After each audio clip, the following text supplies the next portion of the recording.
afternoon, everyone, and welcome along to Online Darts. And here we are for the last of this block of Players' Championship 17.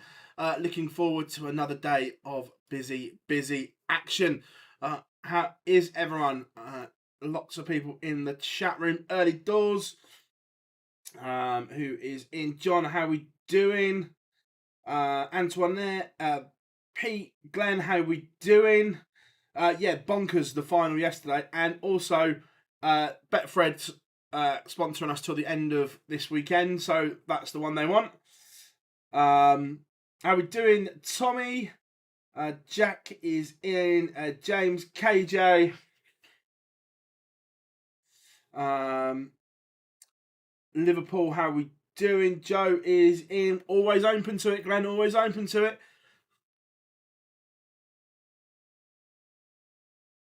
So, how is everyone? Just publishing a few bits on social as well. What's everyone up to today? Another gorgeous day. How are we doing, Sandra? Hope you are well. Afternoon, Adam. How are we doing, Liam? Mark, good afternoon.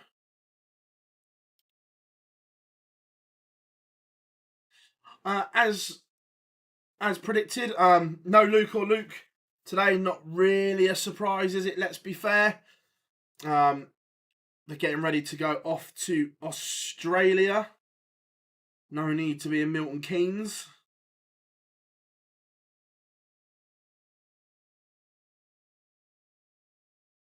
No Luke.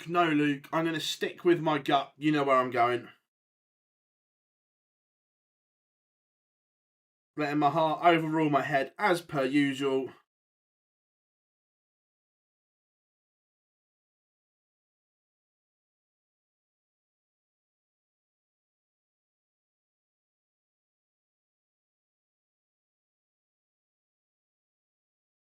Just waiting for everything to get underway. Just gonna...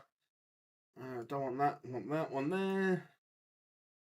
That there. Games are warming up. Johnny Clayton, Florian Hempel. That is going to be streamed. The Decker back-to-back. Look, he played really well yesterday. Superb from the real deal. Afternoon, Naz. How we doing? Missed the last 2 days. Looking forward to this one. Good to have you here, mate. Yeah, I'm really good, mate. Really good. Oh, Christ, if he wins, then we are going to be here till God knows what time. Tasty looking game on stream board number 4. Wesley Placia against Wessel Nyman. Good game, that one. How are we doing, Gary fan?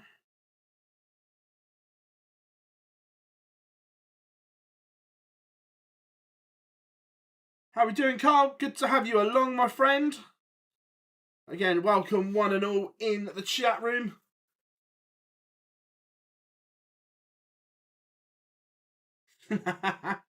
Yeah.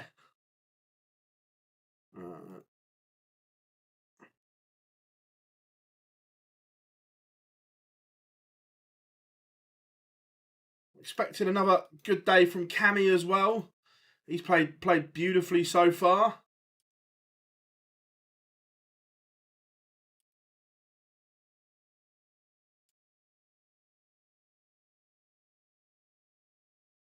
Danny Lowy, Connor Scott. I like that game a lot.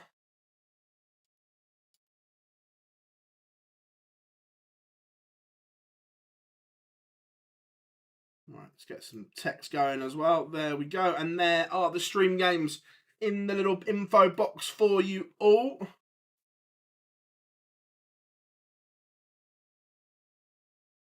What's going down then? What's everyone up to on this beautiful Friday? Who's stuck at work? Who's got us on sneakily at work? Who's in the pub? Who's just chilling? Let me know. No, absolutely, Glenn. That will be quick. Wade or Gezi for the win. Wade's playing well. Me trading this, good effort.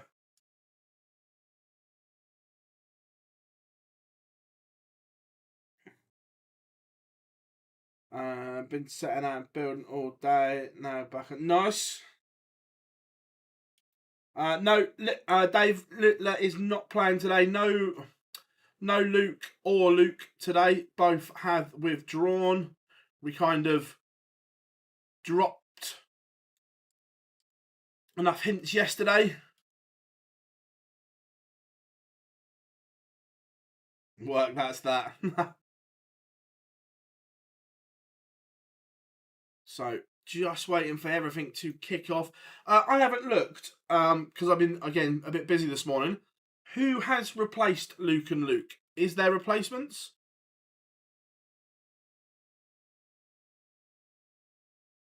Start work at 3, half 3. Nah. Ginger friendly weather up Northfield on the. Teresa, where are you Blackpool way? Sorry if I've got that wrong. It's certainly not ginger friendly in the south of the UK. It's about 27 degrees again. Popped to the shop earlier, took my life in my own hands. Crabtree and Hood, cheers, Glenn. Prime Gary or Prime Right? Prime Gary for me all day long. Look, don't get me wrong, Peter's a fabulous player, but Gary was something else.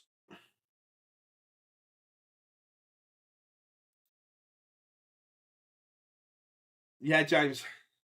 History maker for the win today. He played quite well yesterday.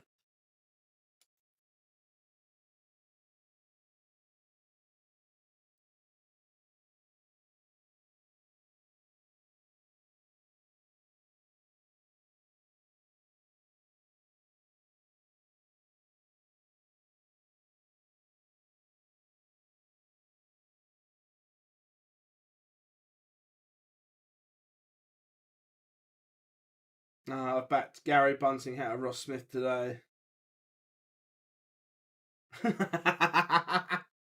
Love that, Glenn. To be fair, I was like you. When I realised the other two weren't there, I've had a little go on Gary. We will do something for Australia. We haven't finalised plans yet, but we will do something for you guys. As always, kind of, it's get these block of 3 out of the way, then have a bit of a planning session to see what we are going to do. Right, let's get the on the floor.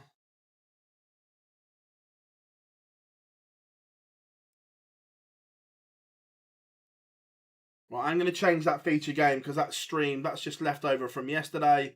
This one's not streamed, so we are going with the Flying Scotsman. Because why not? Everyone loves a bit of Gary.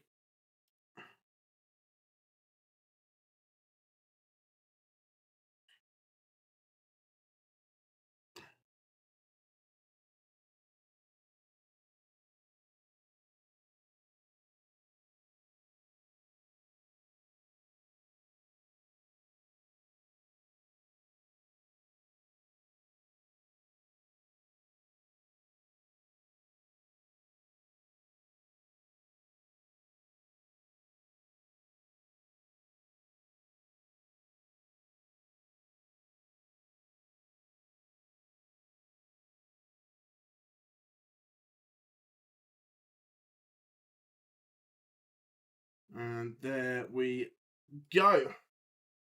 All off and running. Right, Betfix had Luke at 2s in the betting. Interesting. How are we doing, Jim? Yeah, Lancashire. No, oh yeah, it's baking down south again. How are we doing, Jack? I'm very well, thank you, mate. No Littler today.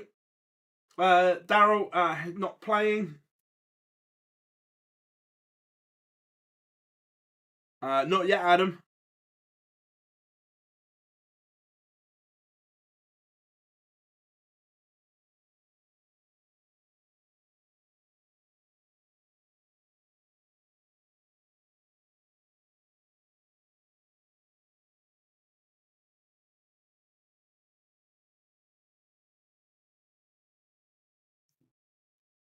So I think we are, all boards are underway. Gary off and running against Christian Kist. I'll sort that by that.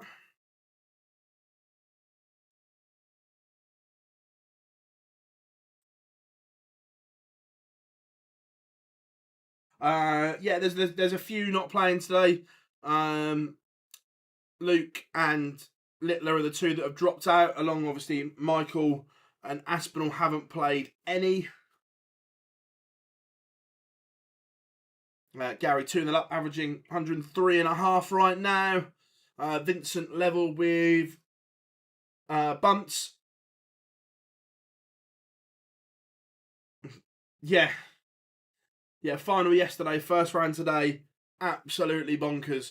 Rob Cross 2-0 up on Robbie Knops. Josh Rock takes the opener against Aidan Kirk. Dobie 1-0 up against Kim Hybrex.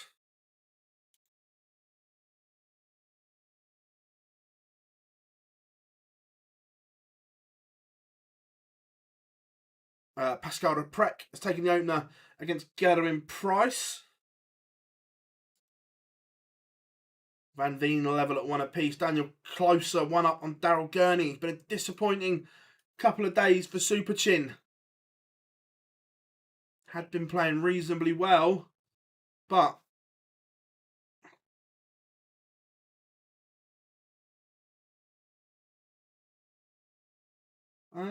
we could look into it. We could look into a heavy metal alarm.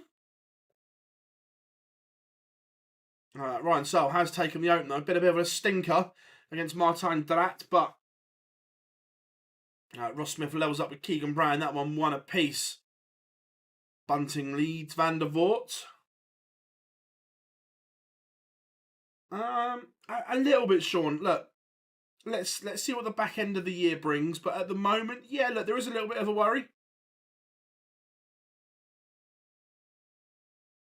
Look, Gezzy's a class operator, and I'm sure he'll work it out. But right now, I'm not playing particularly well. Kist holds, so he has a leg on the board against Ando. Rob Cross averaging a ton.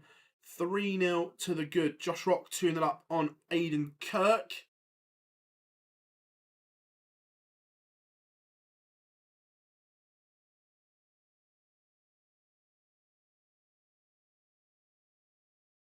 Damon Hetter 2-0 up on Mickey Mansell. That's on the stream.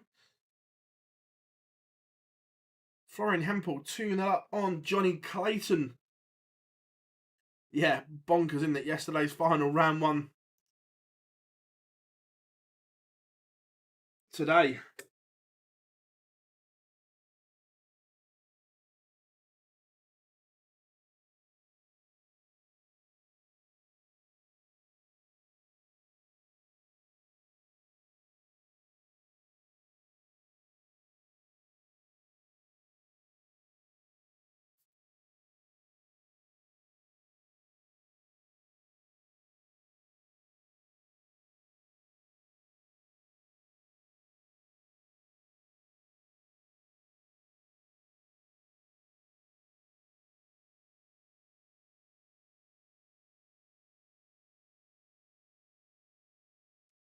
How are we doing, Daniel? Hope you're good.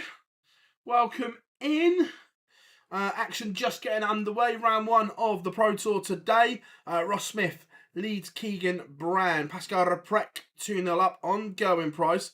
Gezzy only averaging 80 right now. It's not been a good few days for the Iceman. Gary Anderson's just scored 9. I tell you, I wish that was streamed. Please tell me that's 3 triple ones. Andy Barton's locked at 2-2 with Danny Noppert, Florian Hempel 3-0 up on Johnny Clayton. Some of the big guns struggling right now. Toby 4-0 up on Hybrex. Yes, Daniel, William O'Connor is in. 2 seconds.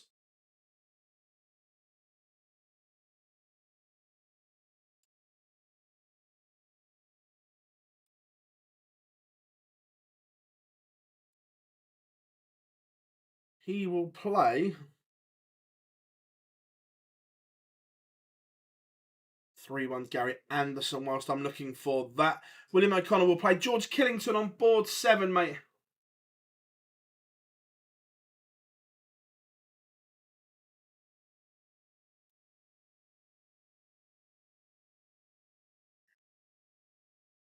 Yeah, Rafferty underway on board 15, or he plays Owen Roloffs. Florian Hempel 4-0 up on the Ferret. How are we doing, Davey? Hope you are good, my friend. Chizzy 2-1 up on Christian Perez. I've gone for Gary. Shock, I know. But I just think that he's played some unbelievable darts, and with no Humphreys and no Littler, 12-1 this morning was very generous.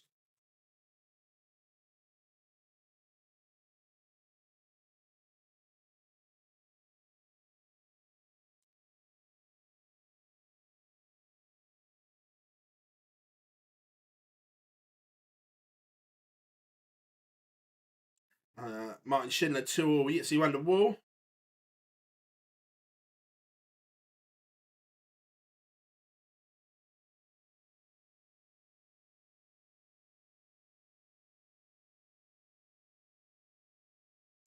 Second pick.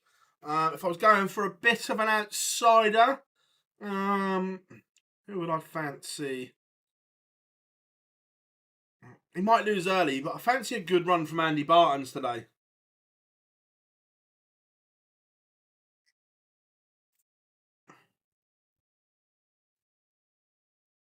Remember, day 3, can be a long day for some of these players.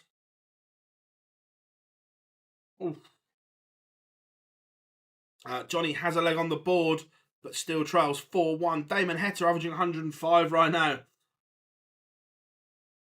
Yeah, to be fair, look, Wessel's played really well.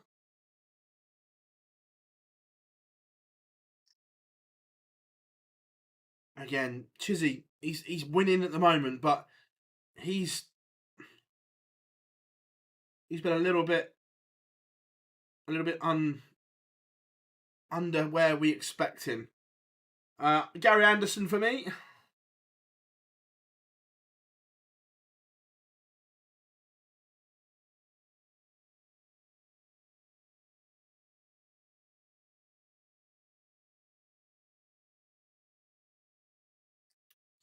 Chris Dobie has whitewashed bagel served. Beats Kim Hybrecht 6-0. Kian Van Veen 4-1 up. As is Ross Smith against Keegan Brown.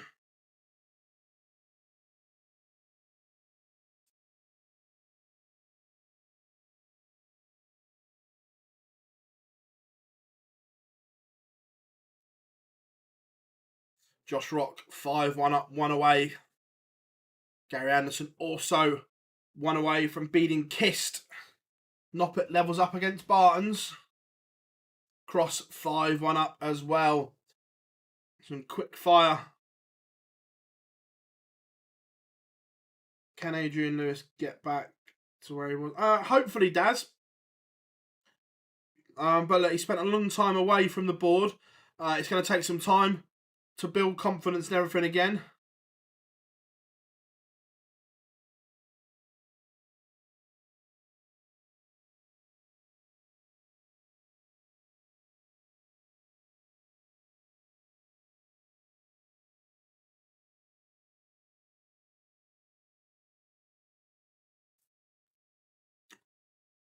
Why do you think the top guys always struggle? I think, look, the big Josh Rock has just won 6-1, by the way. Look, the players that play in the Premier League and these big events get used to playing in front of thousands of people, and then to go down and play in a cubicle with no one there, it can be tough. It's not the same buzz. The adrenaline's not the same. Not officially, Nicholas, but if I was having a guess, but this isn't a guess saying, oh, these are it, but I would imagine it would be the 12th to the 20th, I think, of July next year. And there we have it. Right, that one's done.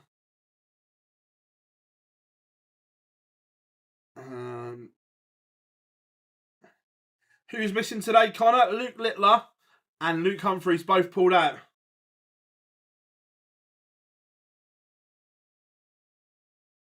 Yeah, that's another problem, Glenn, that the two streaming boards are completely different to the boards that they then go and play on. Right, that one's about to finish. Florian Hempel is about to beat Johnny Clayton. Martin Drat has one back against Ryan Searle. Afternoon, Stephen. Hope you are good.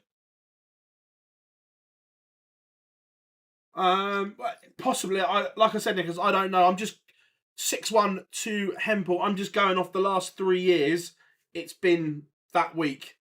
That's what it could well move.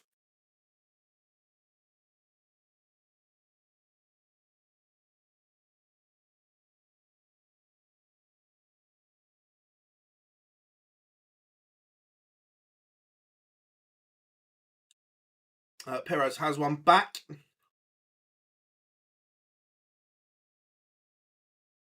Daryl Gurney. He's 4-1 up, but again, not playing particularly well. Why the Lukes pull out? Basically, because they don't need to be there, Steve. And they're both getting ready to go to Australia. So they've played 2 days. That's enough for them.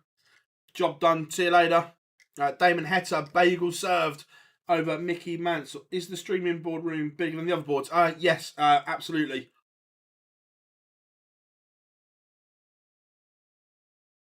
Going Price 4-1 down at the moment.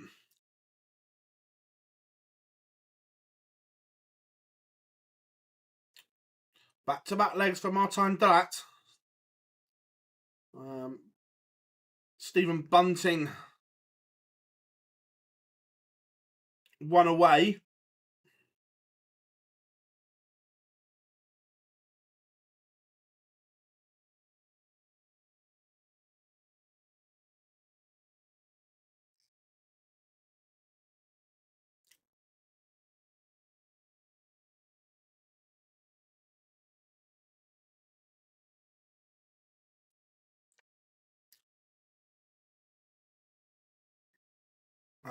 Price has a leg back on the board.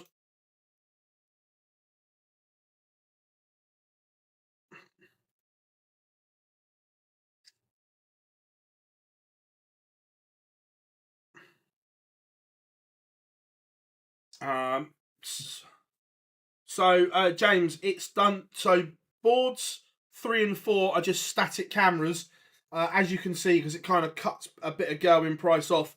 They just centralise them and leave them there. Boards 1 and 2 are done by just camera operatives from Loop Stroke Matchroom Media. It's all done by their PTZ cameras, so it's all done from computers. So they're static cameras, but can be operated.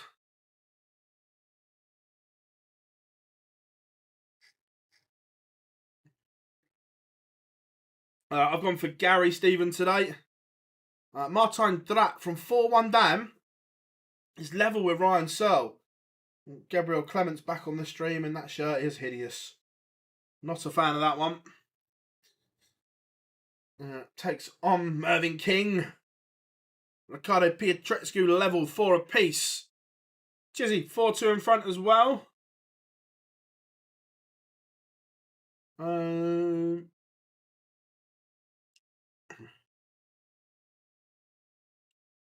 Can we put Nyman Placier on there? We'll see how it fits in, but I do really like that game, so we will try.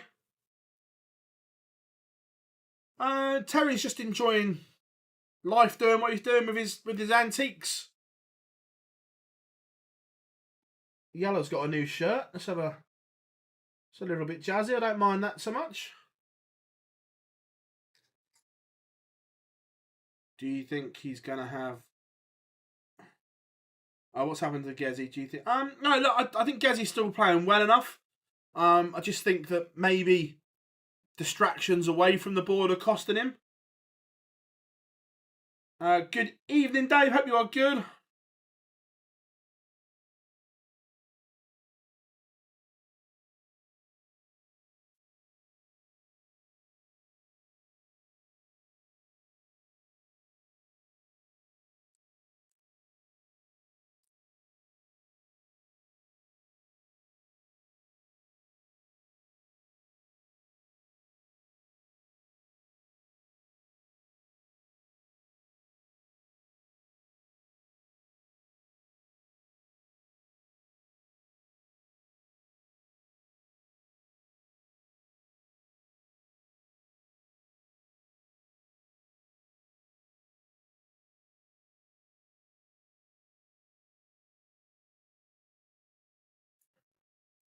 No, Dan, Luke Littler is not playing today. No Luke Littler, no Luke Humphreys.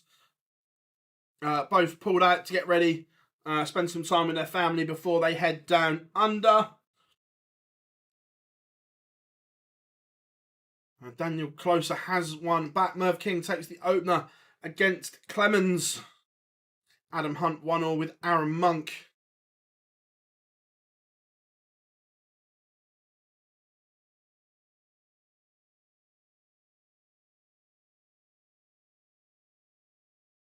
For a 4-1 down, going price is levelled, 4 apiece.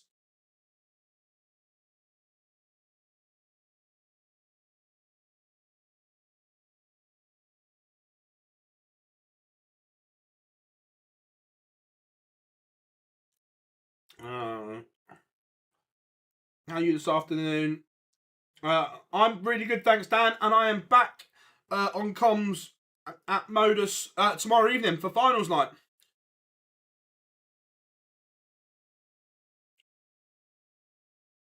I think Rafferty is playing better, but both very inconsistent. Look, both young men, but both inconsistent. Ryan Searle has found the afterburners when he needed them. He got embroiled in a game he shouldn't have done, but beats Martin Drat 6-4.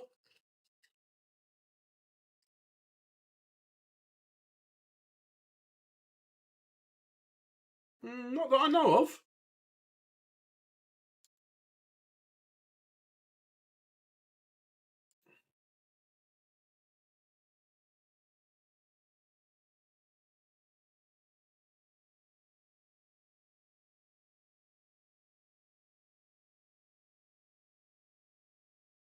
No, Barney's on board 14 against Stephen Burton. Daryl Gurney does seal victory over Daniel Closer.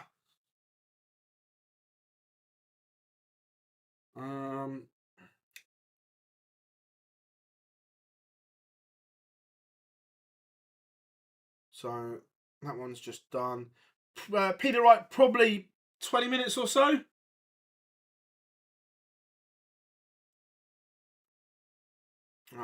Christian Perez levels it up with Chizzy.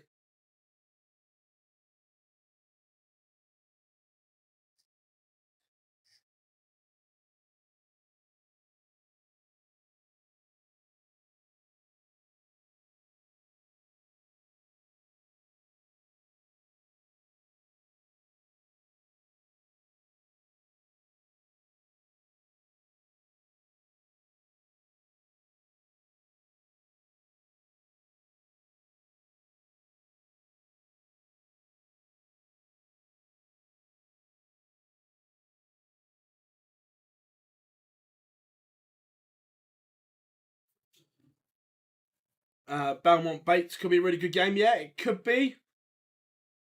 Morning, Pascal. Hope you are good, mate. Who do you think is the funniest? Oh, look, they've all got wicked sense of humours.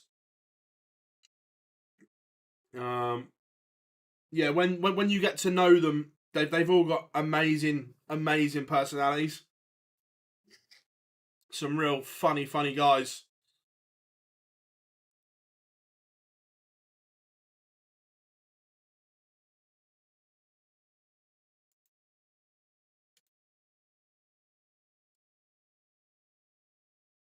Again, Bully Boy, probably 15 minutes or so.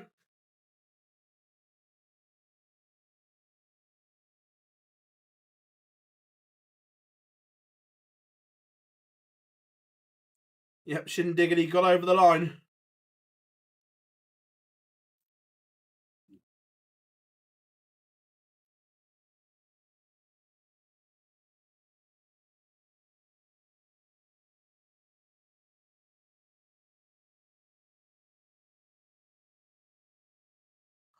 And Gerwin Price has won 5 legs on the spin to beat Pascal Reprec.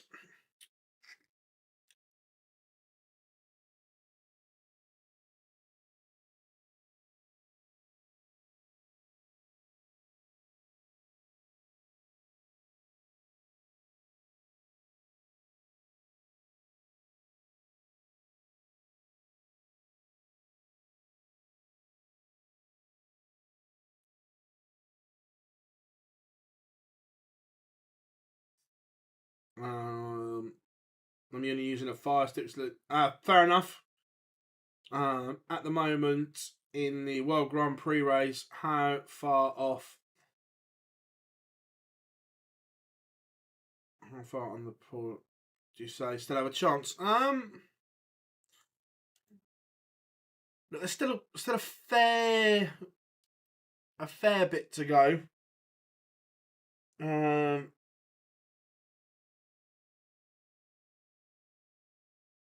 I still say as far down as Ricky Evans, maybe a little bit further if one of them can win.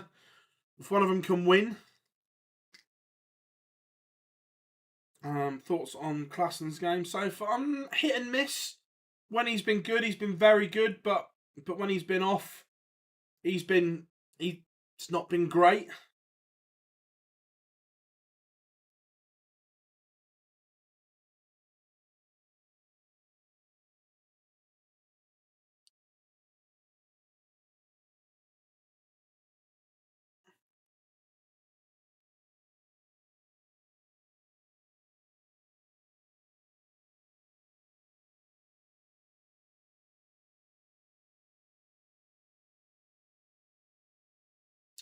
So on Hendo's board, you've got Rob Cross, then Sulovic, Jim Williams, Hendo, Ratajski, Mario van den Bohada, Graham Usher.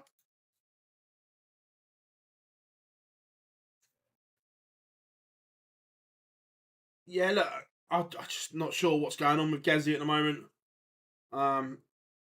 But he will come good. He's too class of an operator not to. Mervyn King, 3-1 up on Gabriel Clemens. Don Littler's not playing today. He's withdrawn. Gone home. Afternoon, Dave. Hope you are good, mate. Klassen 2-1 up on Graham Hall.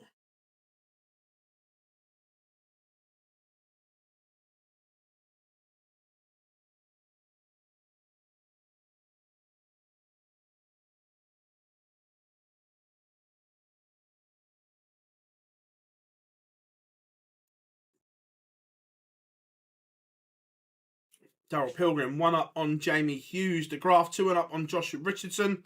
Just getting underway. Michele Torretta against Jermaine Watamina. Sparadans 2-1 up on Matty Dennant. Really good game.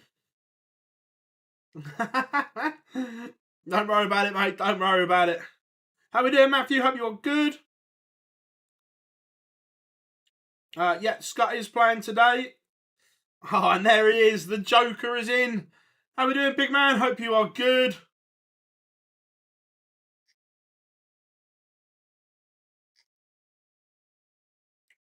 On comms tomorrow, Mark. I think I'm with Nico tomorrow night.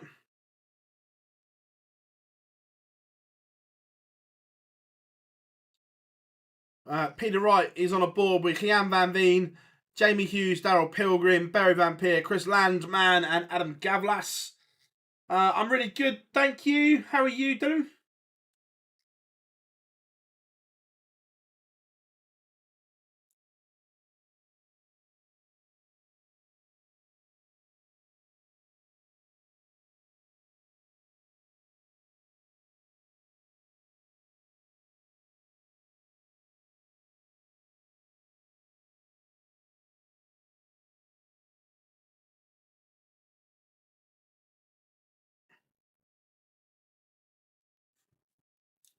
Stefan Belmont leads Owen Bates 2-1. Danny Van Tripe. Danny Van Tripe 1-0 up on Lucas Vainik. Klassen 3-1 to the good.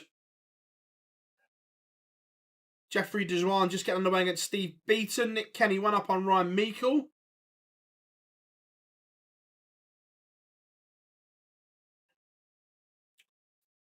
Jamie Hughes has one back against Daryl Pilgrim. We're getting there, Scotty. Thank you very much, mate. And if you haven't yet, make sure you drop us a like and subscribe. Massively appreciate all your support, everyone. Owen Roloff leads Nathan Rafferty 4-3. He's done it for BBC, Sam. He used to do the Champions League for BBC.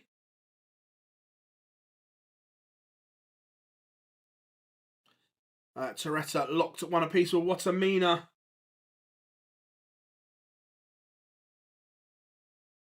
Sounds good, David. Sounds good. All for that. Happy birthday for Sunday. Lee Evans has taken the opener against Cam Crabtree.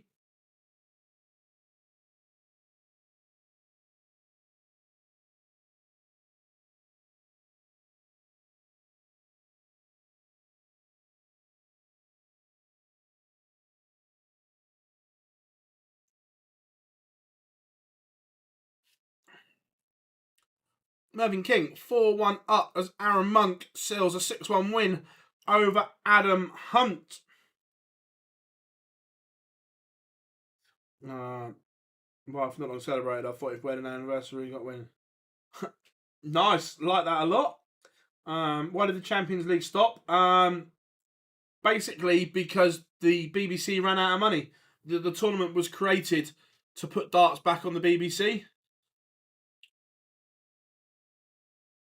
What's my meal deal? I haven't got one today. I've just got some bits and bobs, but I do like a chicken and bacon sandwich, bag of crisps, and a bottle of cherry Pepsi Max. Wow.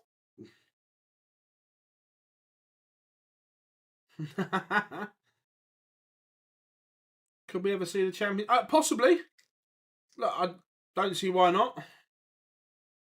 Oh, the belt was incredible. And the belt is still about. The belt actually resides in Leicester. Matty Dennett levels it up 3-3 with Jeffrey Sparadans.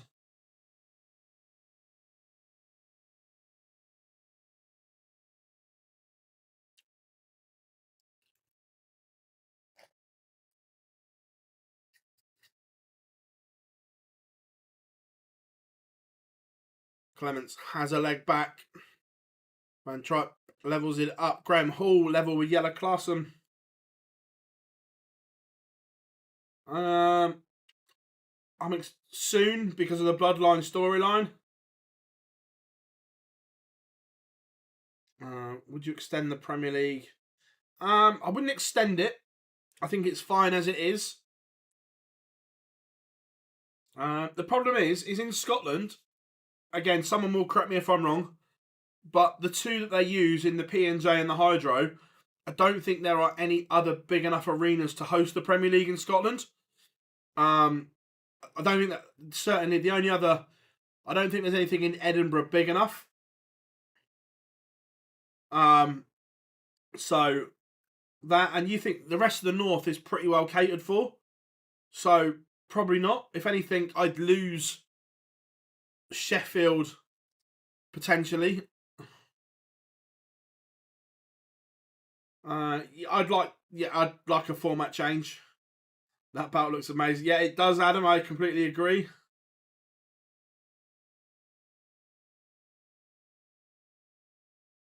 Yeah, Mark, but the reason they moved it because it wasn't big enough. Premier League venues need to be between 9 and 15,000. Oh, 100% keep. Leeds is one of the Leeds is a keep. The First Direct Arena is absolutely superb.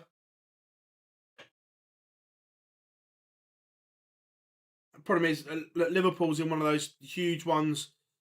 I still call it the Echo. It's not, is it? Is it the M&S Arena? It'll always be the Echo. But again, it sells out. It's a huge venue, so Liverpool will always be on there. I could get behind that, Scotty. Get behind that. I agree. Dublin is the best Premier League night. Cam Crabtree 2-1 up on Lee Evans. Jeffrey de Graaf 5-2 up on Josh Richardson.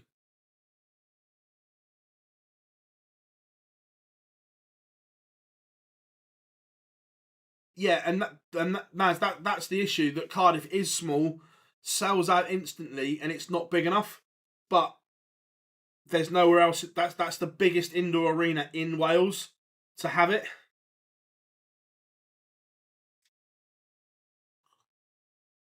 No, look, you can't look. Is Exeter shit? Yes, but it's the only, but you have to have somewhere close enough. Mervyn King has beaten Gabriel Clemens 6-2, but you have to have somewhere close to get players, crew, officials to Minehead. If there's, I don't know if it's ever going to happen, but it's been touted around and rumoured for so long that they're going to build an arena in Bristol. If they do, I think naturally, if it's a 15,000 seater brand new venue, then Exeter would move to there, would be logical. But until then, unfortunately, Exeter stays because of the UK Open.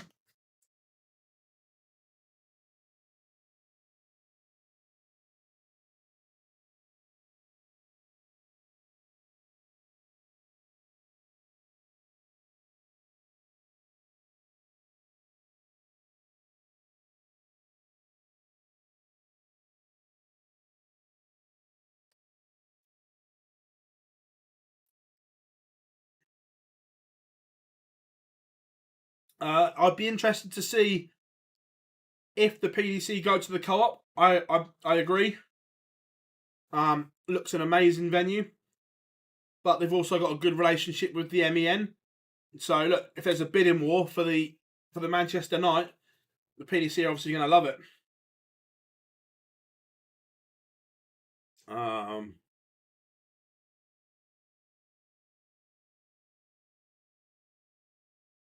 There are plans for an 8,000. Nice. Again, if that comes off, then once that's up and running, that's certainly an option.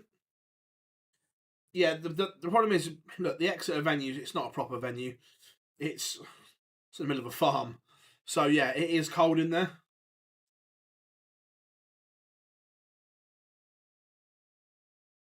Probably, Adam, yeah. I think it should go back to Dublin, but it's finding somewhere to put it.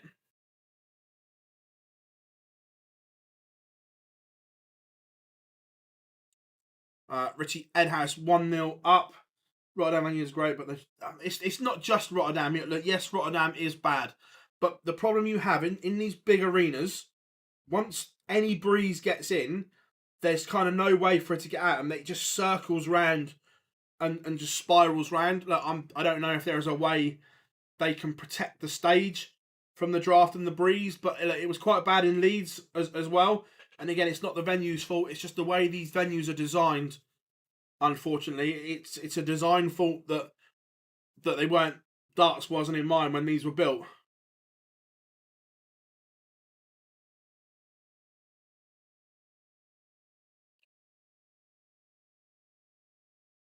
Jeffrey Sparrowlands has beaten Matty Dennant 6-4.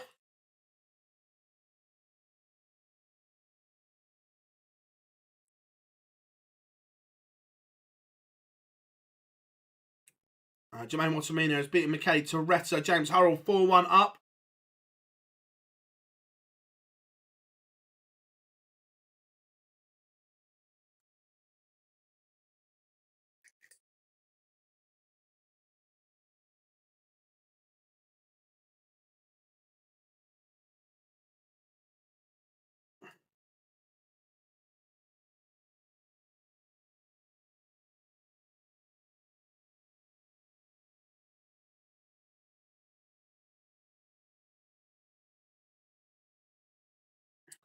Yeah, you would, Adam, but again, the way that have you been to Minehead? Just out of interest, because if you have, you'll know what I mean. Where the two doors are, and then the way they box the stage area off with the tiered seating, it kind of the seating and the structure almost use it as a shadow, to block it off.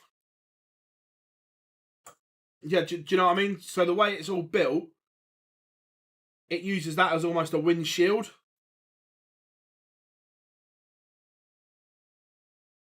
Owen Bates 4-3 up on Stefan Belmont. Graham Hall 1 away from beating Yella Clarkson.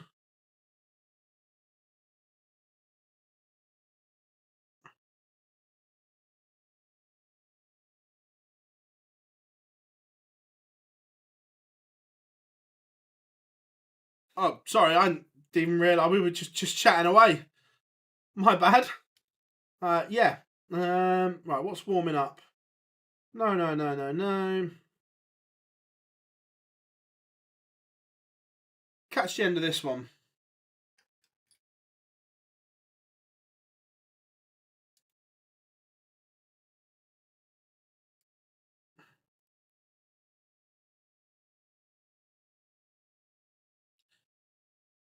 Catch a bit of Daryl Pilgrim. Yeah, that's why I put one on that's halfway through so we can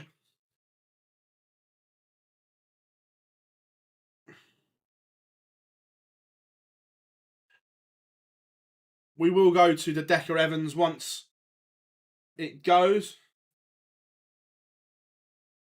Yeah, unfortunately that's the luck of the draw. Belfast is a top arena. Yeah, no, it's all right. I don't mind Belfast.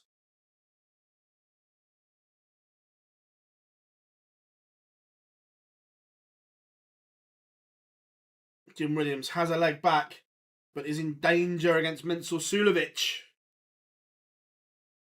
Yeah, Gary won his first game comfortably. Bully Boy just getting underway against Sedlacek on the stream.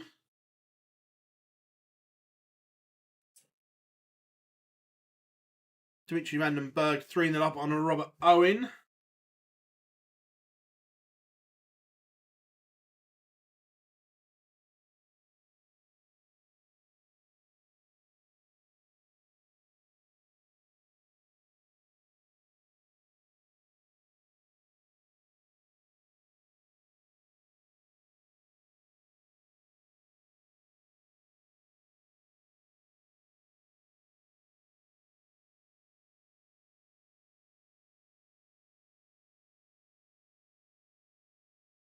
And Graham Hall has beaten Yella Clarkson 6-4. Steve Beaton currently on the stream against Jeffrey Dejuan. Beaten 4-3 to the good. Joshua Richardson has levelled up with Jeffrey DeGraff. That one's 5 apiece.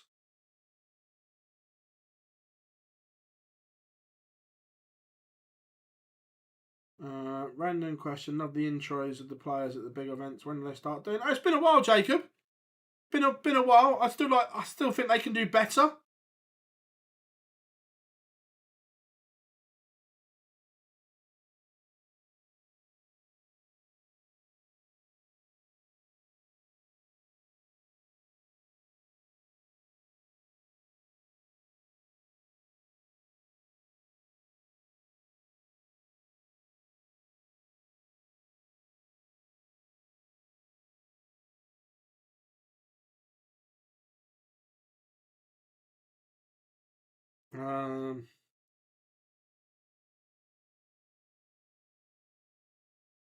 Song at the front. I got it from. I purchased it from one of the sites. I'll see if I can find out where from, Adam.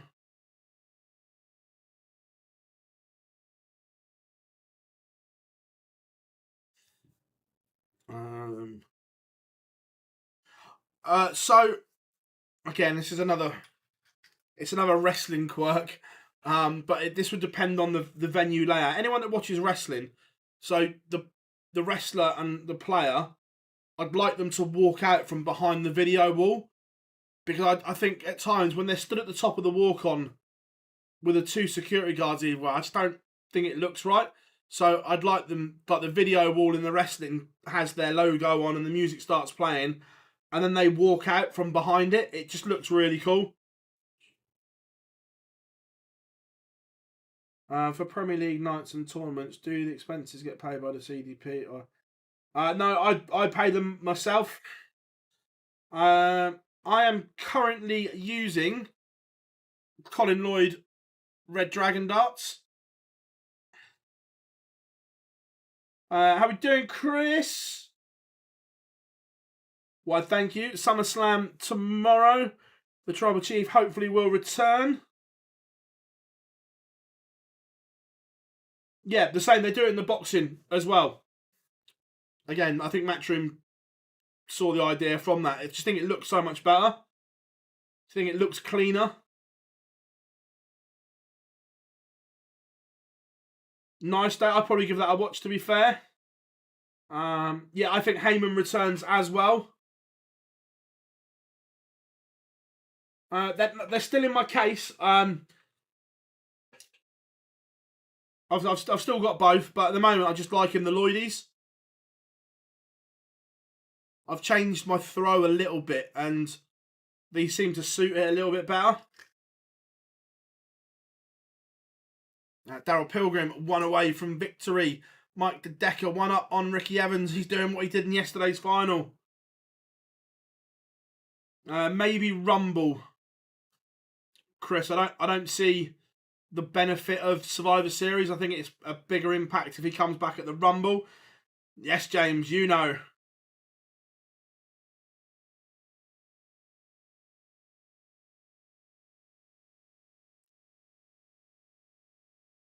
I'm glad you're all hyped for Survivor Series as well. It's interesting that they're talking about a potential return for Dean Ambrose as well.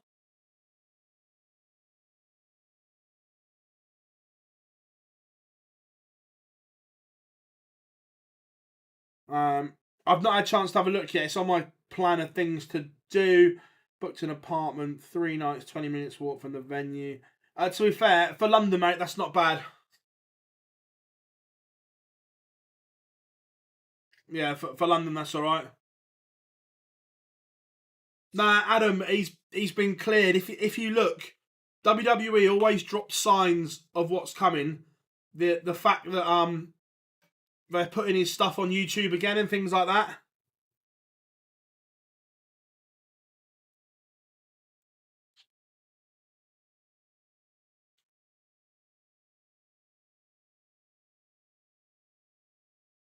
Or the other one involving Ambrose is for Survivor Series. I'm not sure when his James Hurrell wins. I'm not sure when his deal at AEW runs out, but Survivor Series War Games. You've got obviously the new bloodline. Roman Reigns needs allies. Do the Shield come back? That could work. Roman Reigns in the Shield.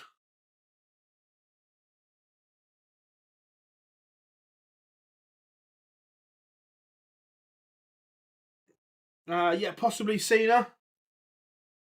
James Wade just getting underway against Alan Suter on the stream. Big game. Wadey in control at the moment.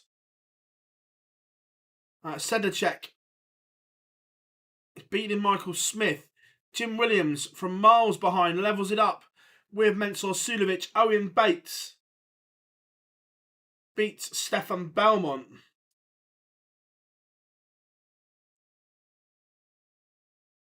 And Steve Beaton has beaten Jeffrey Dessoir, and the Bronze Adonis is off and running.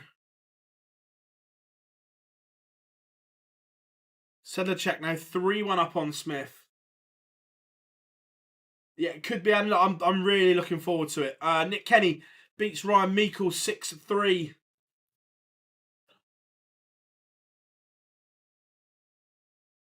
Look, so far the WWE storytelling has been incredible.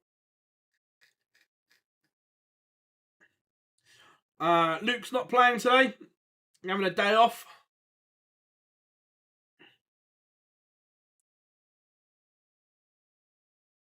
No, I'm not going down under next week. Hopefully, next year I will make the Australian debut for OD. Somehow, James Wade has just lost the opening leg. Alan Suter was a country mile behind, but ends up punishing. Wadey missing doubles. There's a massive, the stream there, massive shake of Wadey's head. Afternoon, Paul. Hope you are good, mate. Johnny Clayton, probably the biggest one to go so far. Yeah, he got the memo all right. Not sure whether we'll see AJ Lee or not. It would be cool, but I don't think so. No, Littler's not playing today. Jack nor is Luke Humphreys. Both Luke's decided enough was enough. We're going home. So Daryl Pilgrim made a bit of a mess of this. He was in cruise control. Can Mr. P get over the line? No is the answer. This would be a huge steal for Jamie Hughes. Jim Williams completes the comeback against Mensur Suljovic.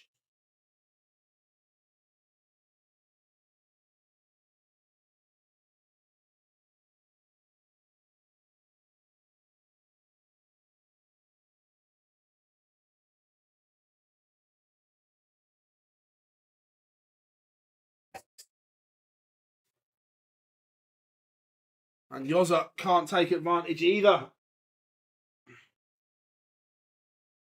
Daryl Pilgrim, another opportunity.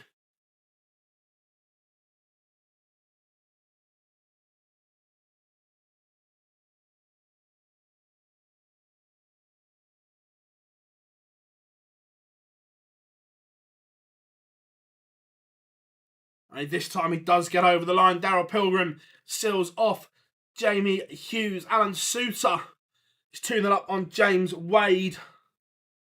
Right, what games have we got warming up? I think... Right, chat room. Do we want... Actually, that one's stream. I think Cammy's stream, so let's rule that one out. Do we want Dirk van Dijvenbode, Ratajski against Henderson?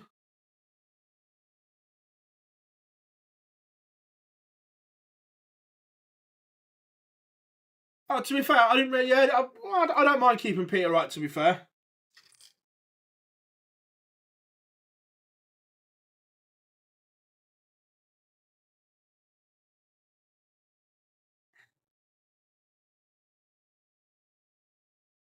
No, Scott. Listen to if you listen to all the outlets, there sounds like there's a break agreement in the contract, and Moxley's not happening, and Moxley's not happy.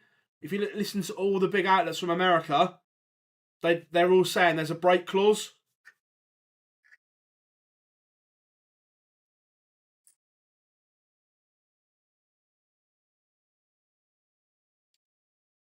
However, someone's warming up.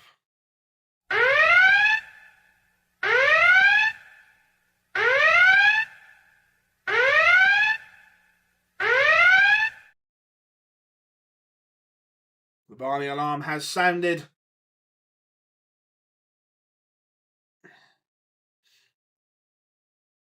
Yeah, so yeah, fingers crossed. I'd love the Shield are one of my favourite factions.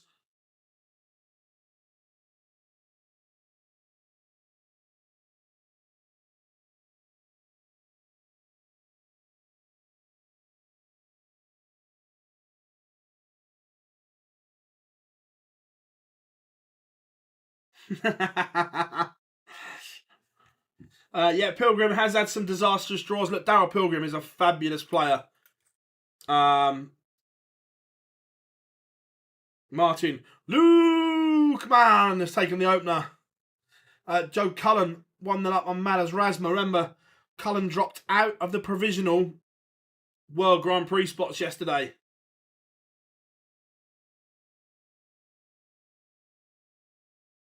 I think, Tommy, some of it's to do with logistics.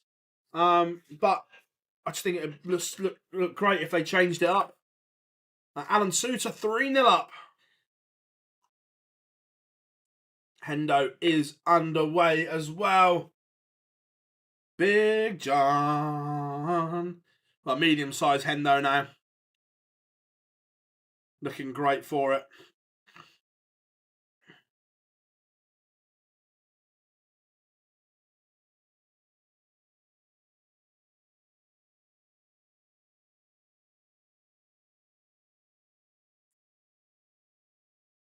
Love a bit of Friday action at the darts. How we doing, Fred? Hope you are good, my friend.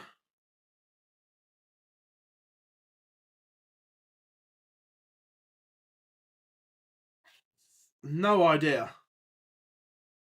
And I wouldn't want to be rude to guess.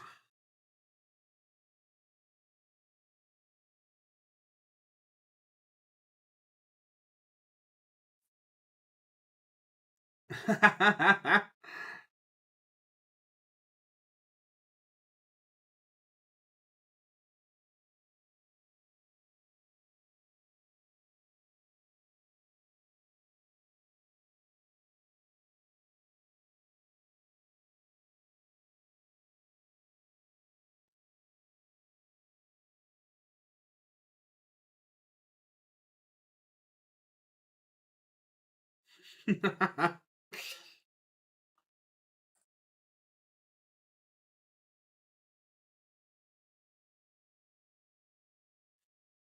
Wood has Bagels Richie Burnett 6-0. Sedlacek is 1 away from beating Bully Boy in a world of trouble. Rids levels it up. And Suter 4-0 up. 4-4-4-0 up.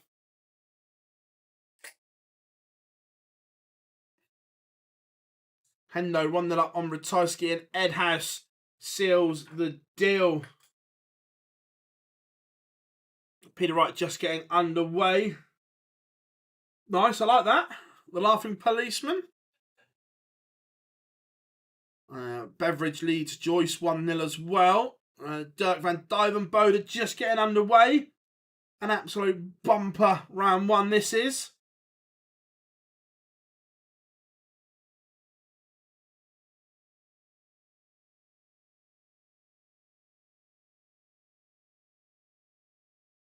Wasn't this was going back? Wasn't disqualified. He was timed out. So players, there's a when the next game finishes. I don't know the exact time, but there's a time limit that players have to be at the board by for their game. And he missed the time. Yeah, Suits had a bit of a shocker last year, and up until he won that Pro Tour, his tour card was in danger.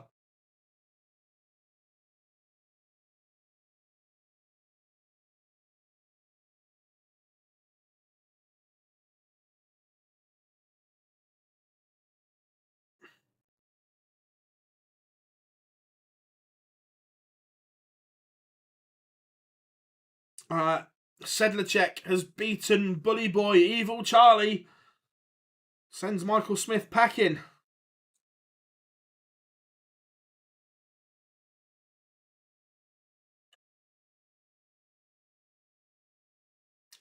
He was timed out at Q School as well a couple of years ago, if I remember rightly.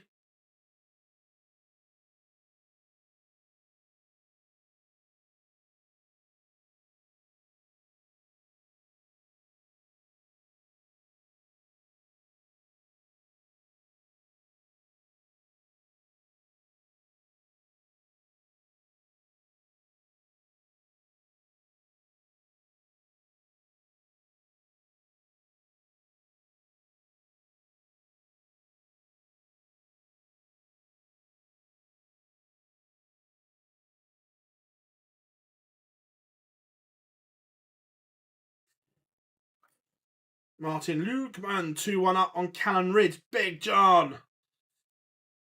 And he's 2-0 to the good. Peter Wright levels it up with Barry Van Peer. Peter Wright ready to get the party started on this Friday afternoon, everyone. Welcome to Online Darts. It's been a great 3 days of action, and we're going nowhere until someone is crowned Champion of Players Championship 17 in Milton Keynes.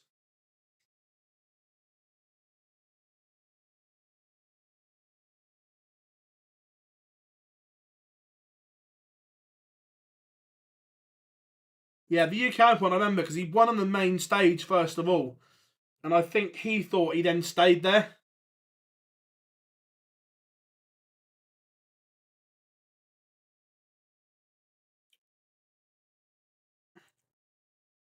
I think sports personality, yeah, all depends on the Olympics. If one of the GB Olympians has an absolute stormer, politically they'll win it.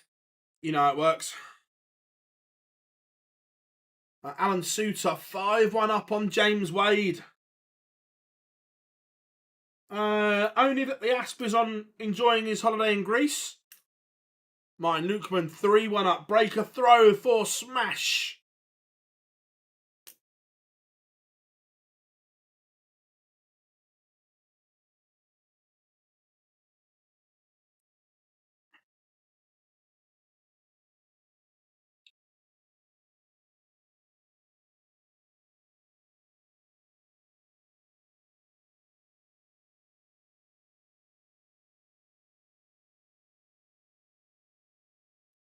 John Henderson averaging a ton is 3-0 up Nenches levels it up with Dirk van Duivenbode, 1 apiece.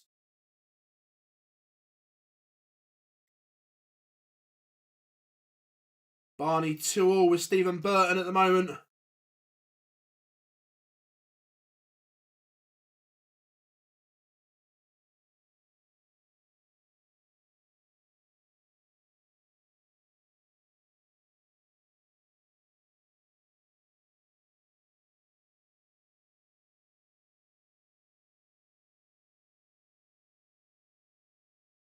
Can Peter Wright pin the 80 for a 2-1 lead? Remember, he's already pinned the big fish. Not this time. So another break chance for Barry Van Peer. Callum Ridds has a leg back against Martin Lukeman. Barney behind. Sedansky Gilding going the whole way. Joe Cullen 4-1 up on Madas Razma. And just getting underway on stream board number 1, it will be Danny Lauby against Connor Scott.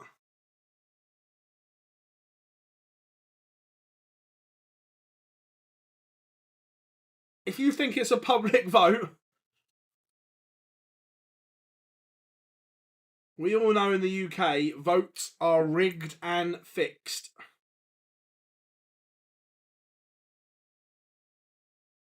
And it's the BBC.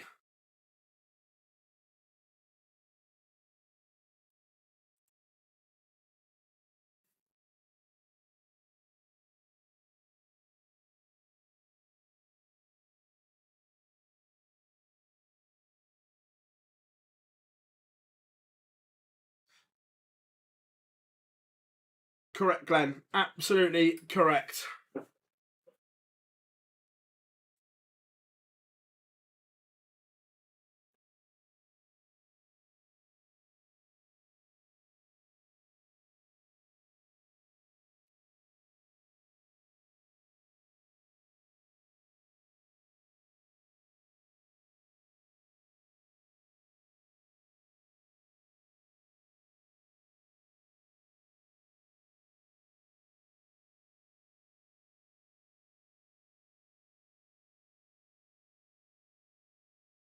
Like, clearly, everyone saw the terrible incidents at 9/11 happen.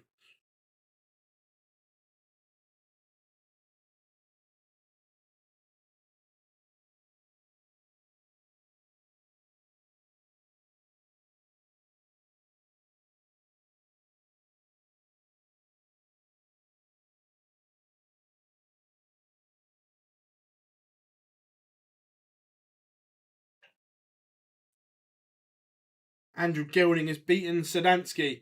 All I'm saying is I don't believe anything like that. If someone wants someone to win, it can be rigged and fixed. Alan Souter has beaten James Wade 6-2. John Henderson 4-1 up. Joe Cullen 5-1 up.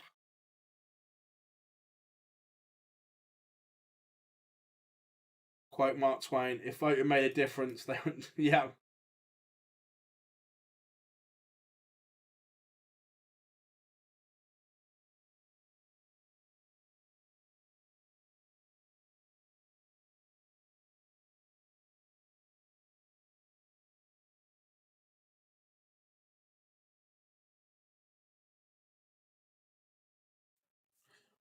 You go back to look at Taylor when he was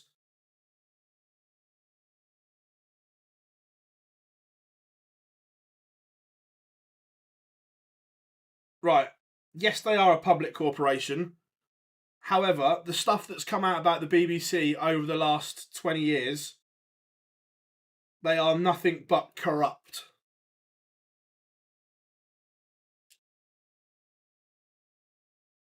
They've covered stuff up for years, and that's been proven. But look, I go back to when Phil Taylor was at his dominant best, and I'm looking at some of the people that won sports personality over him, not having it. Correct, Glenn. It's been openly proved that that was covered up by the BBC for years. And even this week, the BBC admitted they knew about the evidence of Hugh Edwards and they still paid him a year's salary. 100% Ronnie O'Sullivan in the same category. The fact that Ronnie and Phil haven't won Sports Personality of the Year says it all. Corrupt as fuck.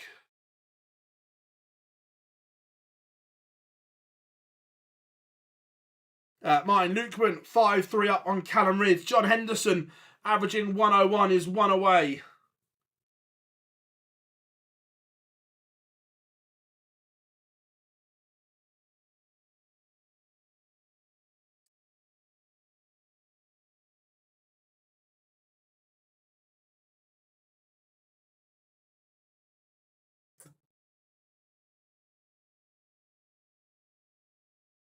Let's do a poll.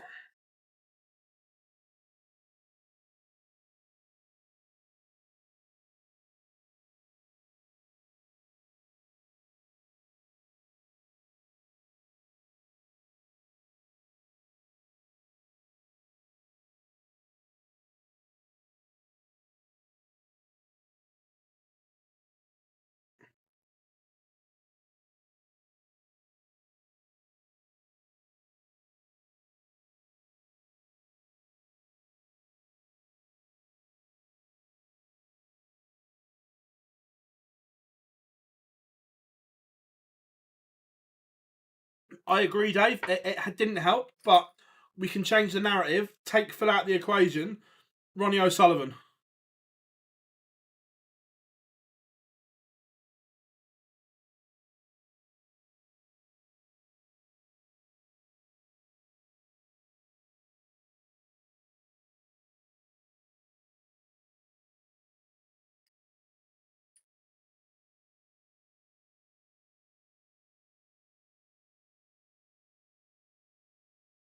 Peter Wright, 3-2 up. Ian White, 1-0 up on Jules Van Dongen. Dom Taylor, 2-0 up on Rob Grundy. What a game between Connor Scott and Danny Lalby. Danny Lalby, 3-0 up, averaging nearly 105. Scott averaging 102.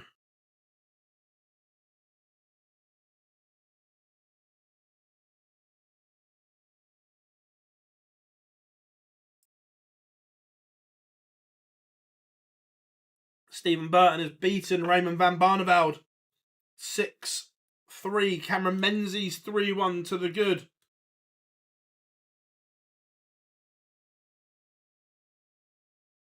Martin Lukeman has beaten Callum Ridge. Smash into the next round.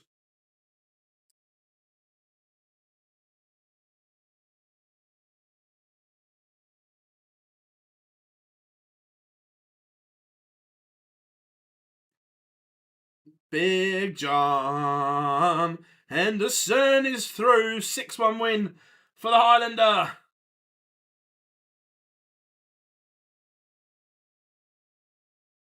Scott has a leg back. Great game between him and Lalby.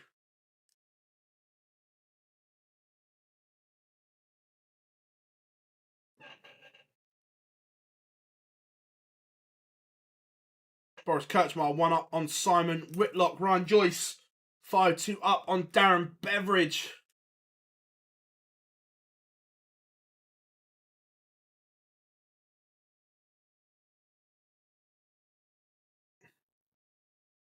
Dolan has one back against Andy Bolton, but still in a world of trouble. Bolton needs one more. Ryan Joyce has beaten ice cold Beveridge 6-2. Mike Kyvenhoven levels it up with Doots. That one's 4 apiece. Can Barry Van Peer level it up with Peter Wright? Yes, he can. That one's 3 apiece. I think yesterday's situation has been lost in media. Look, but there's two completely different areas. The Algerian woman in question, when you read it, is actually female by birth, is what we're saying, but she has ridiculously high testosterone levels and was banned from the World Championships for high testosterone. So it's just a bit of a mess, isn't it? That she was banned from one competition but not another because the rules are different and things like that. I don't see how the rules are different or should be different between the World Championships and the Olympics. Dom Taylor 3-0 to the good now. Menzies 4-1 up.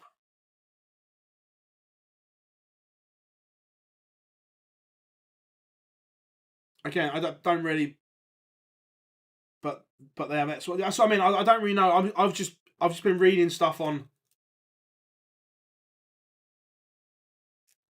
I was just reading the stuff on thing, but she has XY chromosomes. Isn't that the? Again, I'm not being ignorant. Isn't that the same as the South African runner? Is it Castal Semenya? Wasn't she the same? Yeah, yeah.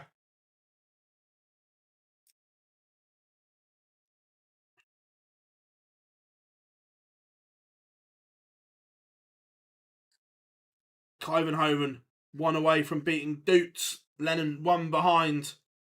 Lauby 4-1 now. Dirk van Duivenbode has stretched his lead. 4-2.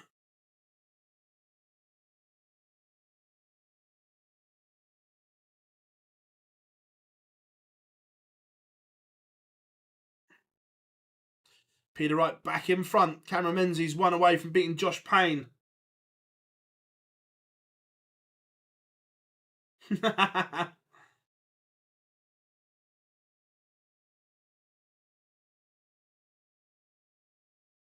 Connor Scott fighting away.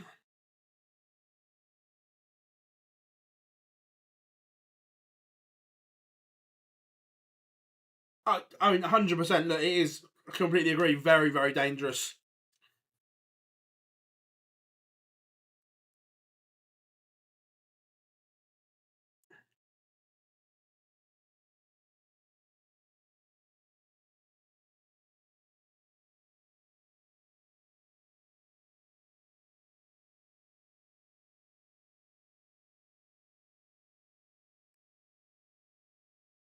Jules Van Dongen has a leg back.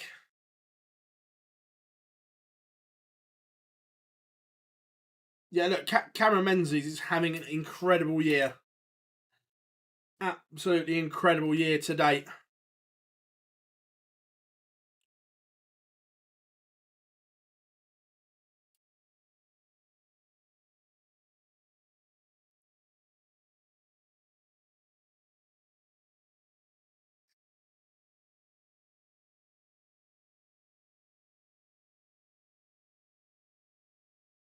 Oh, yeah, Dom Taylor's playing really, really well.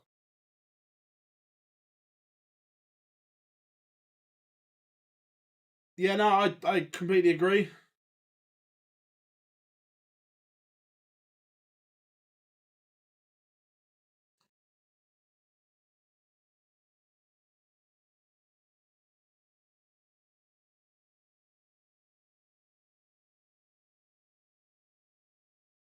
Barry Van Peer levels it up again.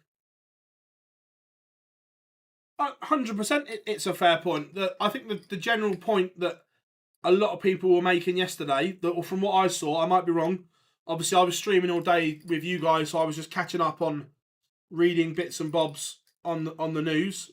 That if you're disqualified from the World Championships, how can and your levels are still the same, yet you're allowed to compete in the Olympics? The rules should be the same across the board, not the Olympic. Why is the Olympics different to the World Championships and things like that? I understand it's different governing bodies. You've got the IOC and everything like that.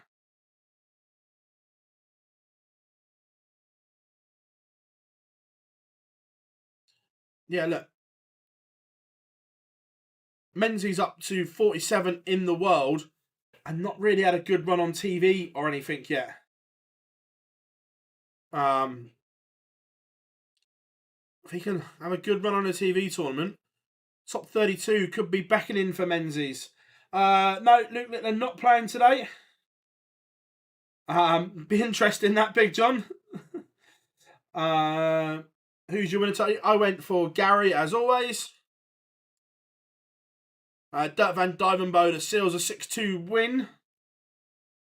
And going back to my point that 88% of here think that sports personality is fixed. Thank you.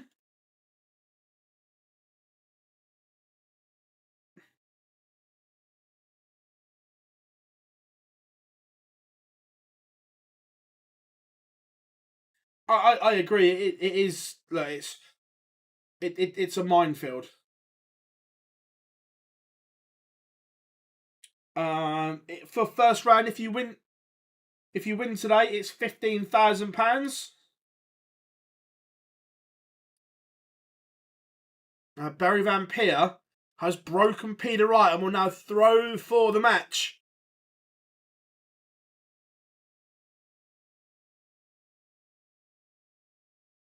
This is a fabulous performance from Lauby.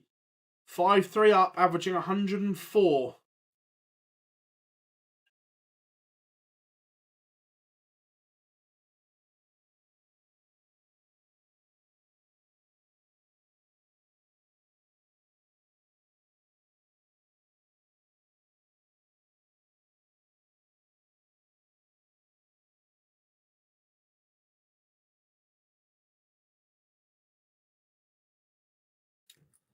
If Gary doesn't win any games this year in any majors, will he still be top 16? Probably not.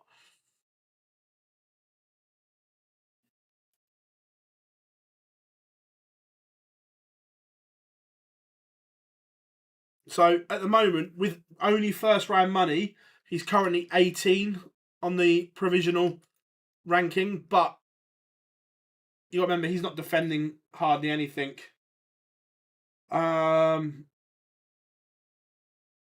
Why did Littler pull out? I just time at home.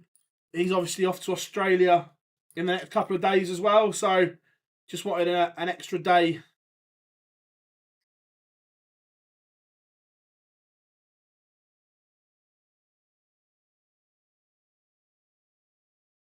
Slightly misleading.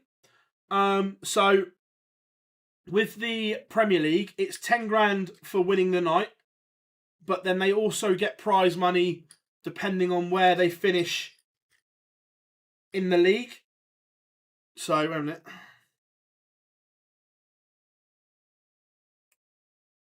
Kind of scut back within one. So, for instance, for winning the Premier League, it was £275,000. Plus, did Luke win 5 nights? Was it? So there's an extra 50 on that. So it was 325 in total.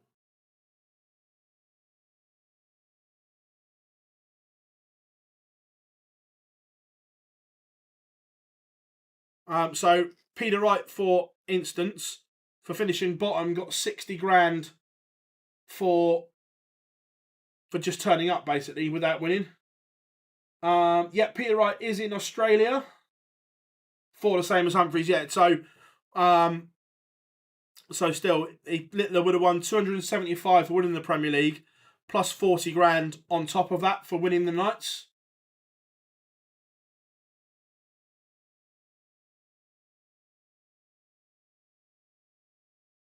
Boris Kurtzmar about to pay to Simon Whitlock. Josh Payne coming back here against Menzies.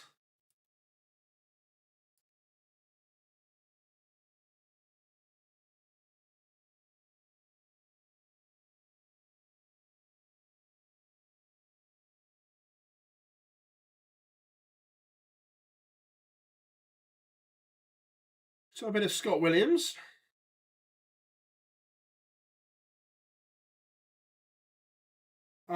Depends on how much you've earned, Chris, with the 40%.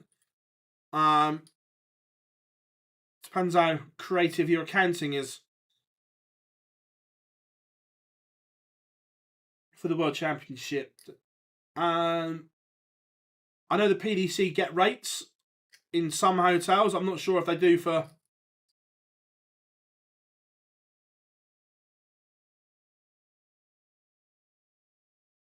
I believe Matt Campbell had travel issues. That's why he's not there. He was down to play. Raymond van Barneveld is out, Daz.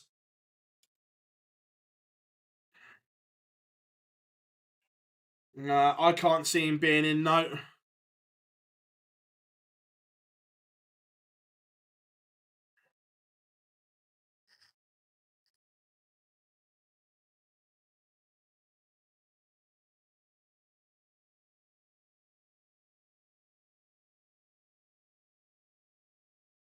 We'll stick that one on after this one. Just gonna see a bit of Scott Williams against Dylan Slevin from the Republic.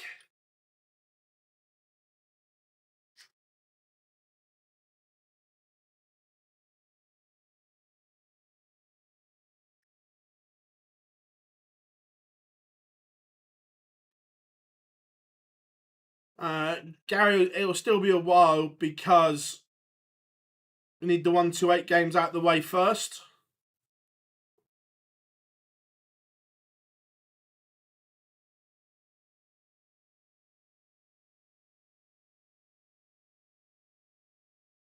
Oh, really tough to call at the moment.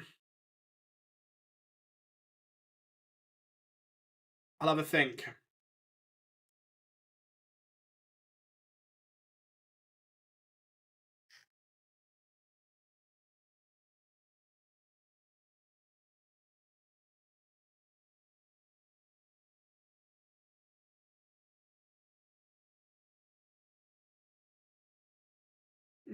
Not sure.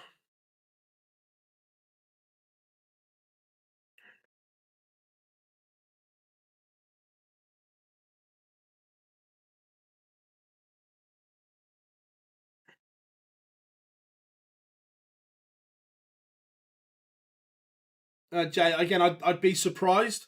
Not because of Arsenal's ability, but it depends how his arm is after treatment.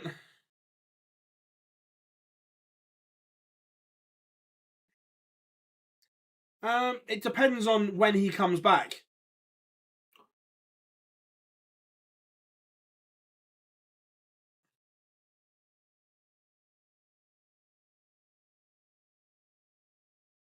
If he doesn't miss any of the majors, and comes back and plays well, then it might not.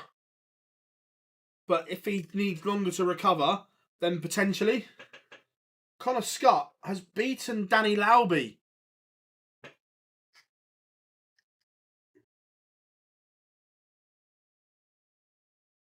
I don't think Price will play Premier League next year.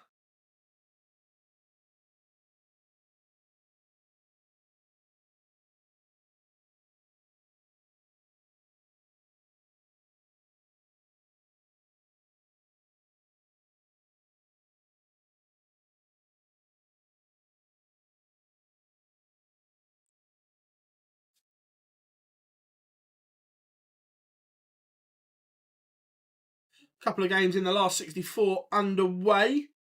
Only one more on board 13 warming up, which is Placia.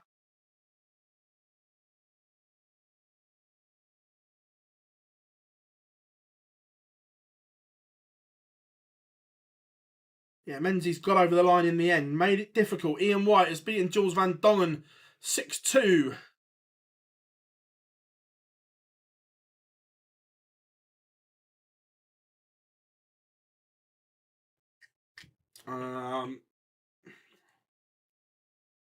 Why is the channel name Online Darts as an opposite to...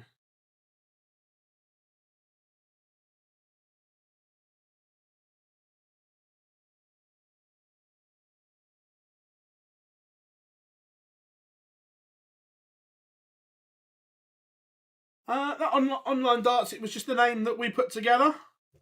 The website was available. It was a really good website. So that's what we went with.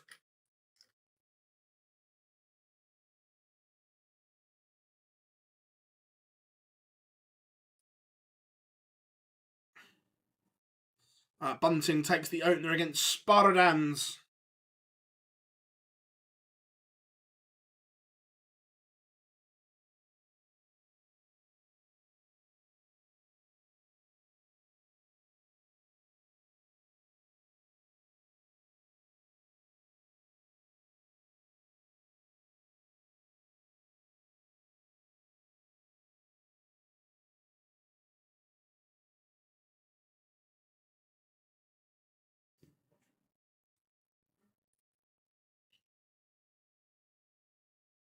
Aaron Monk 2-0 up on Chris Dobie.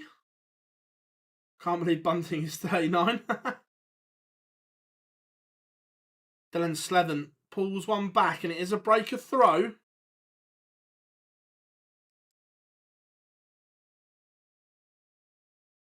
Mario van den Bohada 3-2 up on Graham Usher at the moment.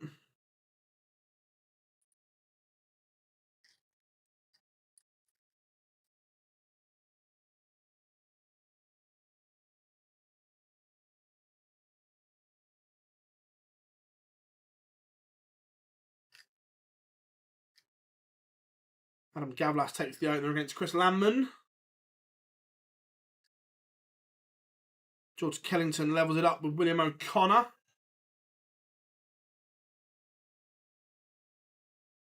Keane Barry really struggling here. 3-1 down to Callum Goffin.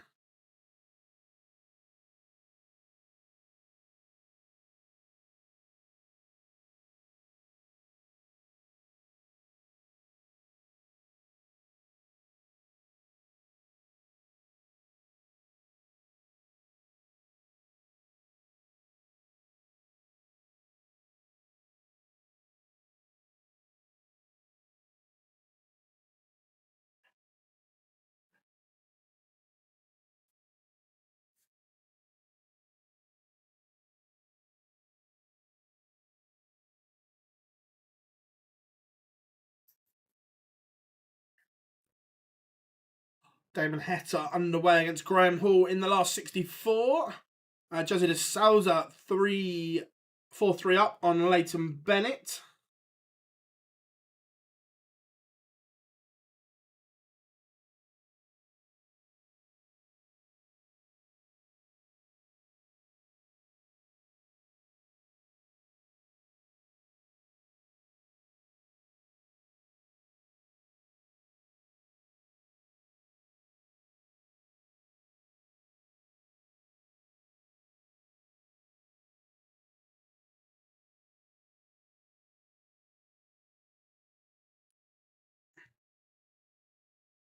Graham Hall takes the opener. Reece Griffin 3-1 up on Adam Warner.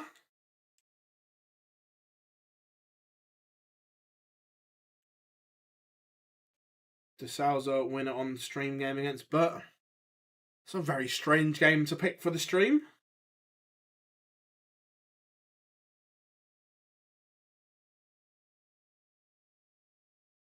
Justin Hood 3-2 up on a Ronnie Hybrex. Dylan Slethen has levelled it up, and we go to a last leg decider between him and Scott Williams.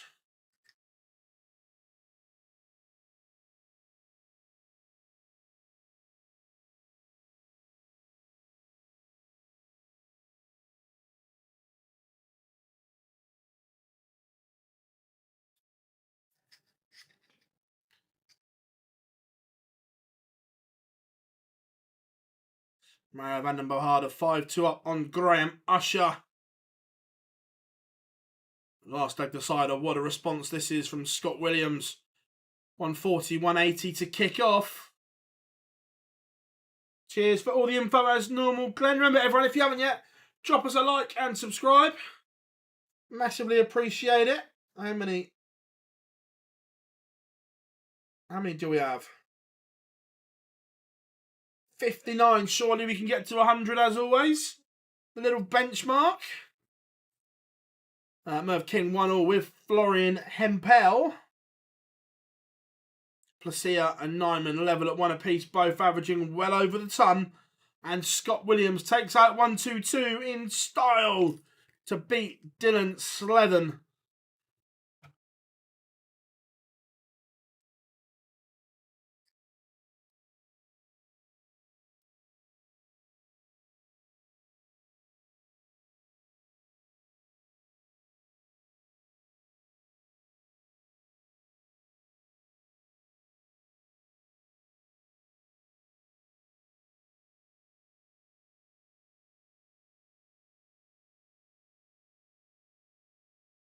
Go on then, let's have it on. I know we shouldn't. Aaron Monk 3-1 up on Chris Dobie. This would be a surprise. To be fair, Monk not hit the high notes recently.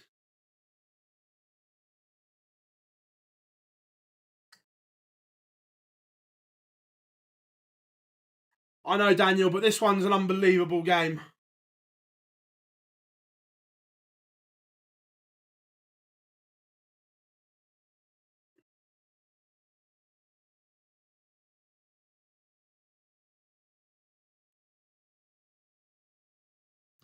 Stephen Bunting averaging 104 is 3-0 up on Jeffrey Spardans. Yeah, Dobie's looked decent all week. So this would be a surprise. Only averaging 83 at the moment. Mario van den Bohada, 6-2 over Graham Usher. William O'Connor is 1 away from victory. 5-3 to the good. Placia, 2-1 up on Nyman.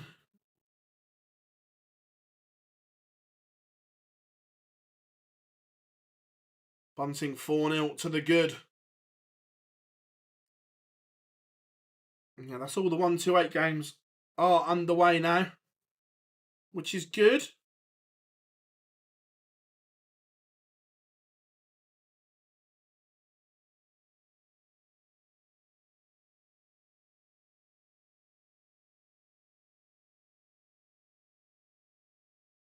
Yeah, look, Wessel's a class operator since he's got his tour card, and it's only a matter of time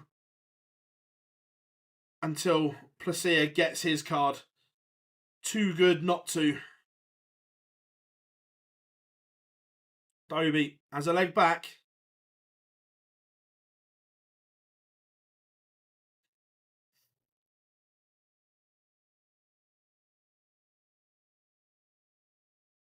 Excuse me.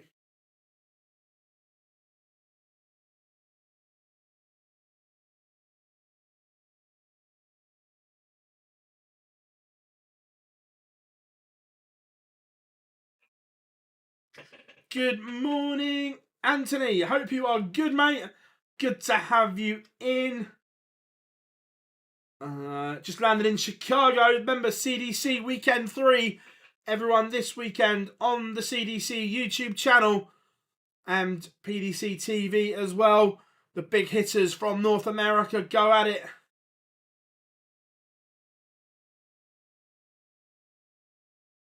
Daniel, I know you wanted to see William O'Connor, but these are both averaging 105, and you call it boring? Have a word?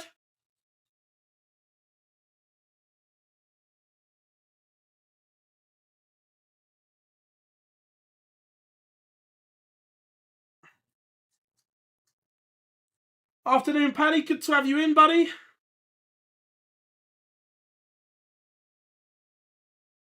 Chris Landman, 2-2 with Gavlas. Cheers, my friend. Always good to have you in. Say hello to all the rest of the CDC boys and girls this weekend for us. And remember, all the action live.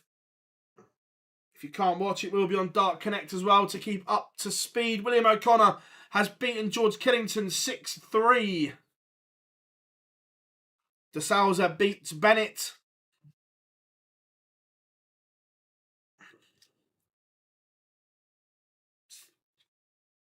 Nyman to level it up again. 3-2 Nyman. It's a break.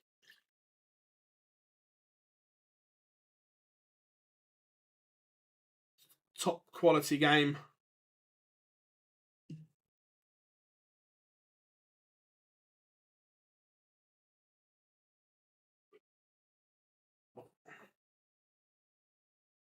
No worries, Dave. See you when you're back, mate.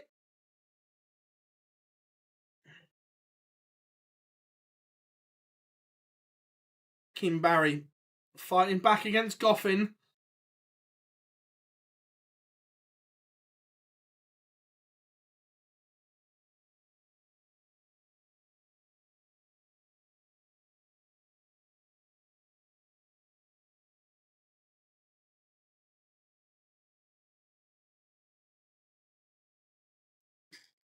Yeah, Dutch Darts is in a really good place at the moment, I agree.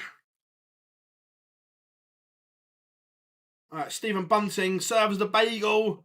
6-0 over Sparadans. The bullet is into the last 32. The bullet is primed and loaded.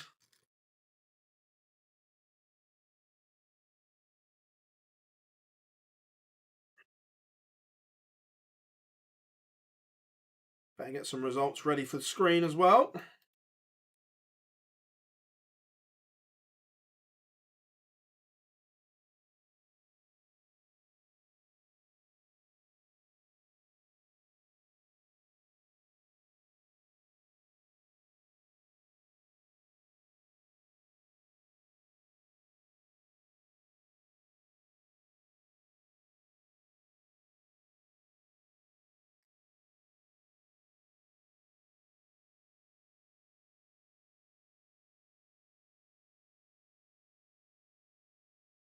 Would you rather be a dart player or have 500 million subscribers?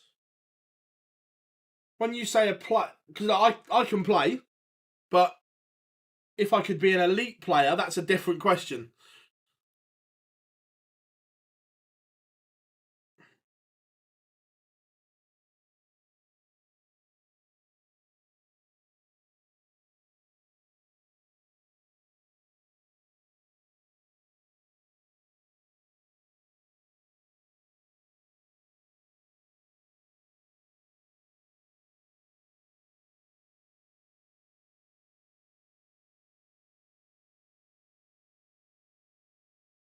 Too bad the Australians aren't hot enjoying watching them over yet.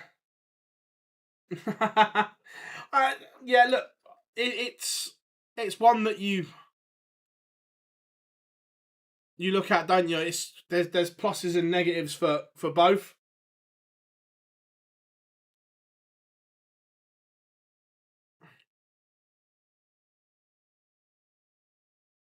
Chris Dobie has levelled it up. He's now 4-all with Aaron Monk. Here's Hollywood just starting to go through the gears a little bit here. Nyman 4-3 up. He's playing beautifully. Placere's averaging 104.73. Nyman 107.87.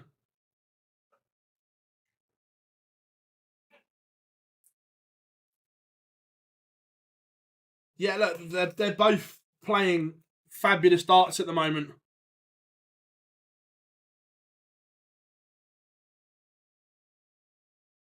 Ryan Searle levels it up with Watamina. That one's 2 apiece.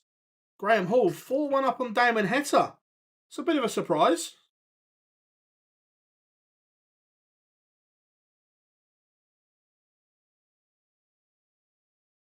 Merv King averaging a ton. 4-2 up on Florian Hempel. 33-1's a really good price.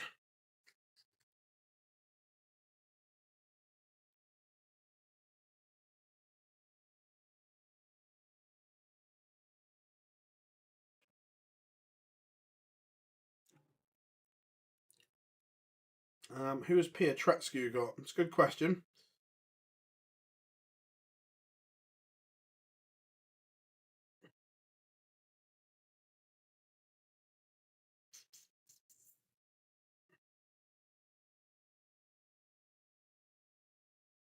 Pietretscu will play Nick Kenny.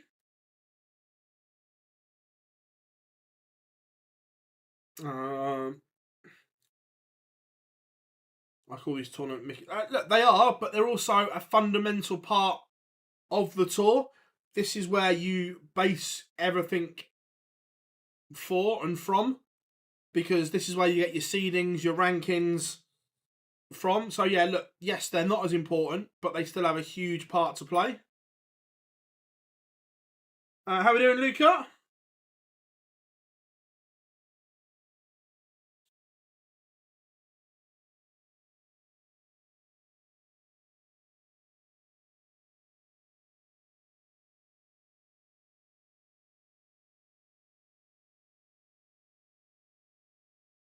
The website that we use for the scoring is tv.dartconnect.com.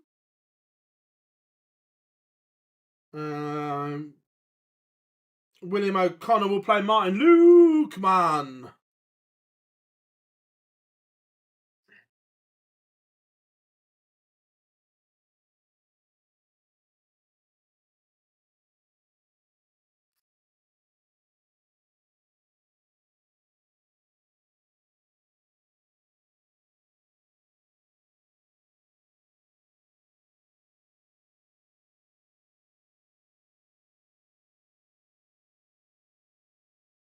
JDC is absolutely superb. It gives the youngsters a pathway to learn their craft, learn their trade. So, yeah, absolutely superb. I haven't seen Perez today.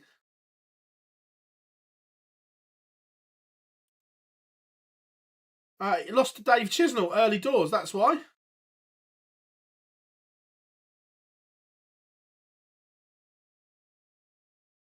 Placia holds, but Nyman now has the darts. Luke Littler's just had the day off, the same as Luke Humphreys.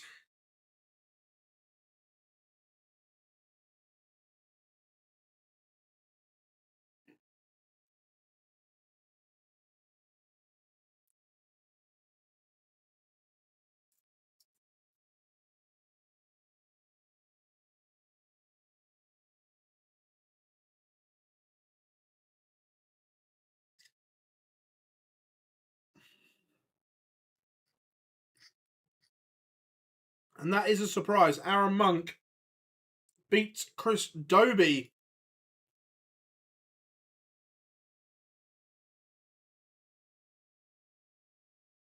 Six 4. Barry Van Peer beat Peter Wright.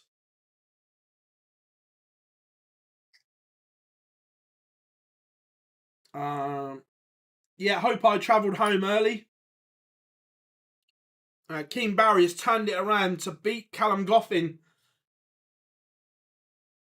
Dynamite was in a world of trouble, but turns it around. Nyman now looking at 96 to seal victory.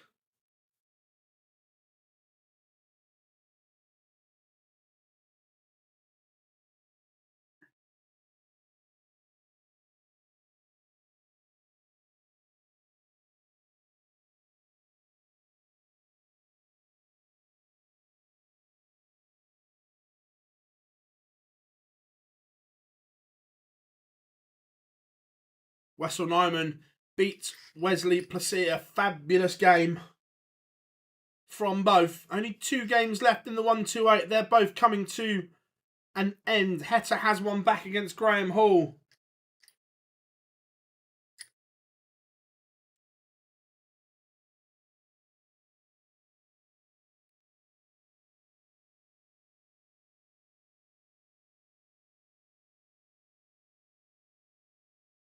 Keane Barry will now play Andy Bolton.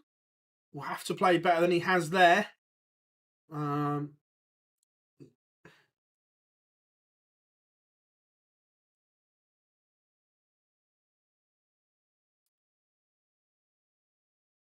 a lot of love for this game.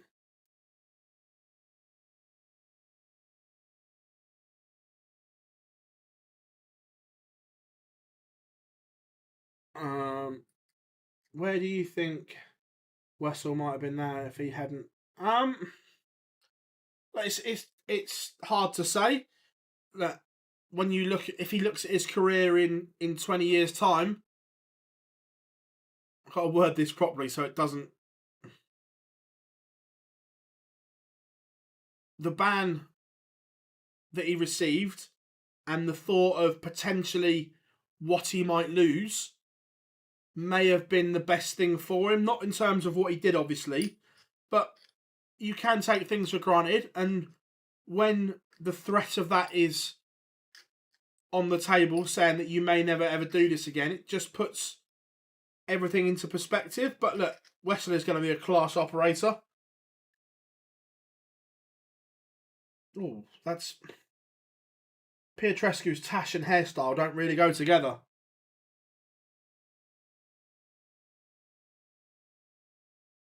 Yeah, potentially. Well, not even a kick up, not even a kick up the arse because he was doing all right at the time.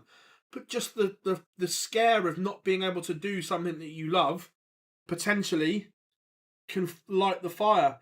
Jim's a bit inconsistent at the moment. Yeah, 100%. And like we say, look, yes, he did wrong, but he's now got a second chance at his career.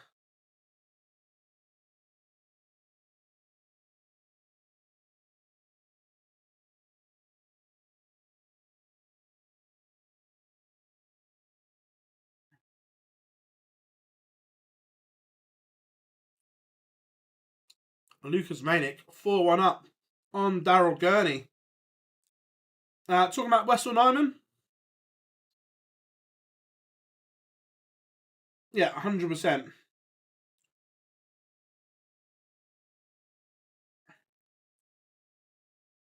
He got a 2.5-year suspension for match fixing.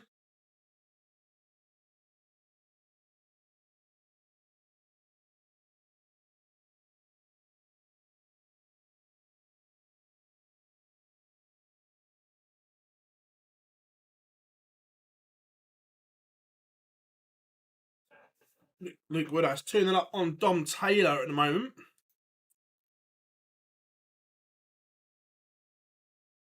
Damon Heta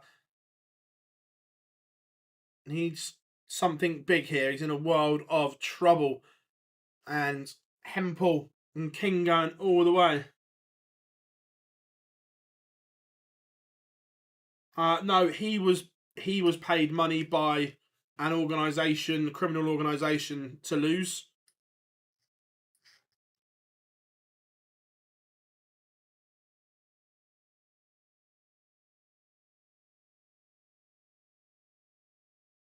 No, I completely agree, Paul.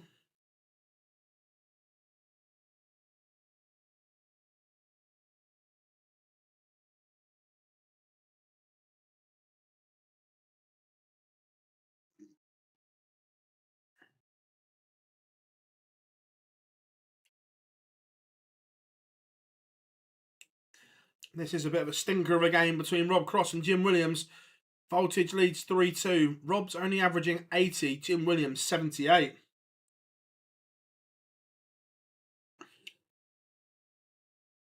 Big shout, Luca. Heta's in a world of trouble.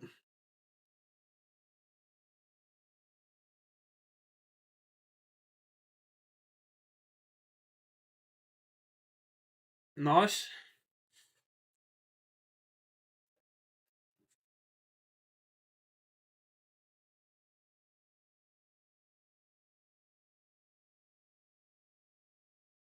Going Price.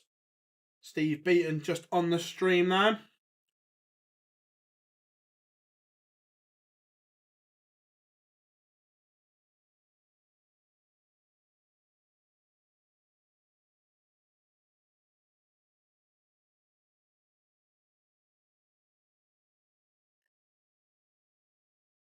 Yeah, Noppy is in big trouble. James Hurrell averaging 105 and a bit though. Playing some wicked stuff, and Florian Hempel completed the comeback. He beats Merv King.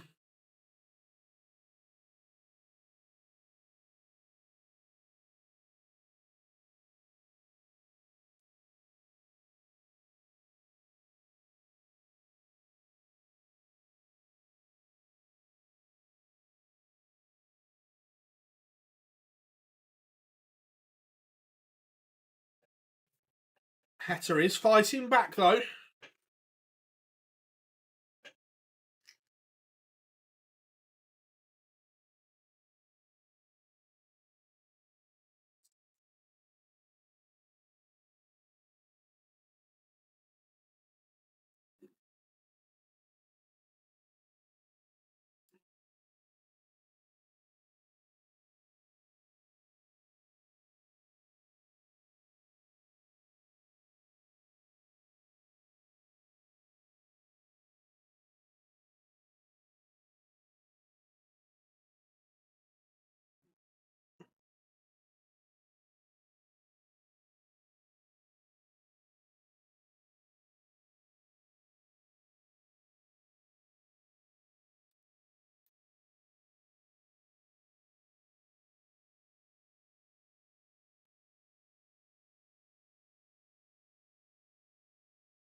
That's that one. So I'm just getting the results up, everyone. 2 seconds.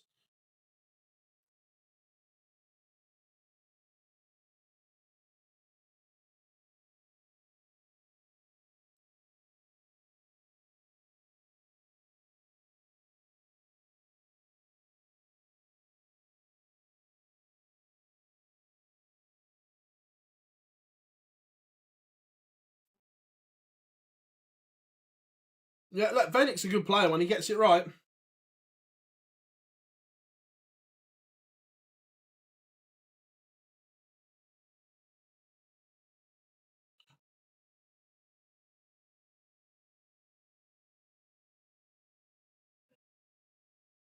Damon Heta has levelled it.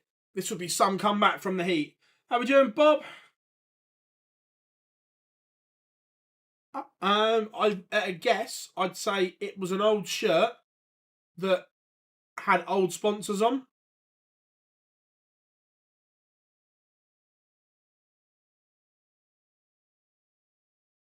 Martin Lukeman. Going Price 2-0 up on Steve Beaton, averaging 115.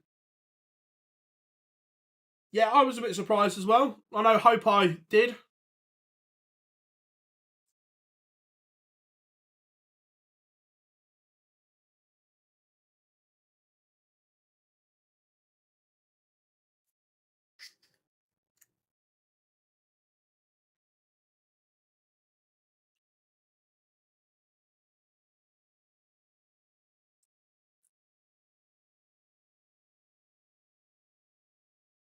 Rob Cross back in front against Jim Williams. Ian White 1-0 with Mike De Decker. Gary Anderson leaves. Jeffrey DeGraff 1-0.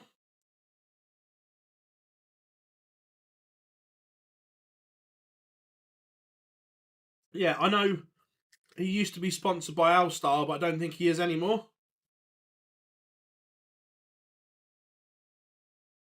Chizzy takes the opener against Dimitri. Daryl Gurney fighting back a little bit here.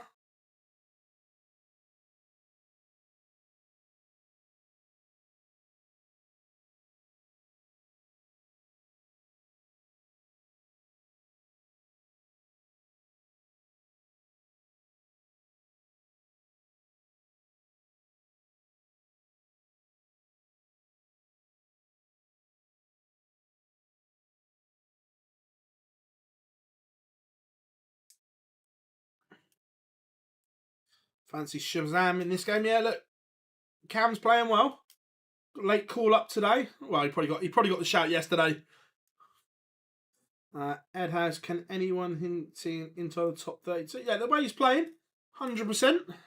But the thing is, to move up to the top 16, top 32 area, it's about consistency over a longer period of time, not just a few months. And that's not a dig against Richie or anything like that, because he's been outstanding this year. But to make that step, it's consistency over time. And Graham Hall does defeat Damon Heta in the end. He was comfortable at one point.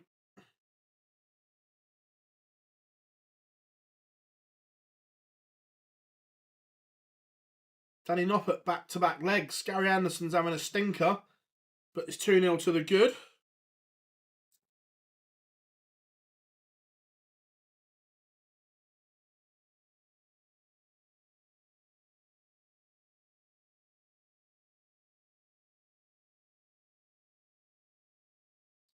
Ross Smith 2-0 up on Owen Bates.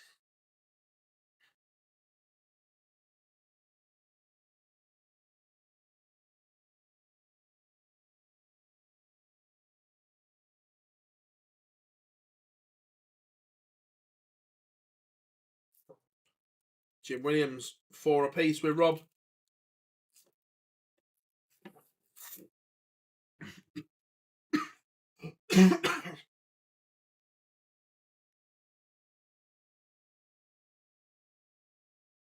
Yeah, I mean 1-0 with Daryl Pilgrim. You get Gary Price. Much improved performance from round one.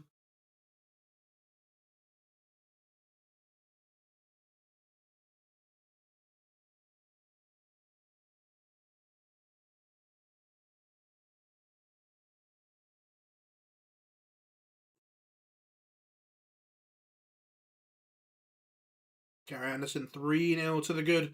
Tom Taylor levels it up as well against Luke Woodhouse.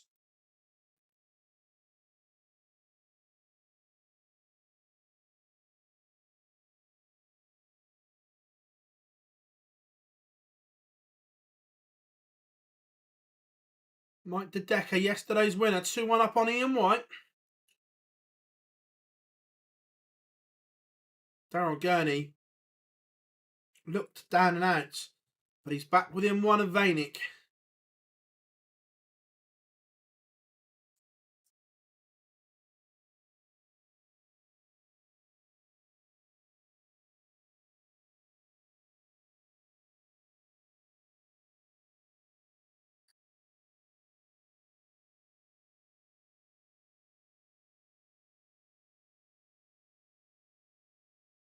Jim Williams leads Rob Cross.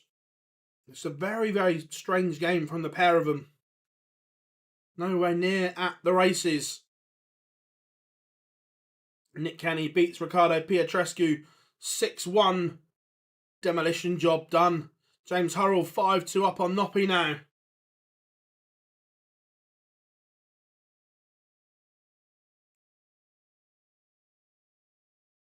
No, it's a very good scalp. Very good scalp indeed.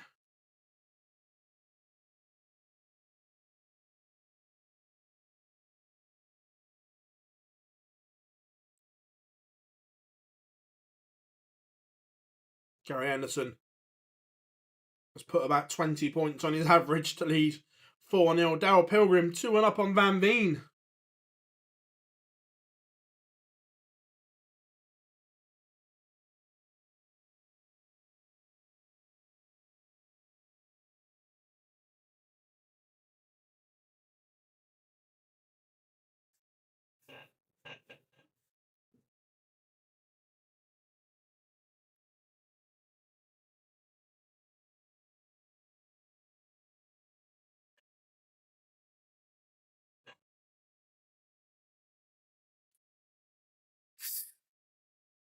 And Super Chin has levelled against Vanick. This would be some comeback from Chin.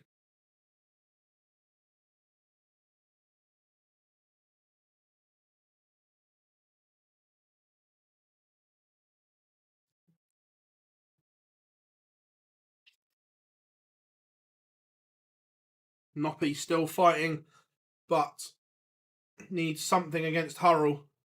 Hurrell's average has dropped by about 10 points in the last couple of legs.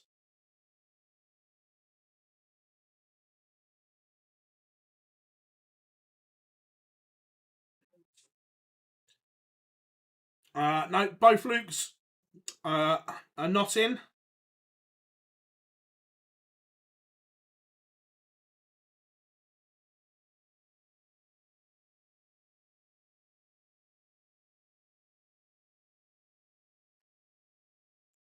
Jim Williams has beaten Rob Cross. A very, very strange game, that one. Both of them underperforming, but it is the quiff.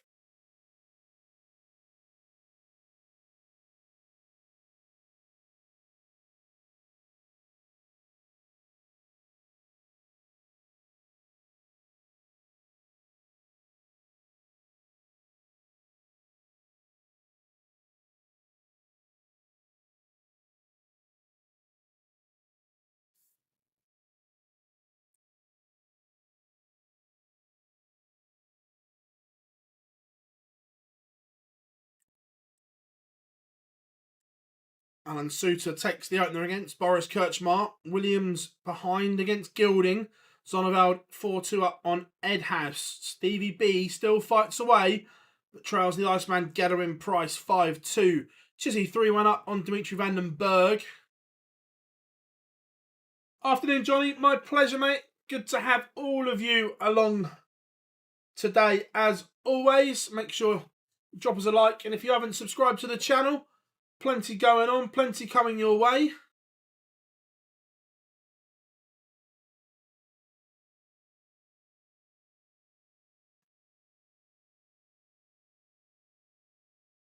Gary Anderson 5-1 up, not vintage, but doing enough against an out of sorts Jeffrey de Graaf.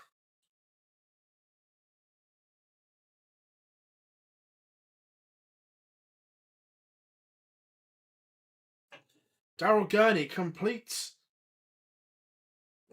surprise comeback. Anyone watching stream board number 3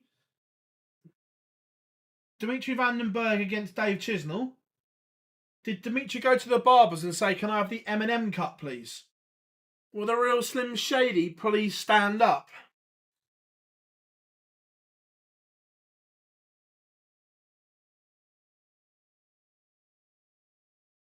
Been a bit of a mixed day so far, Johnny. Yeah, there's it's been a bit up and down.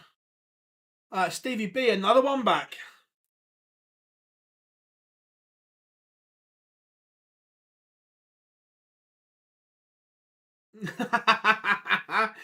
See, Teresa, once you've seen it, you can't unsee it, can you? May I have your attention, please?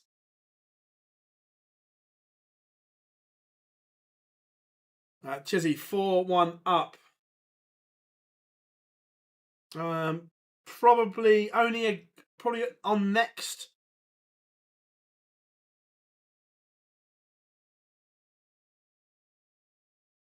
Both, I'd say. From yesterday, only Luke and Luke that pulled out. Obviously, there's no Michael, no Nathan Aspinall. Michael Smith lost early today as well. Johnny Clayton lost early.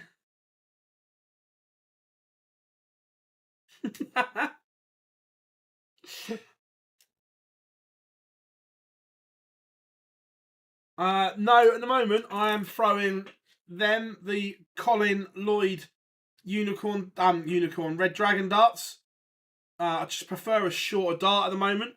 So I threw these for about 16 years, which were the Lloydie unicorn darts.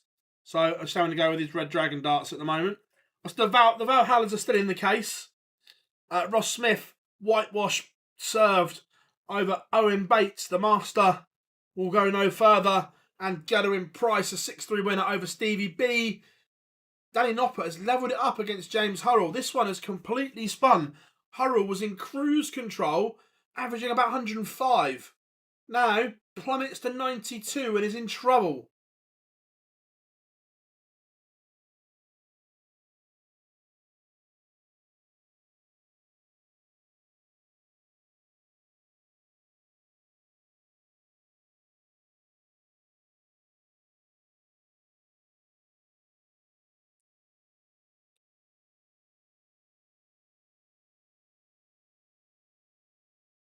Alan Suter back in front against Boris Kirchmar.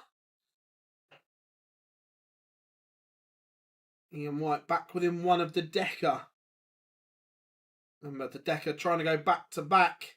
Ed House is now in front against Zonneval. Madhouse has turned this one around.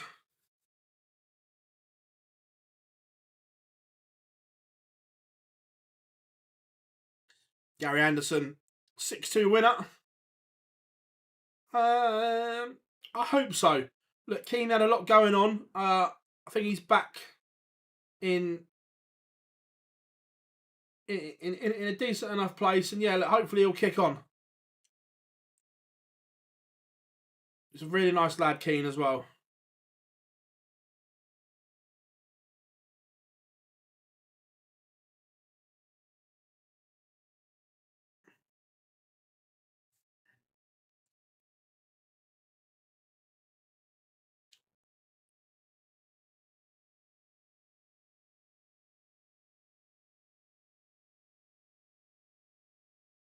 Luke Woodhouse has beaten Dom Taylor 6-4 to Woody.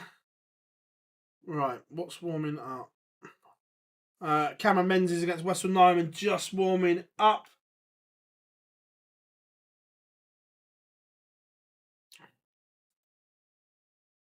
Moves them on that one. We always have a lot of... Oh.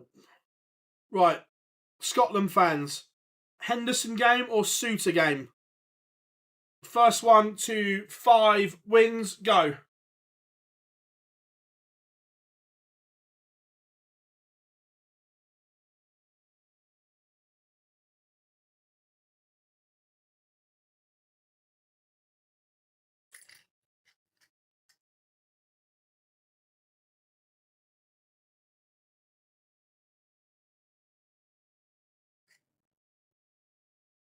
Got Hendo 3-0 up.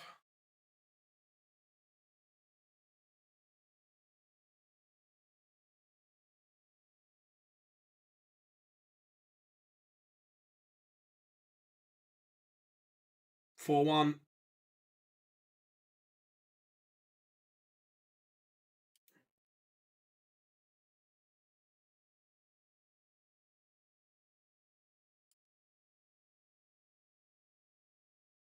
Five one. There it is. Hendo wins, so Hendo will go as feature.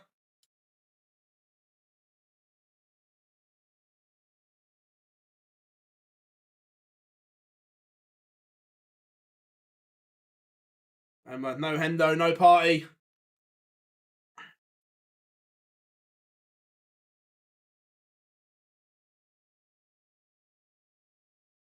Joe Cullen needs a win. Remember, he dropped out of the provisional.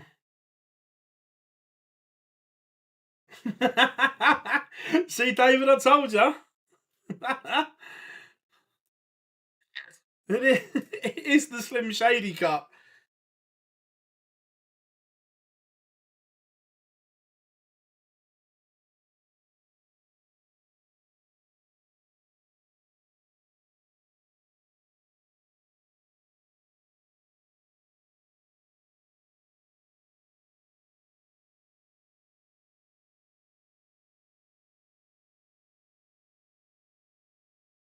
No, Sean, Luke's not playing today.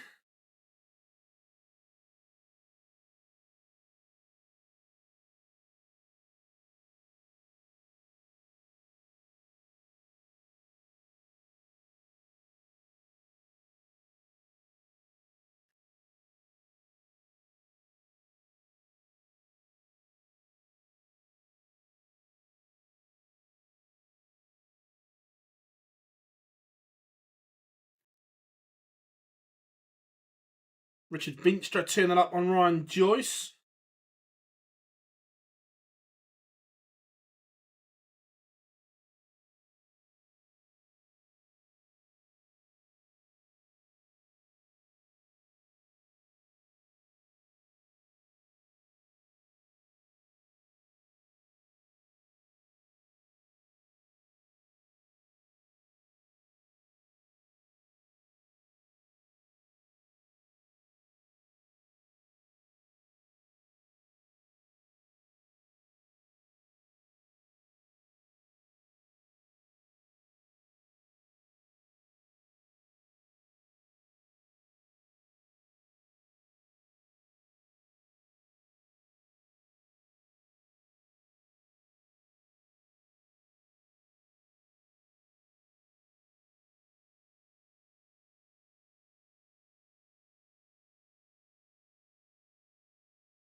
Right, sorry, back in the chat room. By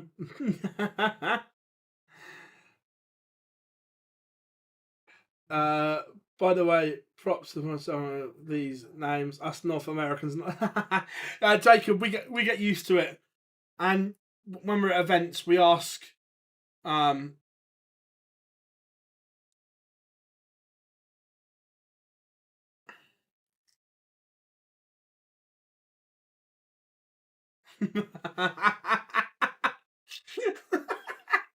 Love that, John. Bob, I don't think so. I think the cut-off for the seeding was already done.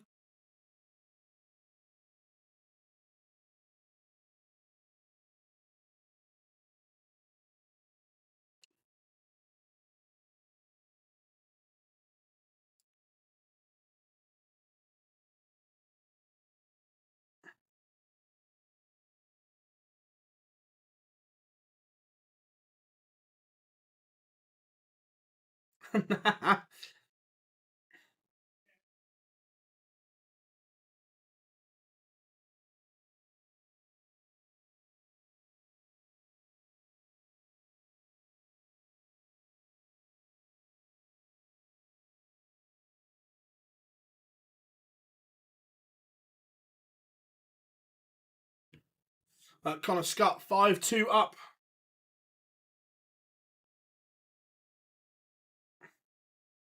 How we doing, Malachi? Hope you are good. Cam Crabtree has just beaten Martin Schindler 6-5 as we speak. Cameron Menzies 2-0 up on Wessel Nyman. Back-to-back 12 dart legs.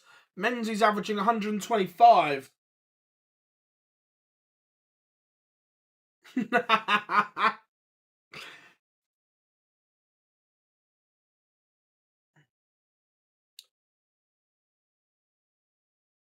Hendo 2-1 up on Mario van den Bohada. Joe Cullen does take the opener against Paul Horn.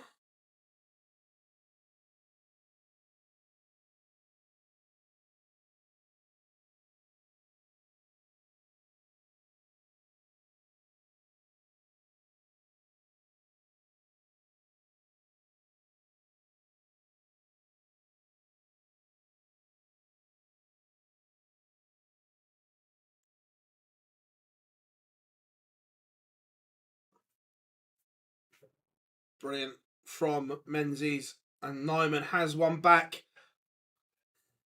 Great game.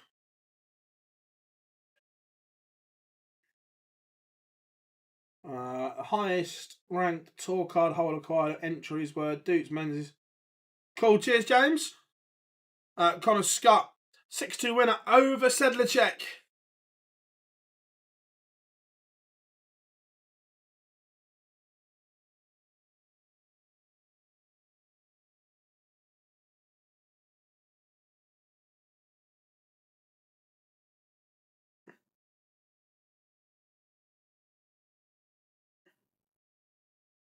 Yeah, so Sean, obviously you've got the 128 tour card holders. If any of them don't play, then they go to the Challenge Tour Order of Merit to top it up. So if there's one place missing, number 1 on the Challenge Tour gets an invite, 2 missing, 1 and 2, and so on. William O'Connor 2-0 up on Martin Lukeman. I believe so, yes.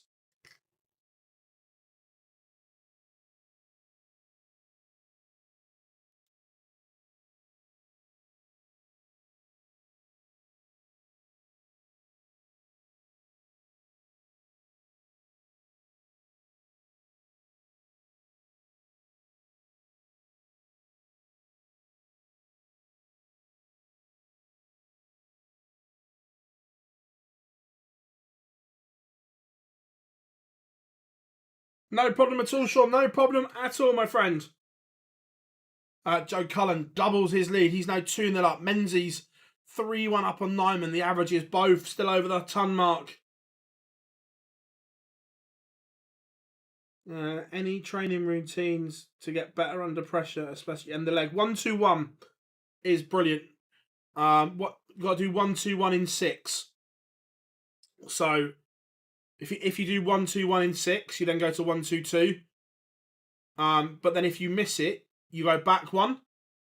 But if you do the finish you're on in 3, you stay on that when you drop back. So say you do 1-2-1 in 6. Say you get to 1-2-4, and then you do the 1-2-4 in 3.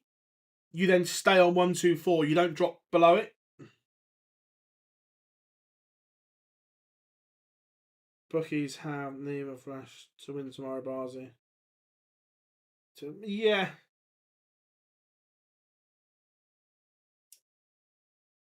Andrew Gilding has one back against Williams. This is better from Scott Williams, averaging 99. Mario van den Bohada has one back against Hendo.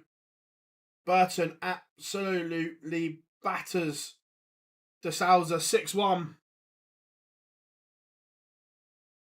Yeah, Lucas, it's 1-2-1's a really good game for it. William O'Connor 3-0 up.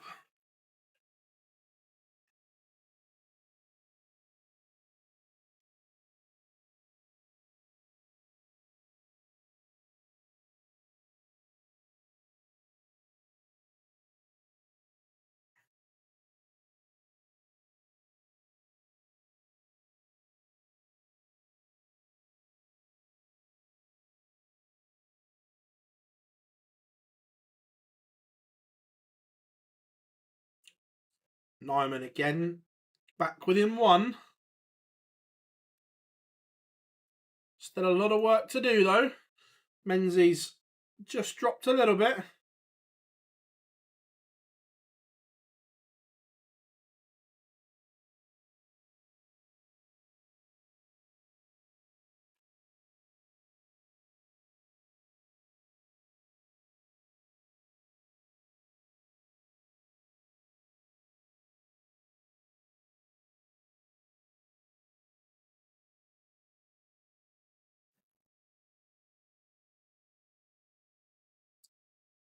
Boris Kirchmar back within 1 of Suter. Scott Williams has beaten Andrew Gilding.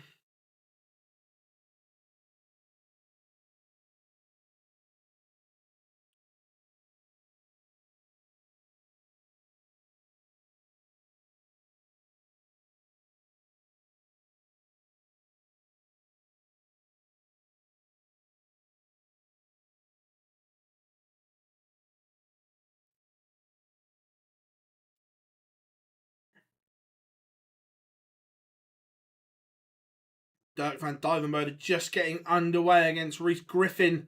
Brian Joyce is in front against Richard Veenstra.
Martin Lukeman has one back.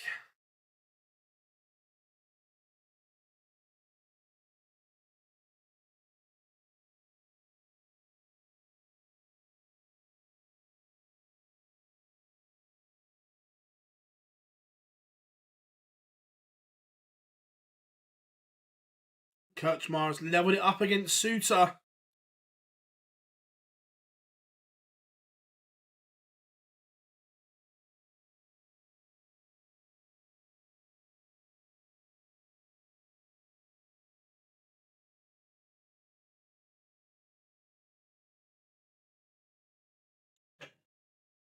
Ryan Joyce one away from beating Veenstra. Dirk takes the opener. Cullen pinned back. He's now 2 apiece.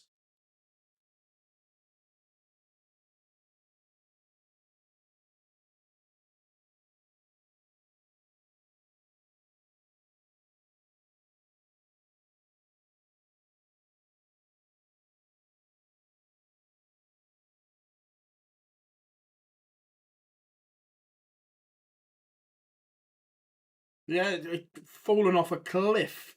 Rhys Griffin levels it up.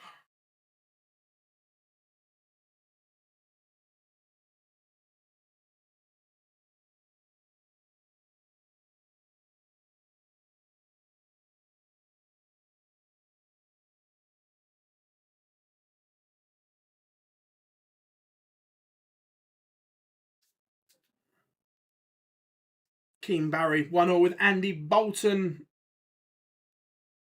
100%. Jose's in big danger. Yeah, I think so. I think Connor Scott's a class act.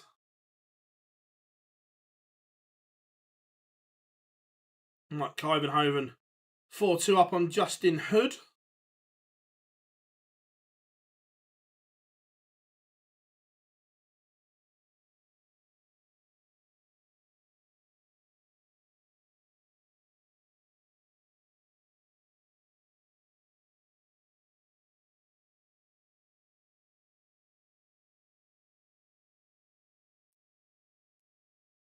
John Henderson, 1 away from the last 32. The Highlander. On course, Alan Suter does beat Boris Kirchmar.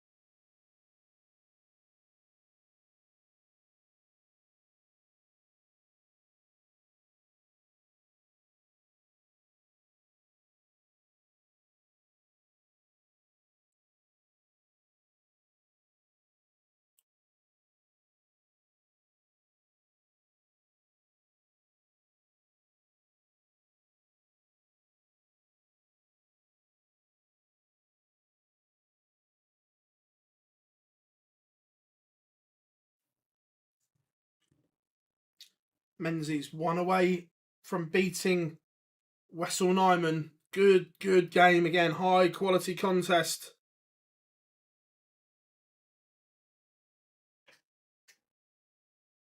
Chris Landman 3-0 up on Berry Van Peer.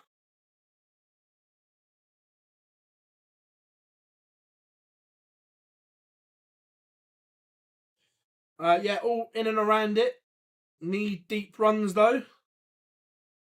Cameron Menzies has beaten Wessel Nyman. Both of them average over a ton. Really good game. And Big John Henderson seals the deal. He's into the last 32.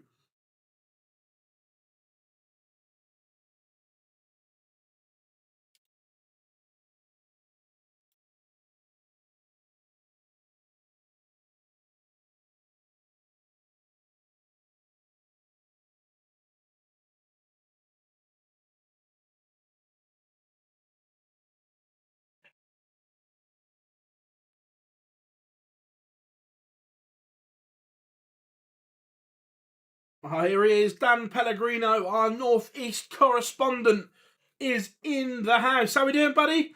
It's been a very strange day, I have to say. Is Charlie? Don't think so, Martin. Don't think he's a tour card holder.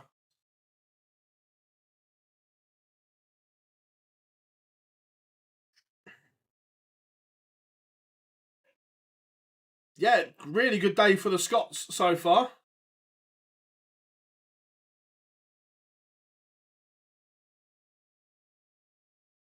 Yeah, Cameron Menzies, the last couple of days has been absolutely superb.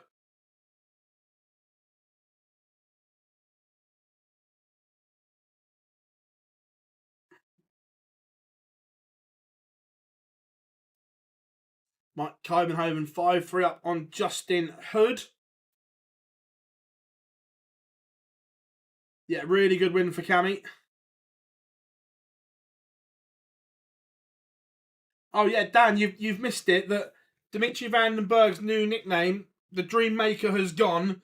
He is now the real Slim Shady. Can I have your attention, please?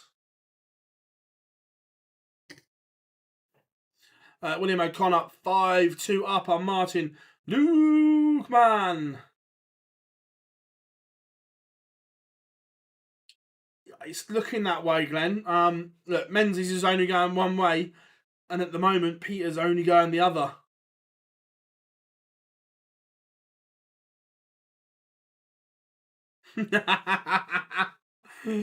Could you imagine if he walks onto that? No, man, it's not a new. If he's got a new haircut and he looks like the real Slim Shady.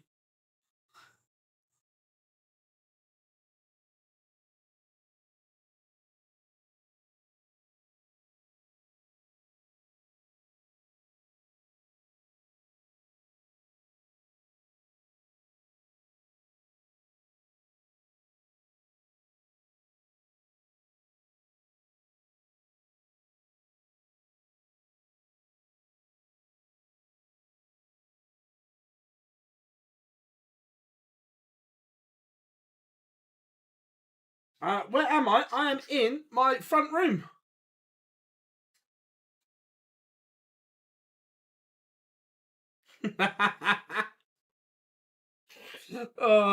Love that, Jay. Love that a lot. Chat room, you are on fire today.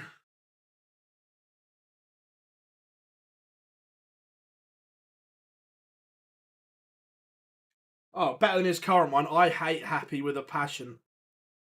Just don't like the song. So overplayed. You know, Anthony, you know. Although I am looking at a few office options around here. So we may have a bit of a purpose-built plate. Or not purpose, but inside a bit different.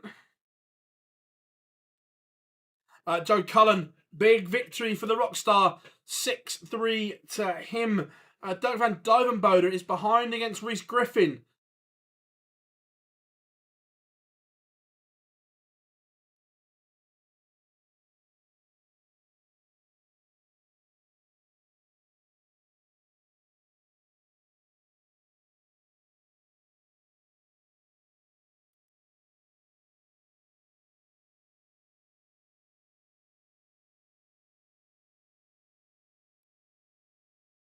Afternoon, Joe. Hope you are good, mate.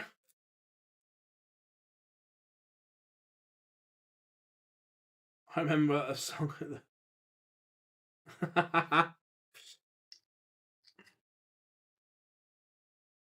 was quite funny, everyone. Dan enjoyed his time in Blackpool. Was going to come and watch the women on the Sunday, but may have indulged a little bit too much.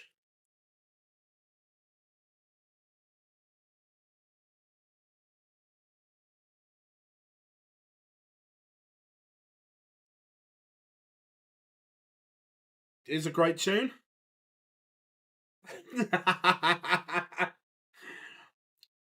How did Mrs. Simpson like Trilogy? Was she a fan?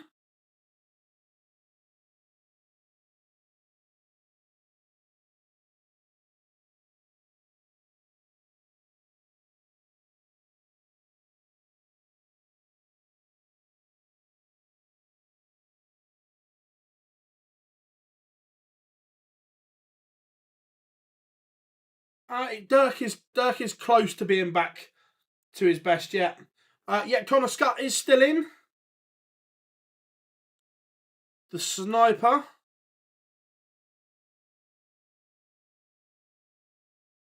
Big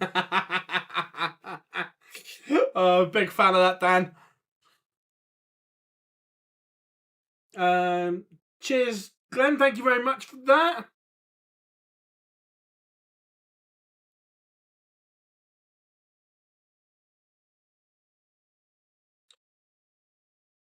Don't worry, Dan. I'm sure we can get something sorted.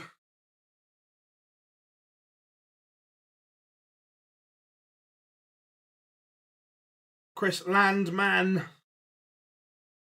gets the job done. Hood, Kyvenhoven going all the way.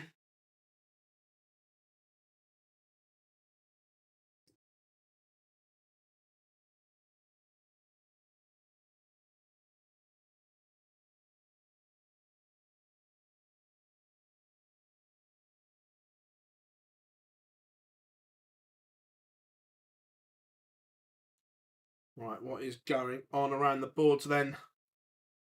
Reese Griffin back in front against Dirk van Duivenbode. 4-3. Team Barry Keane 5-2 up on Andy Bolton. Remember, Barry was in a world of trouble in his opening game, but reacted well here.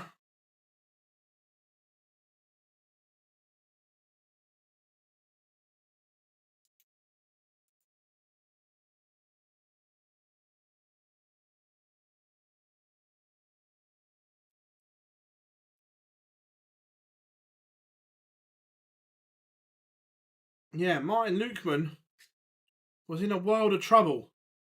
William O'Connor has let this one slip.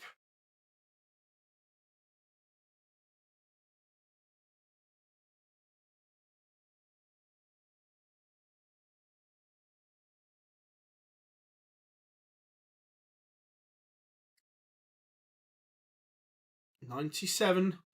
164 apiece.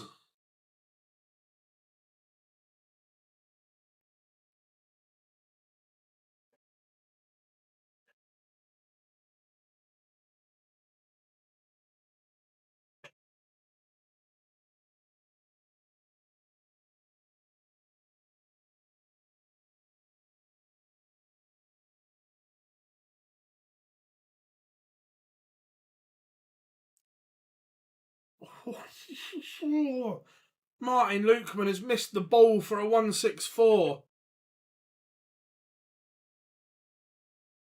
Keen Barry has beaten Andy Bolton, and Martin Lukeman completes the comeback.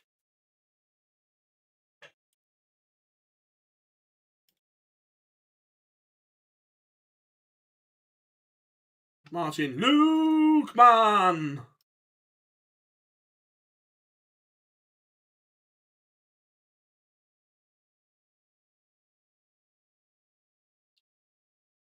Someone's asked who's top of the Challenge Tour. I will tell you 2 seconds. So, Challenge Tour order of merit at the moment is Danny Jansen, Christian Kist, Andy Bolton, Connor Scott, Wesley Placia, John Henderson, Daryl Pilgrim, Oscar Lakaziak, Dragutin Horvath, Stefan Belmont are your top 10.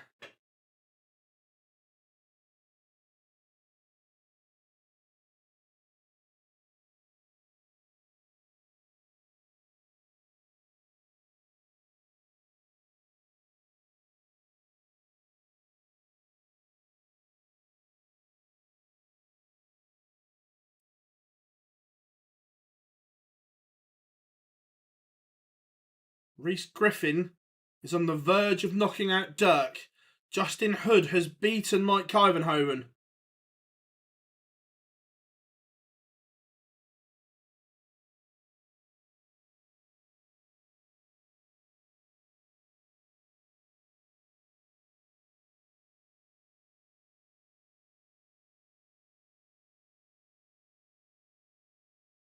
Absolutely.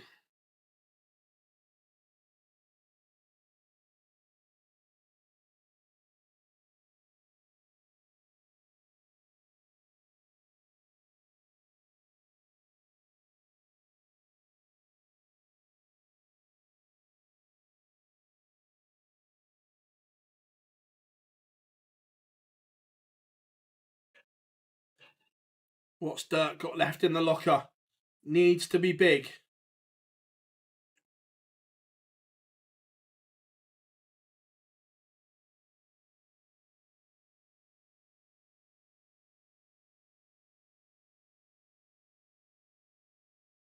Oh, yeah, at one point, Glenn, he was absolutely ridiculous. The big fish. Dirk reels it in. Cool Hand didn't play today, Malachi. He pulled out.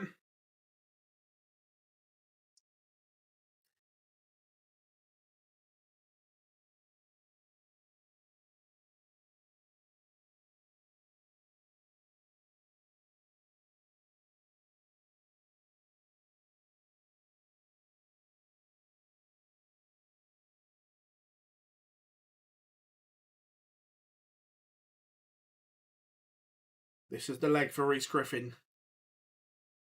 Dirk couldn't punish the mistake.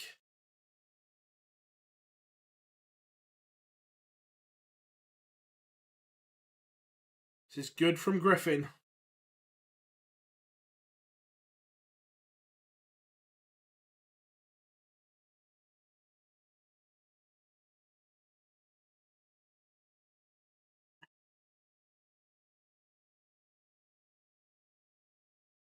Dirk needs something big.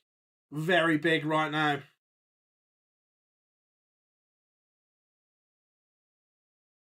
That's not enough.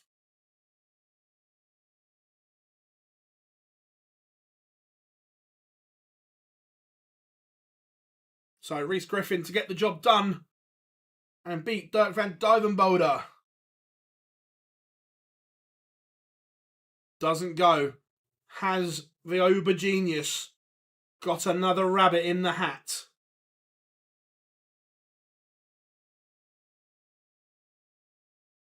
Not this time. So Griffin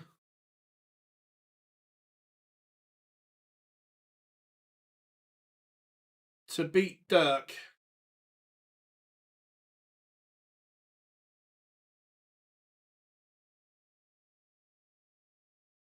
Gets over the line. So that is all the last 64 in the can now. Cooking along nicely today, everyone. What are you saying? Who are you fancying from here?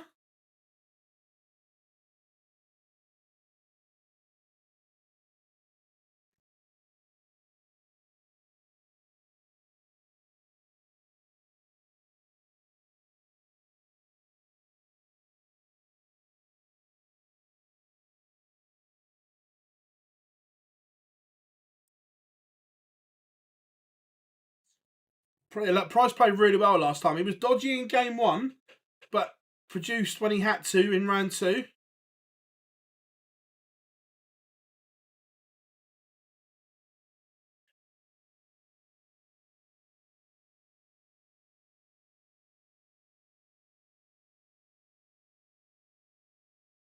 Like to see Cammy win, yeah.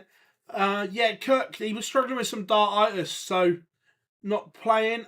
Bunting or Anderson. Love to see Gary do it. Stephen wants to see Cammy win. Ross Smith. Fancy Gary today. Yeah, look. Back Van Veen. Nice. Look, Kian's quality.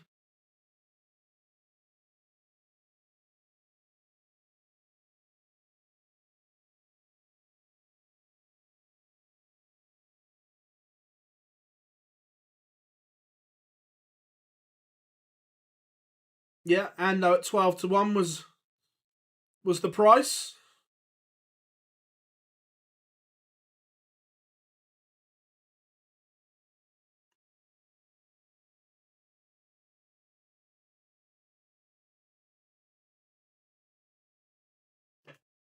How can I get rid of Snatcher? I would just go up to the board and just throw darts naturally and don't aim. So just your normal throw, just throw them. Doesn't matter where they land at the board, just throw them naturally. 5-10 minutes, just keep throwing them. Again, don't worry about where you're aiming. Just propel them normally. No, MBG is not played in any of these, Tommy, and he is not going to Australia, recovering from the second part of his operation. Oh, Harry, you know how it works. It'll be sensationalised. You know how it works.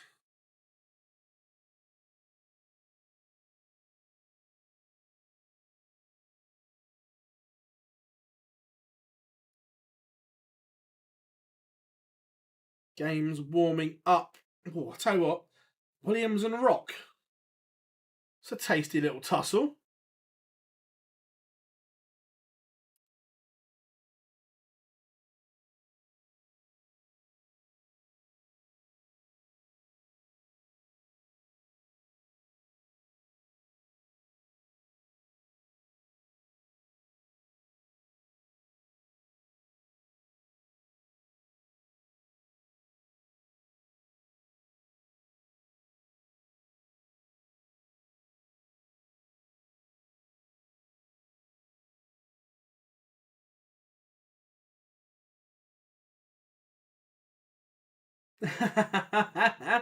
Like that, Stephen. Like that a lot.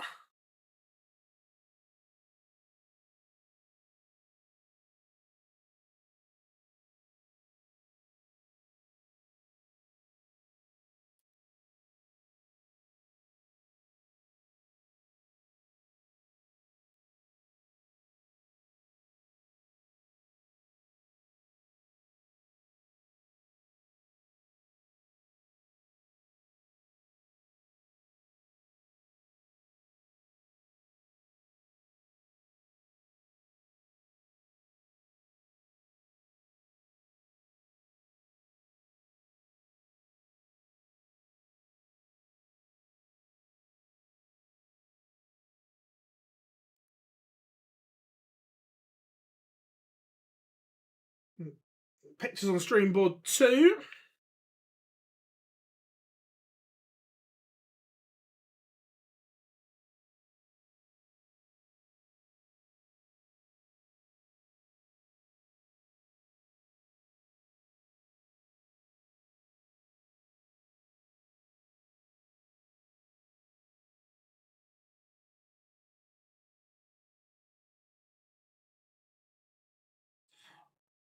Yeah, no, Stuart, they're fine since then. They're all good.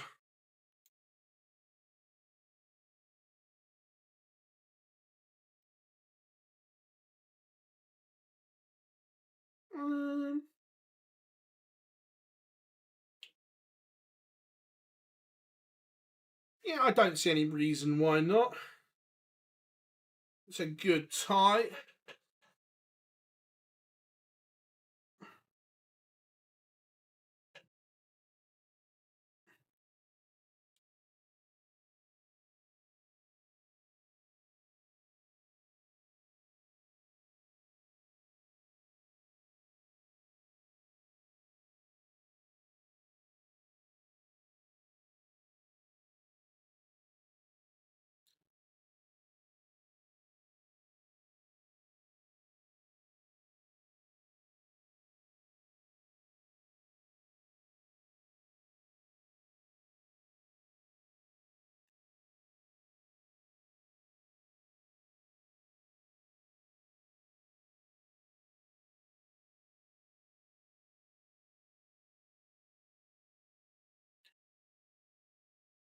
All right, 2 seconds.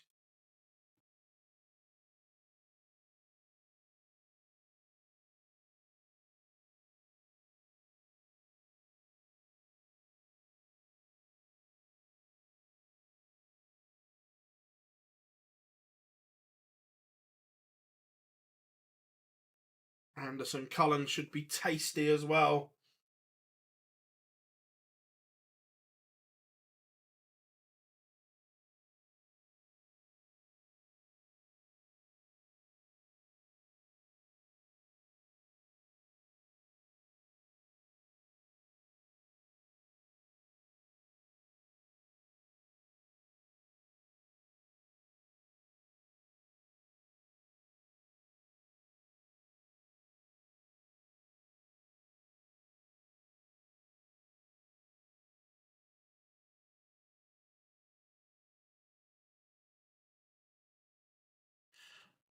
Right, everything underway now. Let's do this. The last 32.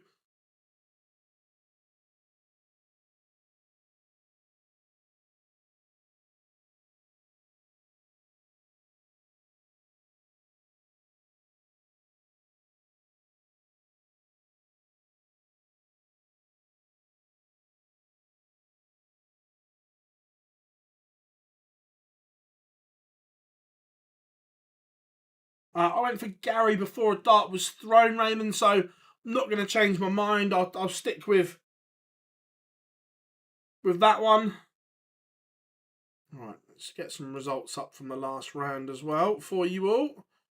In case anyone's joined us and wants to scroll through.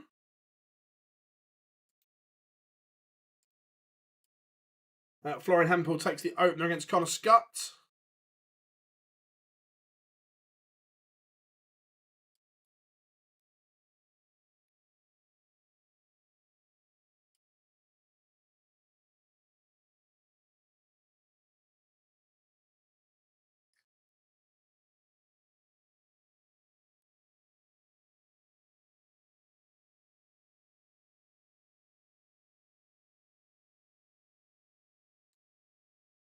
Fingers crossed, yes. I think I've worked it so we can.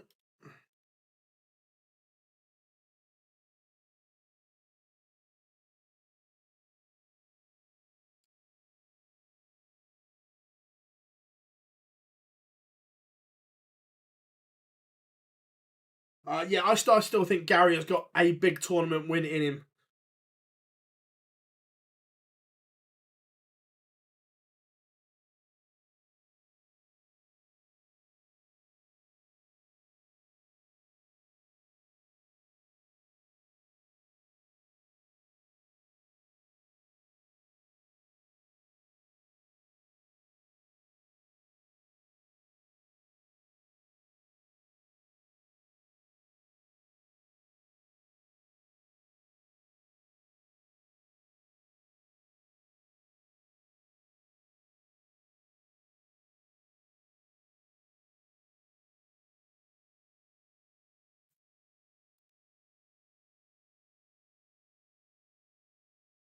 Now, I've gone for Gary Anderson today.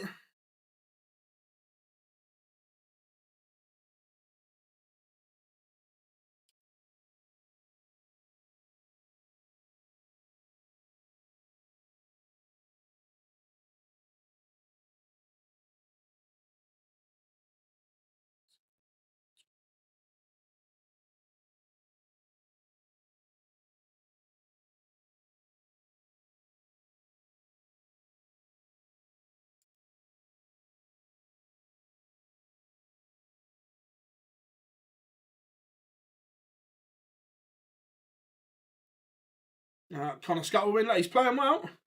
No doubt about that. Ryan Searle up against Mike De Decker.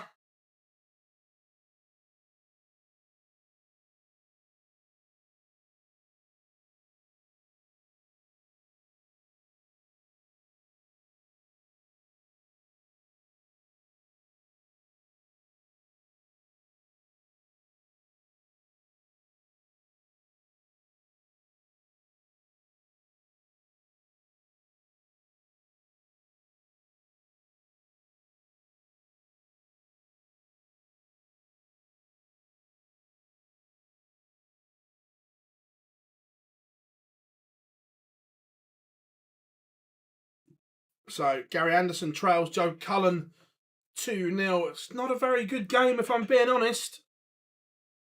Anyone would think it was the last day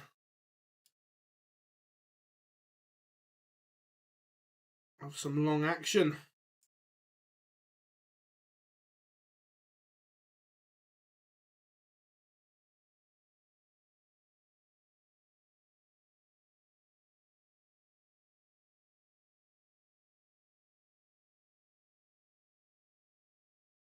And there's the results up as well. Jim Williams 2-0 up on John Henderson. Woodhouse 2-1 up on Bunting. Hempel. Connor Scott is averaging 109 against him, but it's the German that leads. Ryan Searle has just broken Mike De Decker's throw. 3-1 to Heavy Metal.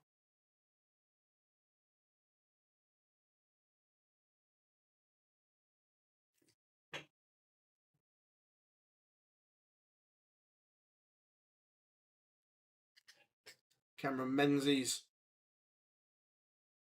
Brilliant 164 checkout. Gave him the lead against Gerwin Price. Nick Kenny 2-1 up on Stephen Burton. Neil Zonneveld 2-0 up on Aaron Monk. Monk only averaging 64 at the moment. Joe Cullen 3-0 up on Gary Anderson. Anderson averaging 84. This is out of sorts. Not that I know of. I think Scott's one of these players that produces his very best on the stage in front of an audience. But the problem is you have to get to those stages first before you can perform. And Josh Rock leads 3-1.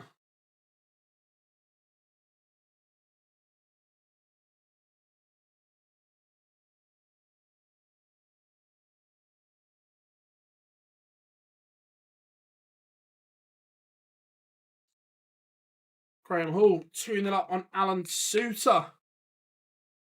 This could be a big result for Joe Cullen. Maybe yesterday dropping out of those places was the wake-up call. So 4-1 up now.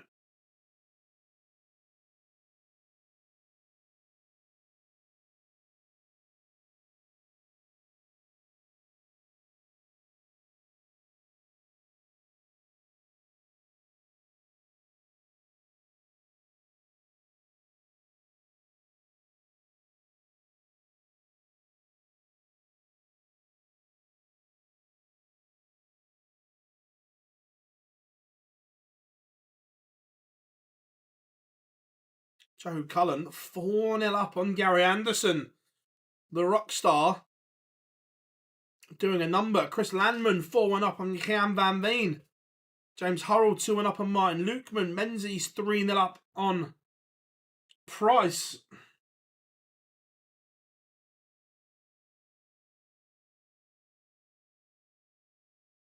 Cold, Liam.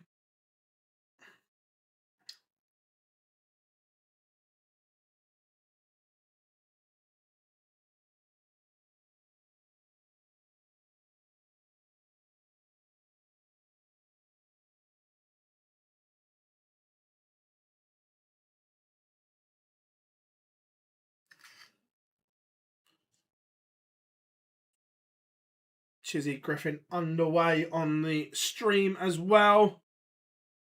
Mr. Decker has one back.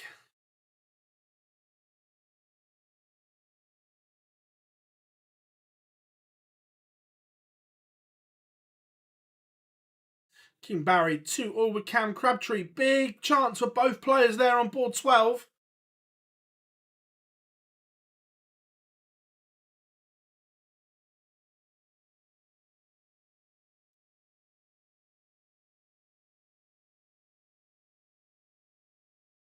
Henderson has one back, but still trails 3-1. Work to do for the Highlander.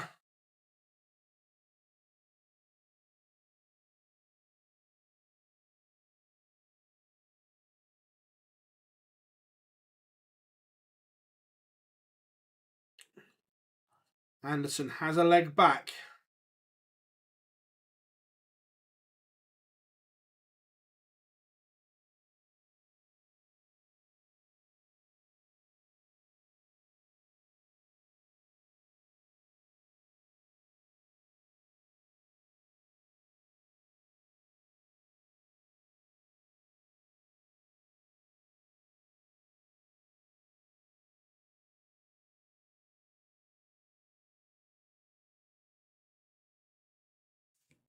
Ryan Searle, one away on our feature game.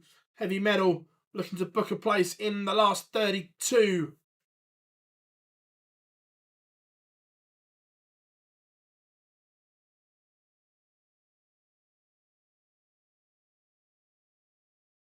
Neil's on about 5-0 up on Aaron Monk. Is the bagel about to be served?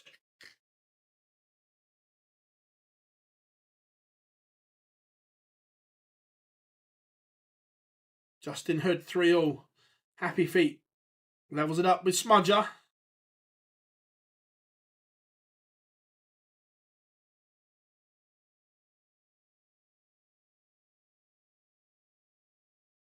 I don't know if anyone grabbed one. Let's have a look. Because it was only on the stream board that we saw it. So I'm not sure if anyone screenshotted it.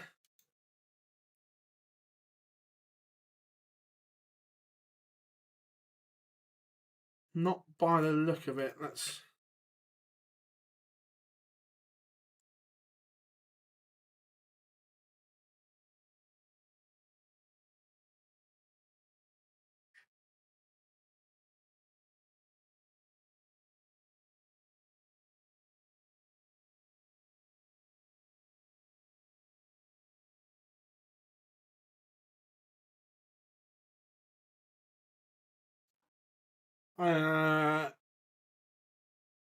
I would say, without looking, I would say so. The fact he's 1-1, did he get to a semi-final as well? Be amazed if he hadn't. Martin Lukeman back in front against James Hurrell.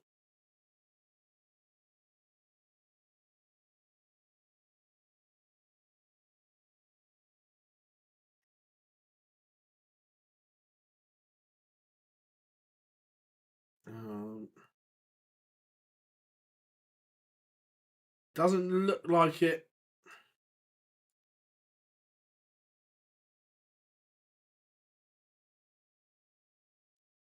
Gutted. Ross Smith back in front against Happy Feet. And Joe Cullen has sealed a 6-1 rout of Gary Anderson. Florian Hempel back in front against Connor Scott. On throw again, superb from both here.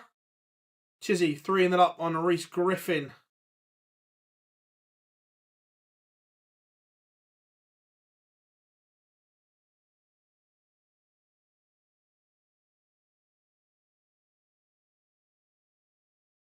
Jim Williams 5-1 up on Hendo. The big Hendo weekender looks like it's coming to an end.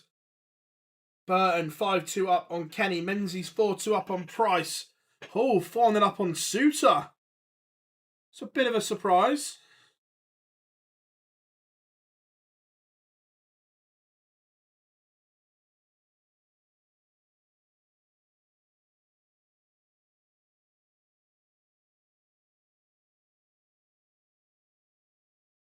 Afternoon, James. Happy Friday to you as well. Shocking all day, in fairness. I hope he's done. I think he'll be alright.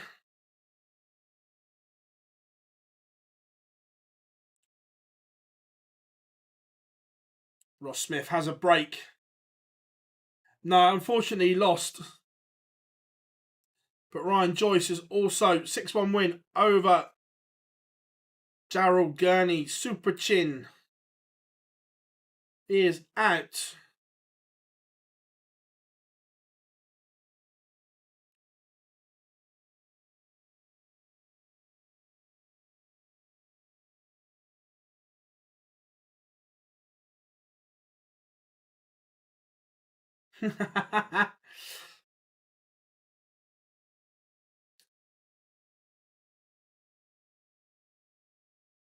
Dave Chisnell 4-0 up. Suter has a leg back.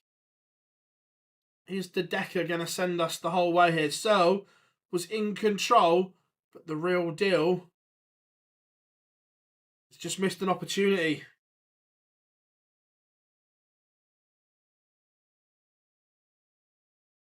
But match starts missed by Heavy Metal. Josh Rock has beaten Scott Williams 6-2. Rocky goes in. Yeah, look, Cammy's class, Sam. Jim Williams has beaten John Henderson 6-1. The Highlander departs. The Decker sends us the whole way.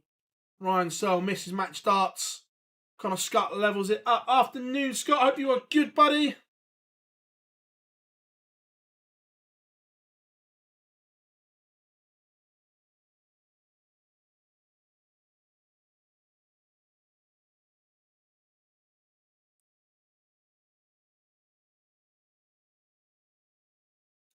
Ross Smith beats Justin Hood 6-3. Bunting levels it up with Woodhouse.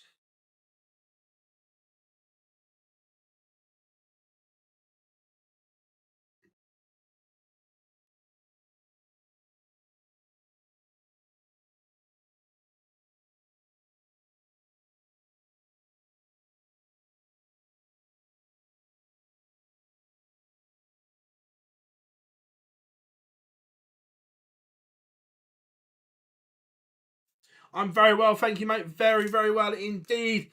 Keen Barry's into the last 16. Beating Cam Crabtree. Shazam is out, as is Godwin Price, beaten by Cammy Menzies. It's another ton-topping average from Menzies.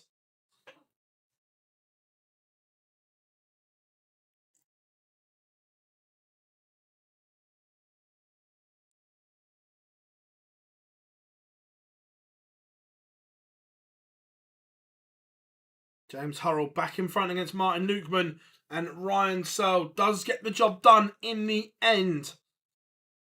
All right, let's go. Let's see if we can get the end of Bunting Woodhouse. That one's probably got more legs in it.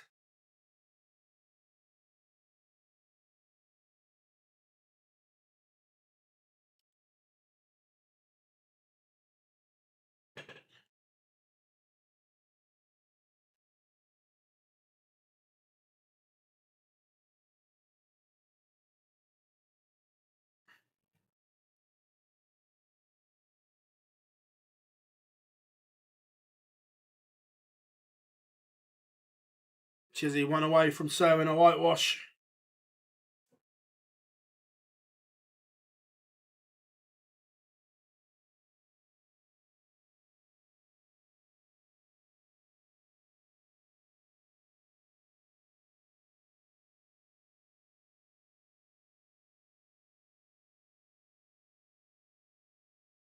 Reese Griffin will not be bageled. Gets a leg on the board. Bunting is within 1 of beating Woodhouse. Can Woodhouse hold to send us the whole way?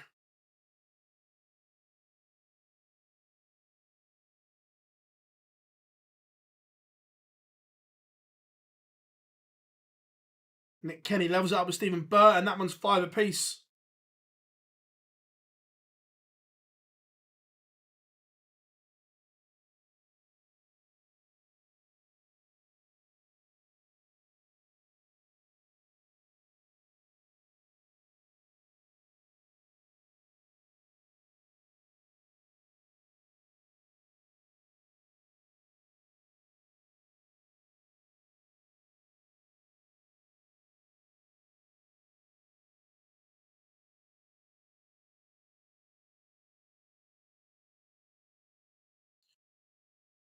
Great start from Woodhouse to try and send us the distance in this one.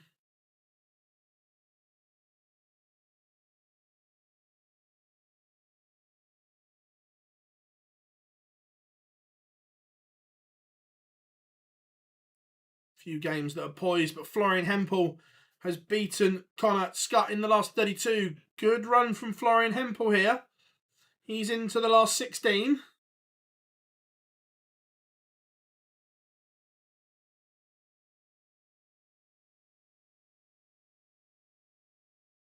James Hurrell is 1 away from beating Martin Lukman.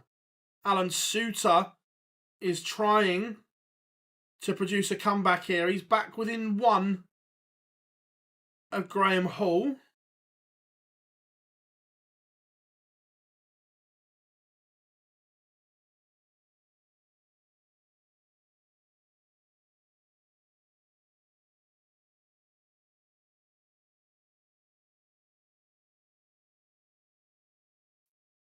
Dave Chisnell seals the deal. 6-1 win over Reese Griffin on stream board number 1.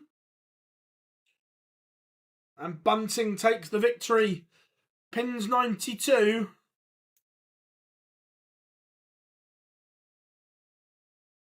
To get the job done, let's go and see if Suits can produce a comeback.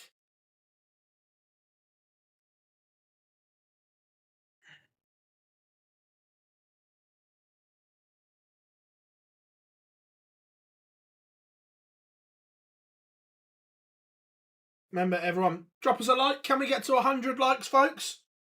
Massively appreciate it on this very sunny Friday afternoon on the South Coast here. Anyone got a winner? It's all over the place, isn't it, at the moment? It could be anyone. All the favourites.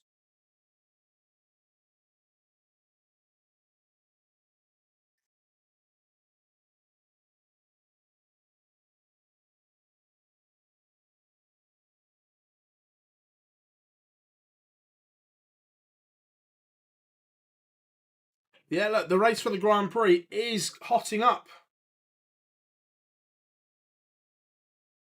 It's raining. It's nice down here. It doesn't make you feel any better, but it's the Costa del South, as I call it.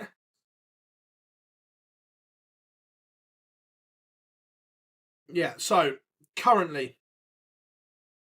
Joe Cullen has moved into a World Grand Prix spot. James Hurrell has beaten Martin Lukman. He's into the last 16.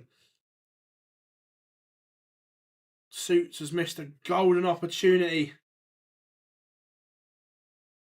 And Hall to go within 1.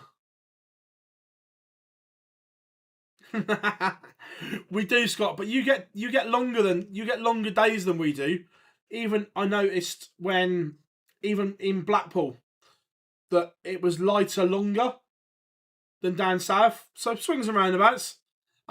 Suter missed an opportunity there and Hall steps in. Can Alan Suter win 3 on the bounce? So yeah, going back to Joe Cullen is now back in the green on the Pro Tour Order of Merit. However, he's got people breathing down his neck. But James Wade being out is also in danger. He will be Graham Hall's biggest fan over the next couple of minutes. But interestingly, on the seed list, that Joe Cullen will be looking to go back above Josh Rock if possible. So, all things in play right now.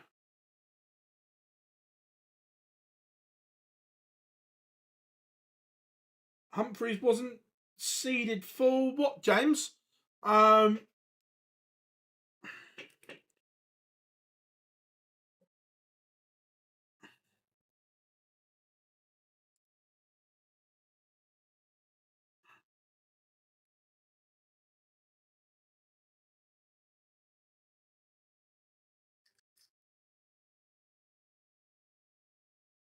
That's a big visit from Graham Hall, and all of a sudden, Alan Suter is under the cosh.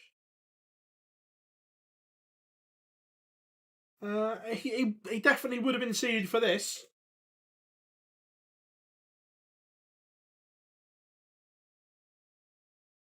I think, anyway. Maybe wrong. It's been known before.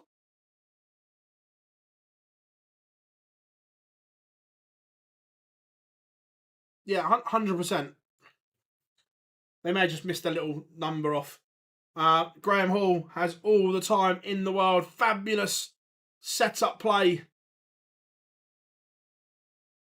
Suter has applied pressure, but that pressure may have come too late. James Wade will be praying this goes in.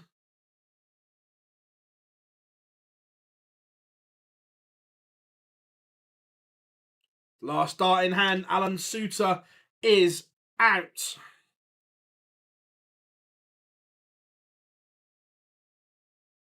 Yeah, absolutely, Stephen. A much needed win for Joe Cullen as well.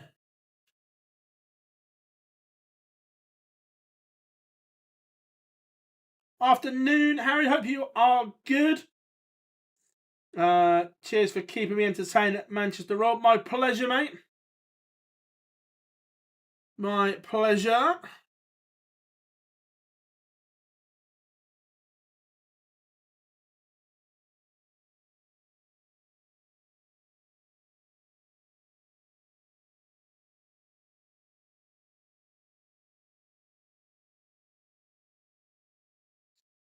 Yeah, he's been hit and miss.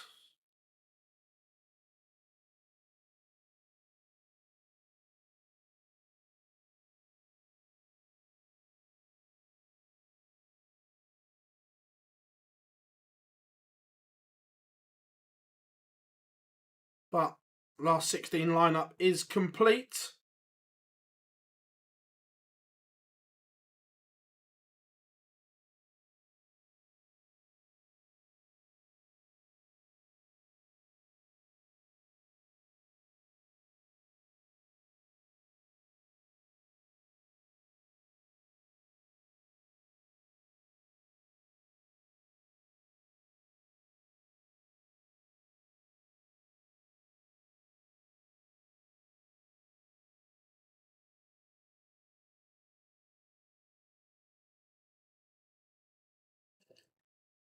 So then, what are we saying, folks? Who do you fancy from here?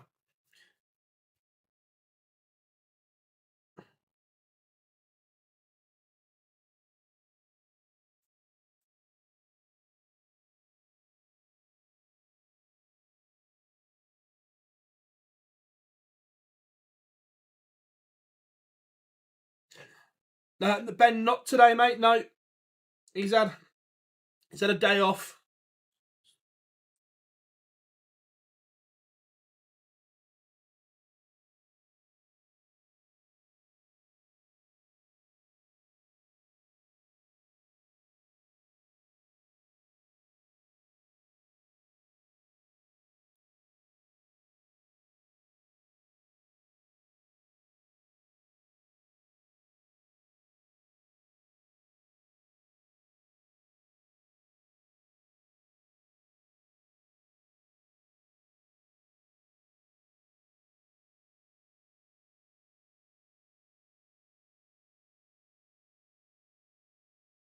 Bunting or Ross Smith. Yeah, don't know if I fancy him, but hopefully, look, it'd be a massive win if Joe Cullen could win 100%.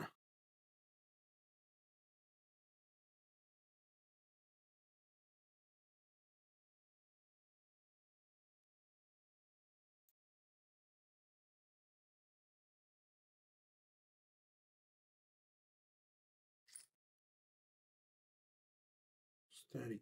Just going to get the results done on screen for you all as well.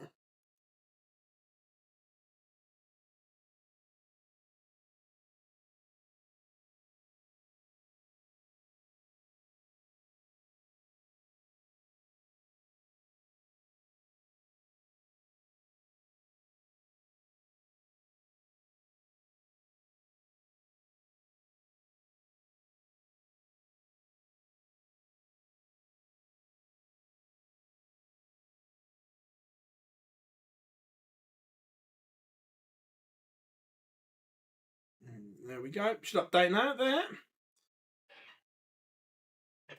So, ready to rock and roll. Also, what I like today is no board is massively, or no board was massively behind. Going into the last 16, we weren't waiting for a board or whatever, which is always good.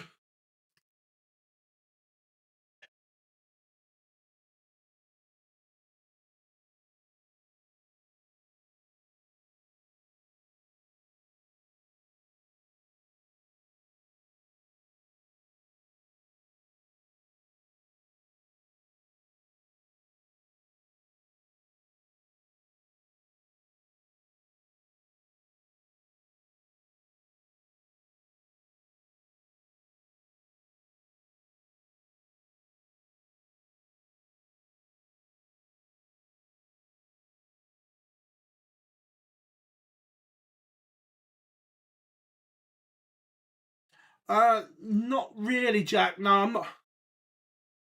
Olympics not really my thing. Look, I like the track and field stuff, but the rest of it, some of it, I don't like. Professional tennis players and golfers playing in it, and they're footballers, and so I'm not really my thing. But I watch track and field stuff.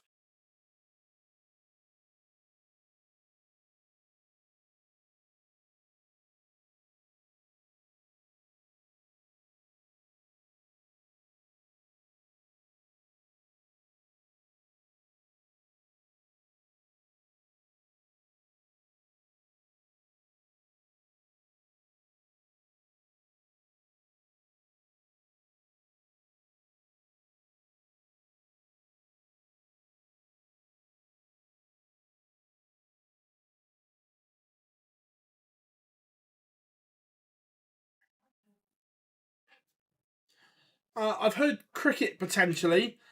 I don't think darts will ever get in for obvious reasons.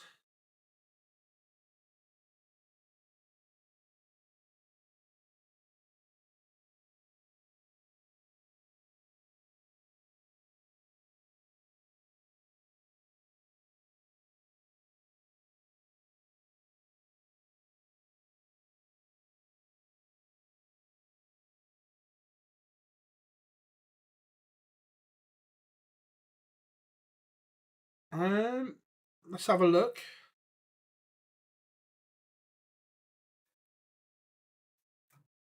And wait for the games to warm up. Any questions, get them in. How is the race for Minehead looking? Not there. James Hurrell, very well positioned in 41. Graham Hall, good run today. He's in. Jim Williams is in at the moment. Nick Kenny's in with a run today. Hempel, Scott all in. Matt Campbell close to falling out. Chris Landman just outside. No, Keane Barry and Joe Cullen both outside still and have quite a bit to make up. Cullen's $4,500 outside. Barry $5,500, so still a lot of work to do. Felix, yeah, Rob Cross is aware of his situation as well. He knows he's a mile off.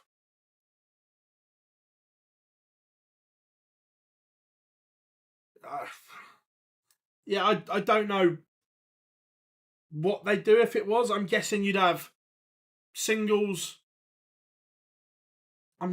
Would you have men's doubles, women's doubles, and mixed doubles? I'm not sure.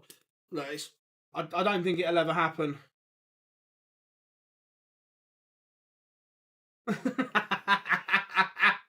Oh, John, I love that.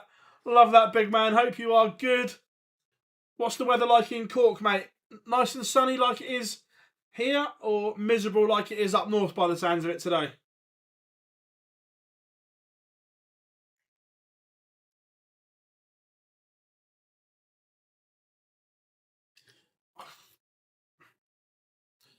I really hope Cameron Menzies wins.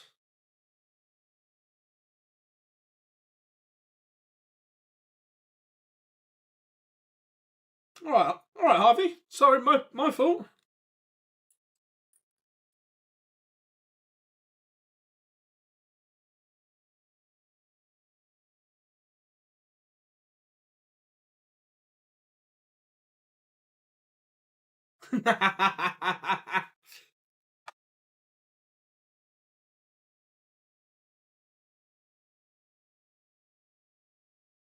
Nice. Sun's still out down South Teresa, so it's all good.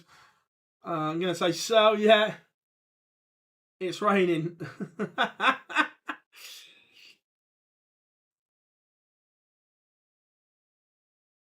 um, um, I think there's a few reasons, Felix. I think one, look, the standard has got better across the board. Also, the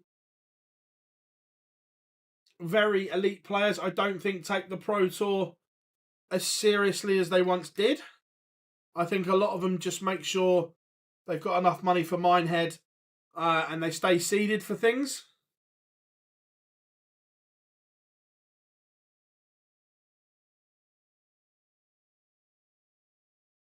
Right. Feature game. Shall we have a little bit of the rock star Joe Cullen, as he's very topical at the moment?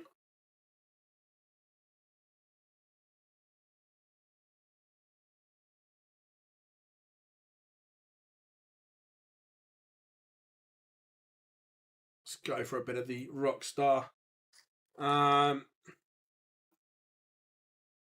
It's not too hot. I'm in Staffordshire. It's dull here. So yeah, you're only about 2.5 hours, 2 hours 40 north of me. So it's Midlands. You can keep your sun. Fair enough. You Brits can keep that sun weather 30 plus. Today in Eastern Canada. Canada's on my bucket list to go to. Looks amazing. MODUS and but yeah, absolutely.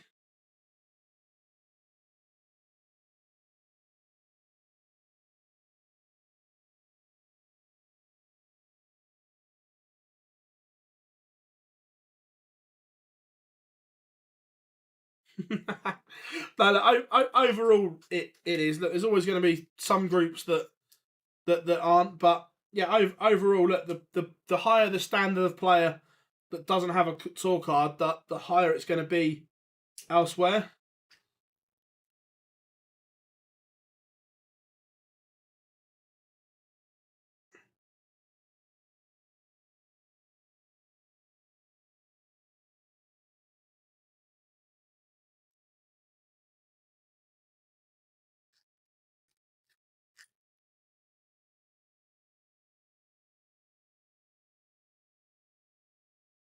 Anyway, Glenn, the general bookie isn't complaining. Otherwise, it wouldn't still be here. Must be doing all right still.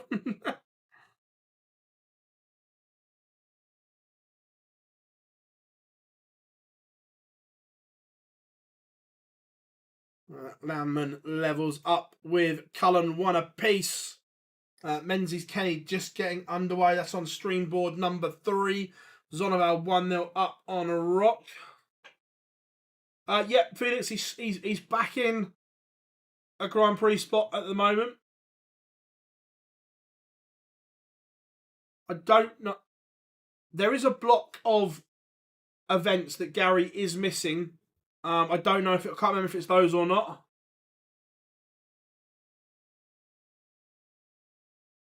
So Jacob, the World Grand Prix is a bit like the match play.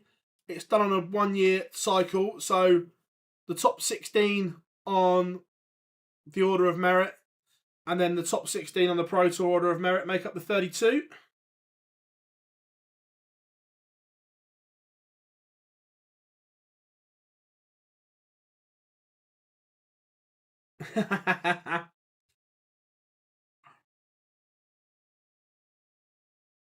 Remember, everyone, drop us a like and subscribe to the channel. Massively appreciate all your support. Florian Hempel takes the opener against Chizzy Rascal. Yeah, pretty much.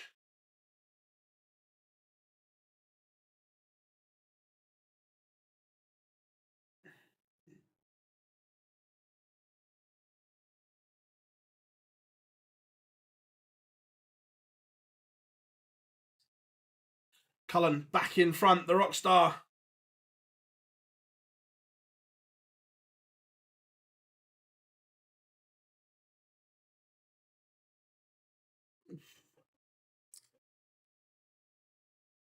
Menzies takes the opener in 12 against Kenny.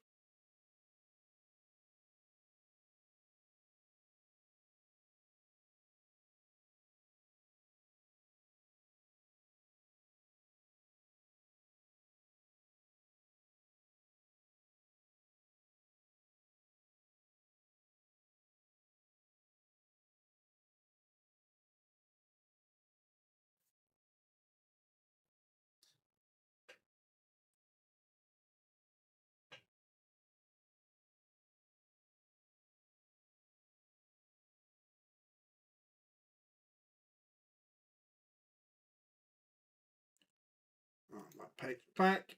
Jim Williams takes the opener against James Hurrell, the former England captain.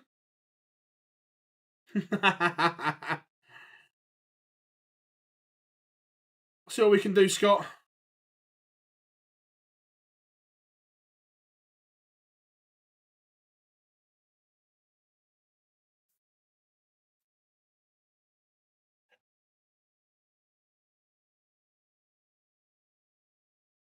Yeah, 10 dart leg for Ryan Searle in his opener. Cameron Menzies tune that up.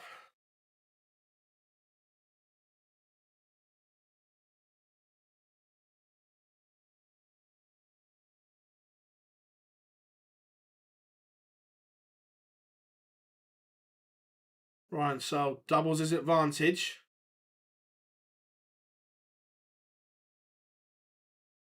Only averaging a casual 143. Yeah, 10 and 11. Not bad. Zonneveld, or Rock just goes back in front against Zonneveld. 2-1 to Rocky. It's not the best of games, but he does like to launch them, doesn't he, those 32-gram bombs. King Barry, 3-0 up on Graham Hall. Dynamite is just starting to explode here. Cullen holds again and back in front.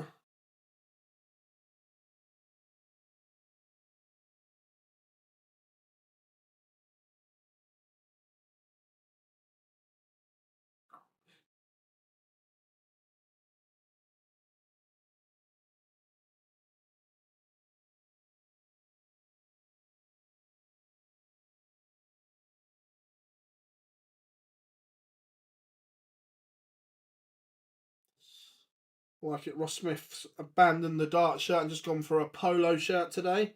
Big fan of that look.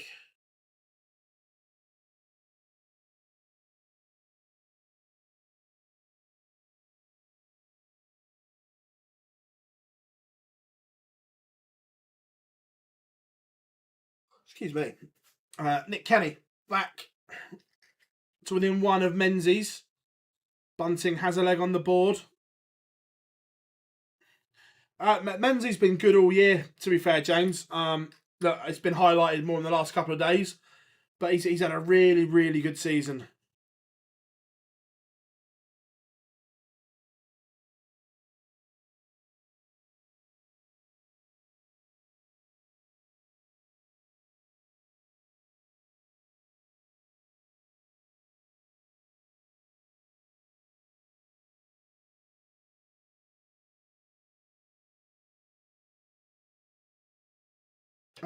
Do I think we'll get more? Yeah, I do.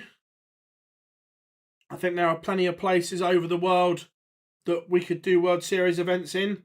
I think Canada is crying out for one. The way, maybe not right now, but the way darts is developing in Central and South America, emerging really well. South Africa is another one that's on the map for darting growth as well. We're seeing that with Simon Adams in the Super Series and everything like that as well. Then we go into Asia, the Philippines.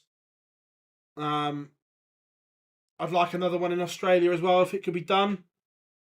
So yeah, look, there's loads of areas that I'd like to see them in, but it's fitting them all in. I know it sells well, but does Holland need a World Series event? No, not for me. That's done for purely commercial reasons. Does Poland need a World Series event? I don't think so. I think the market there is very, very good. You could put a Euro Tour in Poland instead, so could free up another potential area for somewhere.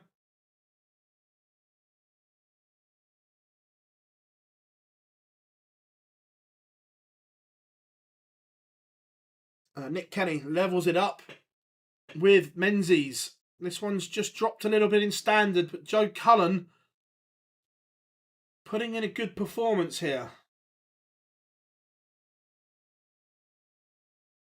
Yeah, New York, Montreal, New York, Toronto. I'm not sure what would work best in Canada. But yeah, pairing something up with New York would be incredible.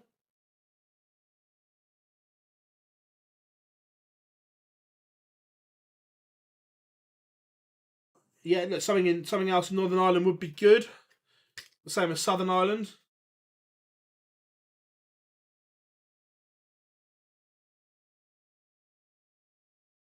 Yeah, I'm not sure too much of the darting landscape in France, if I'm being honest. But look, if it could work, then 100%.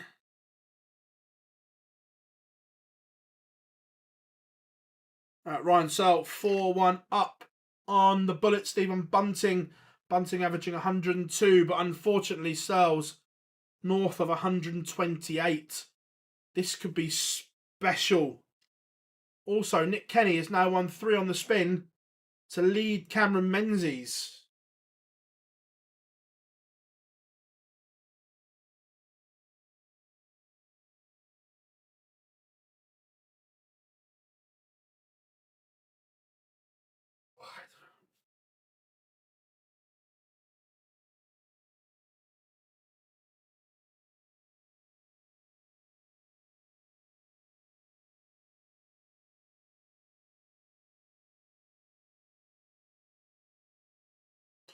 Florian Hempel 4-1 up on Dave Chisnell.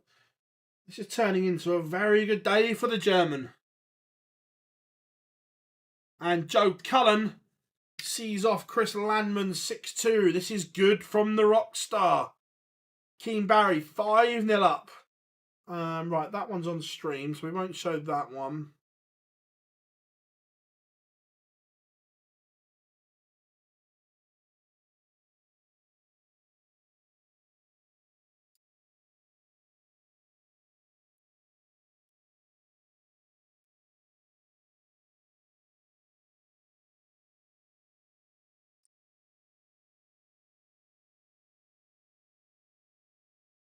Yeah, look, Japan would be good. Or maybe try somewhere like the Philippines, because that seems to be a real hotbed at the moment. But look, the whole Asian tour is back on fire again after the pandemic.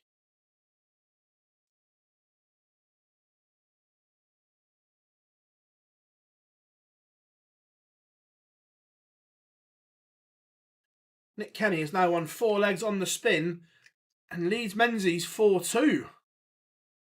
Who saw that coming?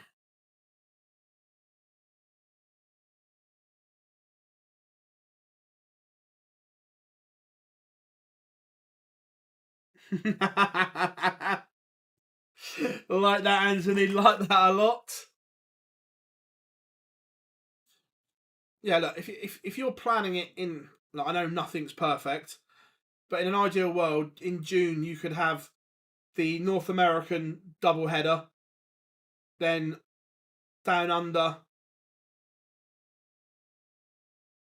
You could do, for me, I'd like to see another one back in Australia.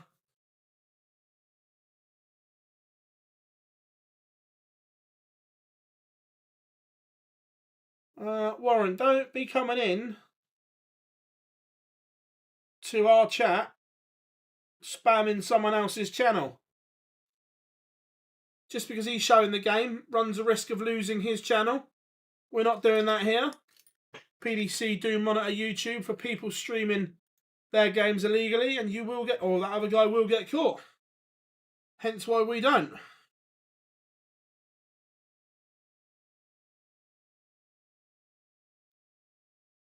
Keane Barry smashes a 6-0 win over Graham Hall. TNT for Dynamite.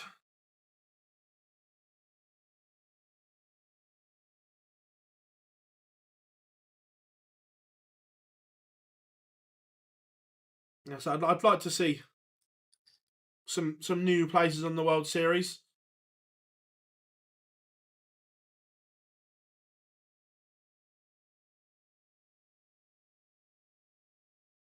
No, it might be the combination of a long 3 days for Cammy.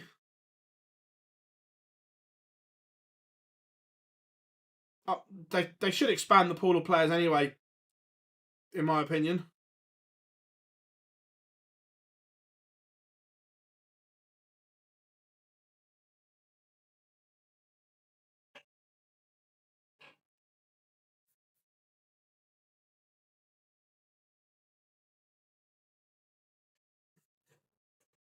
Stephen Bunting still fighting away, but Ryan Searle's average, yes, it's dropped, but it's still 110.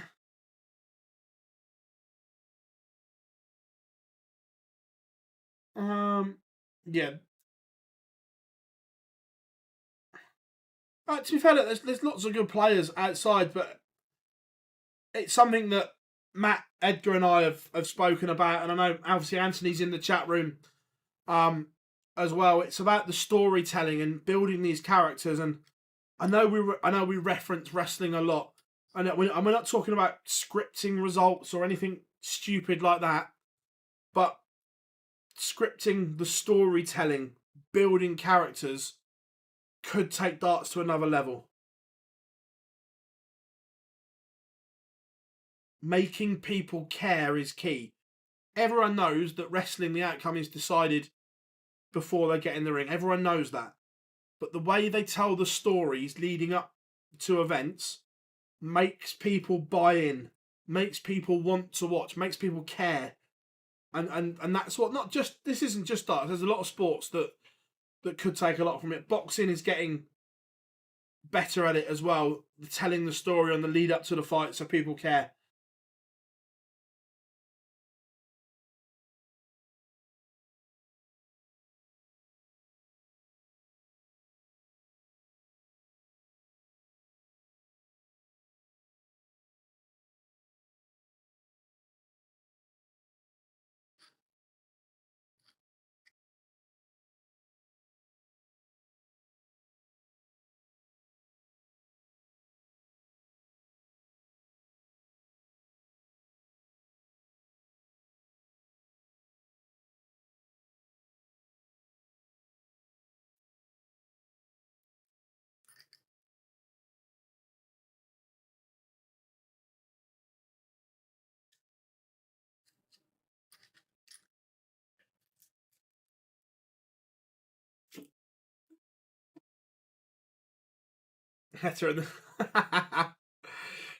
Karen Menzies is fighting back here, which is good.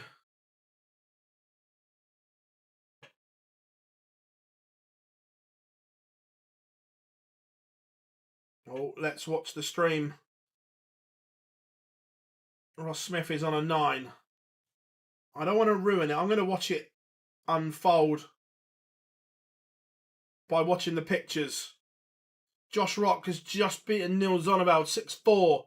Rocky is into the last 8. Oh, Smudger couldn't do it. Dave Chisnell producing a comeback here. He's back within 1 of Hempel.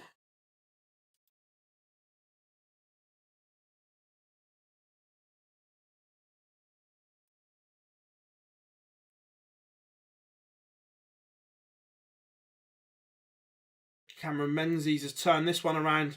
Led 2-0. Then trailed 4-2. Now in front.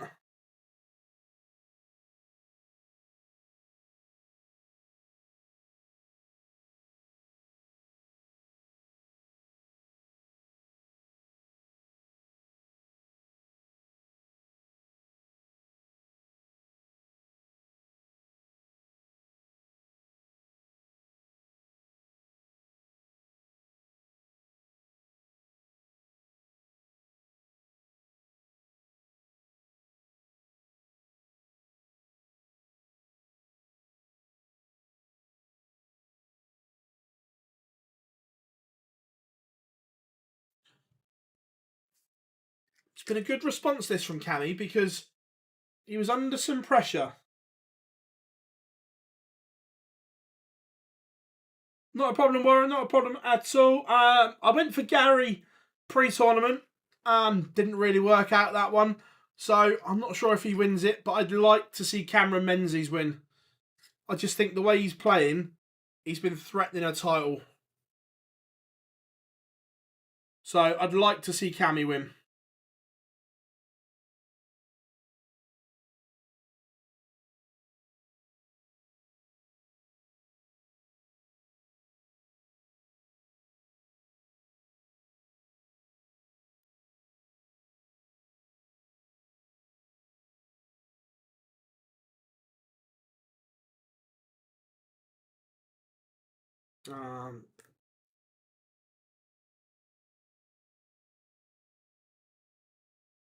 Yeah, no, Laura, I agree. But the storytelling can involve them as well. I think there's a great balance to be had. Menzies from 4-2 down wins 4 on the spin.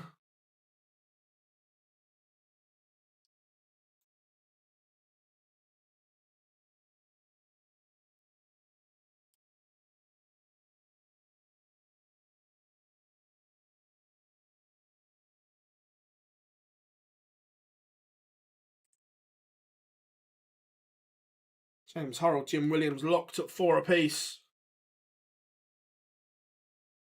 Florian Hempel beats Dave Chisnell, 103 average for the German. Super stuff from him. Yeah, 100% Warren, 100%. Joe, afternoon. Phil was at our darts presentation last night. Collecting. Best mate did. Nice, superb, Joel, superb. Here's another great day of darts. Yeah, the dark horse probably Hempel, but look, he's probably. If you look at the ones that are left, Josh Rock, not a dark horse. Cameron Menzies' form this year has been incredible. Just needs to add a title to it. Keen Barry, not played well this year, so a very good run from him. Ross Smith won on TV. Joe Cullen needed this. Ryan Searle, again, won multiple titles. Florian Hempel going very much under the radar. And potentially James Hurrell as well.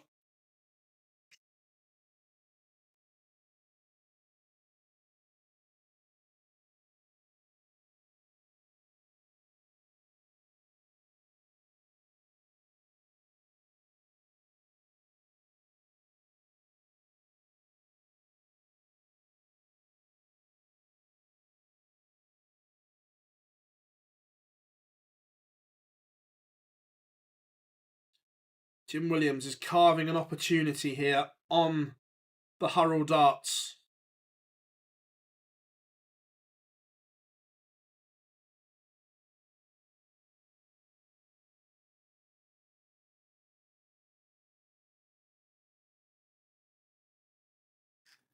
And break of throw. James Hurrell is in trouble because Williams is now throwing for a place in the quarterfinals.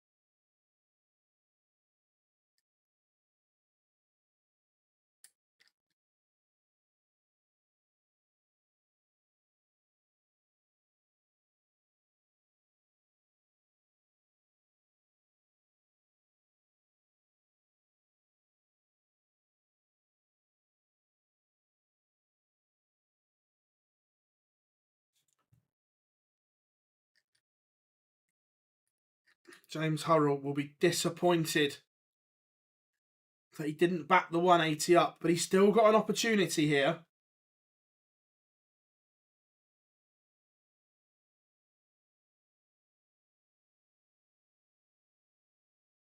Are we set to go the distance?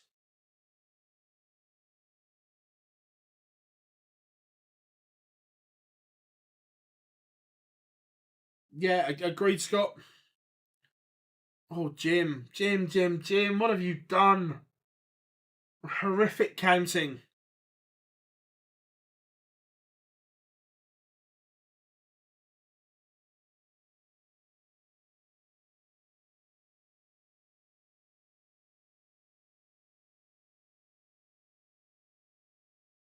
So James Hurrell to break straight back.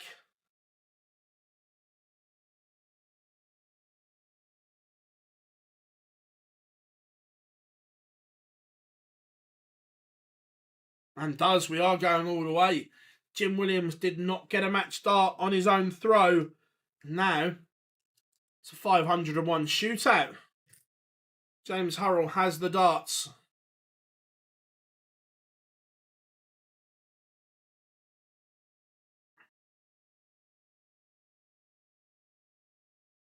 Yeah, look, sometimes darts deflect into numbers to leave bogeys, but 97 is not a deflection.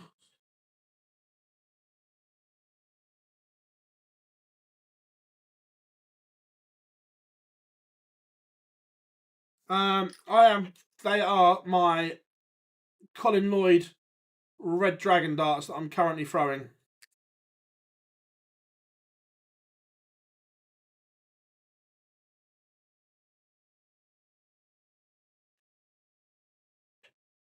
It's another maximum from Hurrell.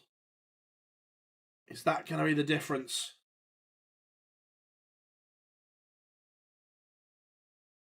Needs to back it up here.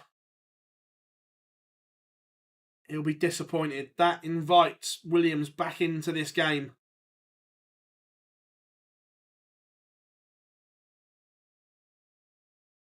Still advantage Hurrell just for me.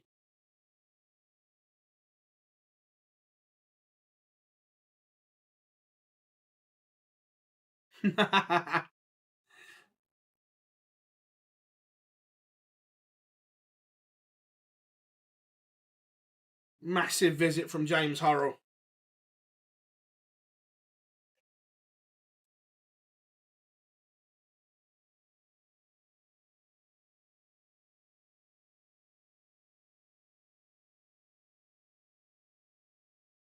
$62 for Hurrell to book a place in the last 8. Missed opportunities for the Hillbilly. Can the Quiff punish?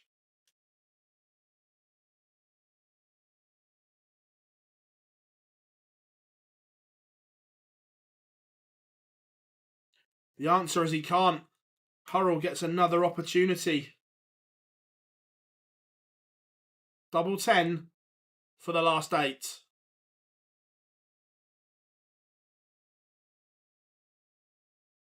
James Hurrell defeats Jim Williams. The former England captain is into the final 8. It's going along nicely today. Where is it? I saw on the thing.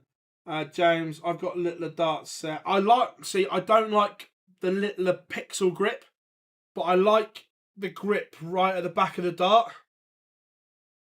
I like that bit, but I don't like the pixels. The pixels too aggressive for me. But the ring grip at the back I really like. I should try the Red Dragon Javelin, is nice. Love a switch from Red Dragon, mostly use target.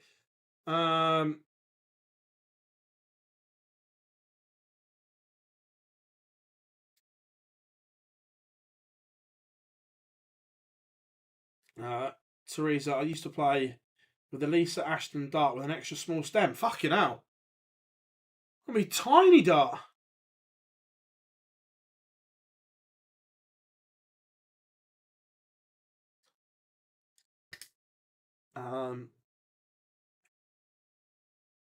These are small barrels.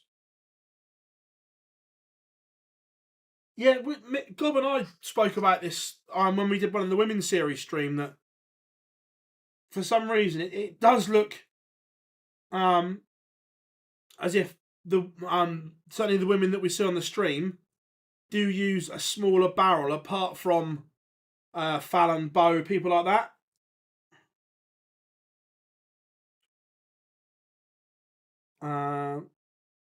Jay, we'll see if we can get it sorted. We'll see what we can do.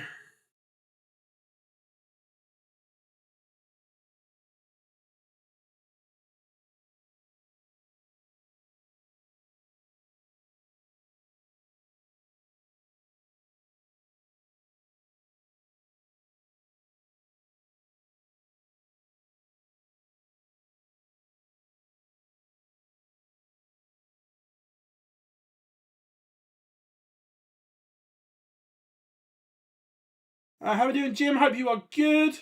Late to the party today. Delighted to see Cammy smashing it. Oh yeah, Cammy's been absolute quality the last 3 days, and it'd be nice to see him win a title.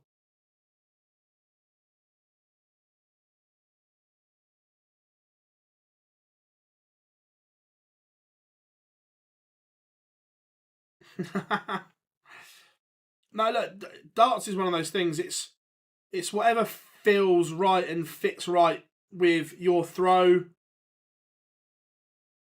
your grip, everything like that.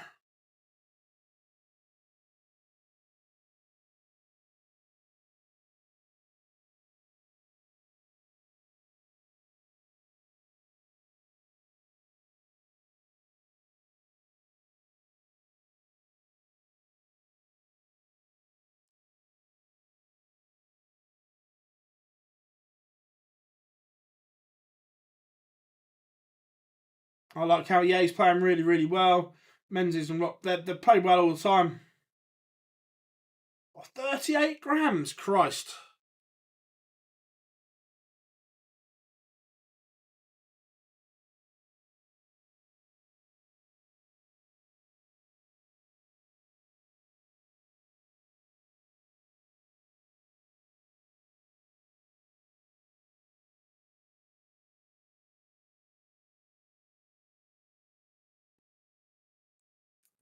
No. Like that.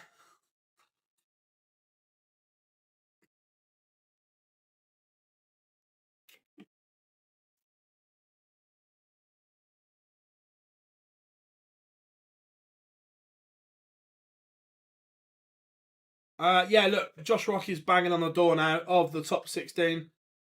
Is Dark Connect down? It seems to be okay for me.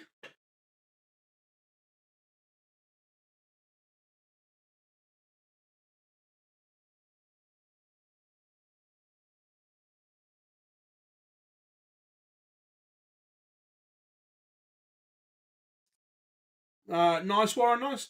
But that's the thing with picking your dart. It's all again trial and error. Just that's why I say to anyone, if you can, go to a dart shop and physically work it out.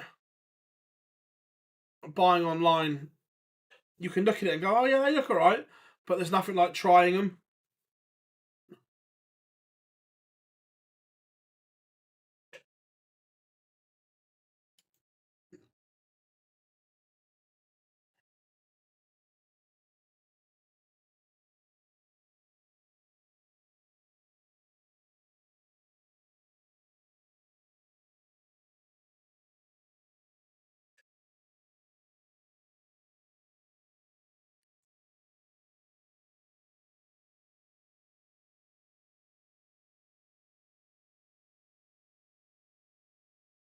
Yeah, I know. Look, Lisa's dart. I'm guessing it was. I'm guessing that she used a version of the John Lowe dart first of all, and then had hers made off of that.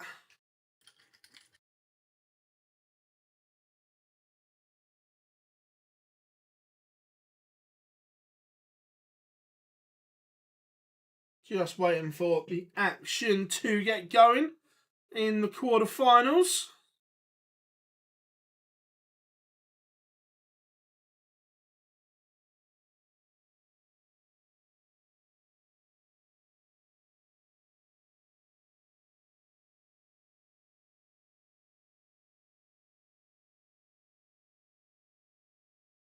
I believe they're 23, James.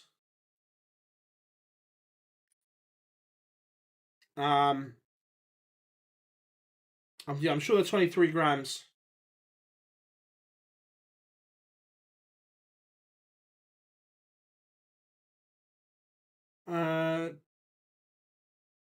World Series finals in September, if you're counting that.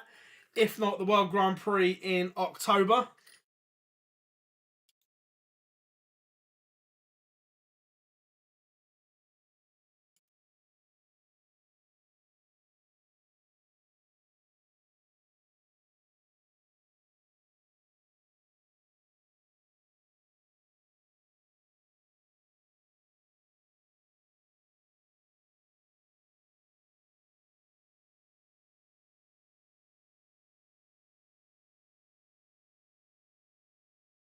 So, Streamboard 1 will be Cammy against Josh. Streamboard 2, Florian Hempel against Ryan Searle. 3, Ross Smith, Keane Barry. 4, Joe Cullen, James Hurrell.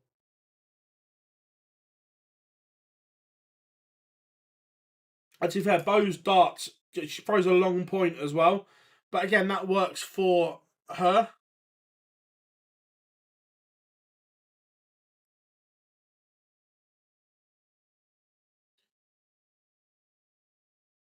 At times, I've looked at like Devon's dart, and Devon's dart looked way too long for him.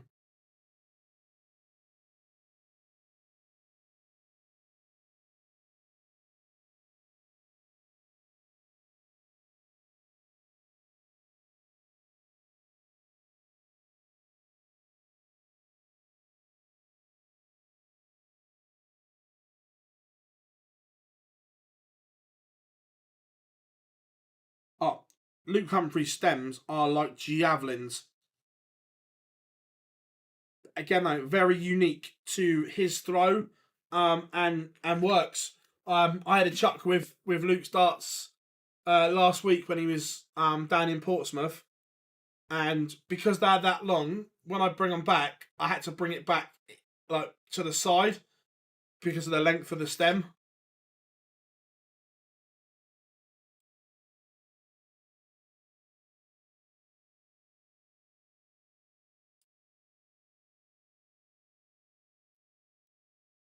Let me just get the text ready on screen.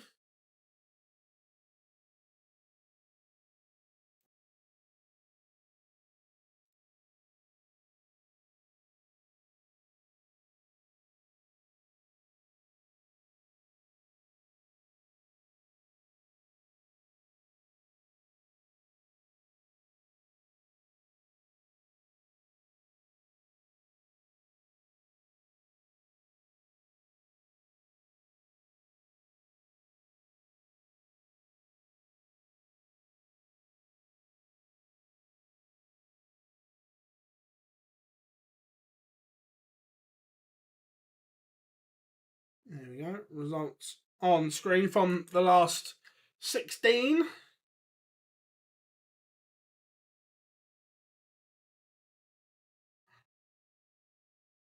Remember, everyone, 94 likes, 6 more to get us to that magical 100 mark, Hugo. You know what to do, everyone. And it looks as if they're all warming up now. Not long to go.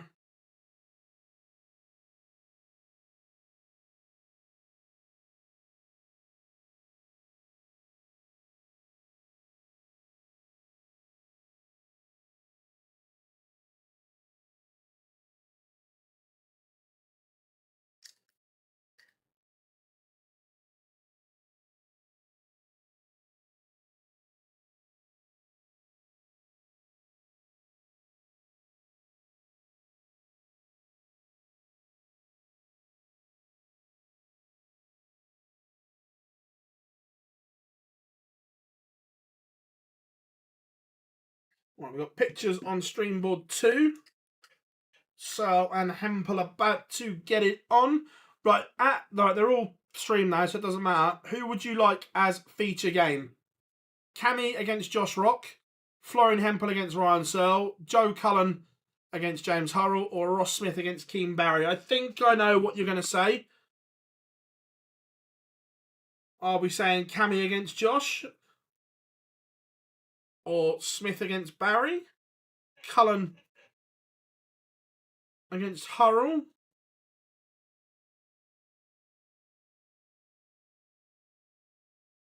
One, two, three. Well, it's 3 apiece at the moment.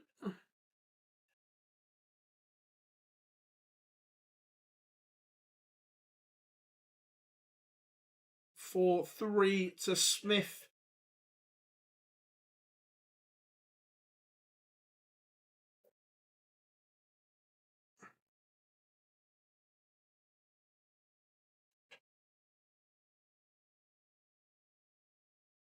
Right, 1, 2, 3, 4, 5. 1, 2, 3. Yeah, Jay can't vote twice. Right, where's that? 1, 2, 3.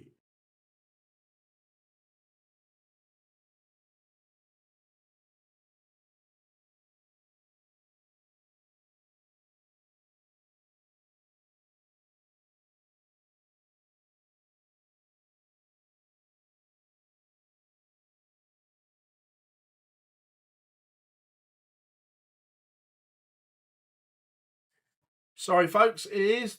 The chat room has spoken. And it will be Ross Smith against Keane Barry.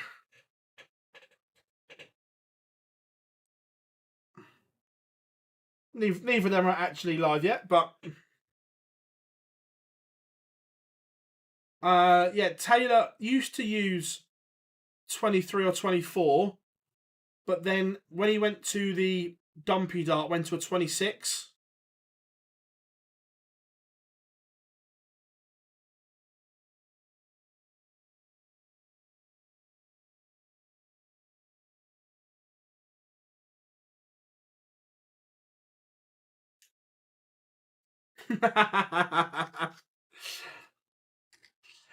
Joe Cullen takes the opener.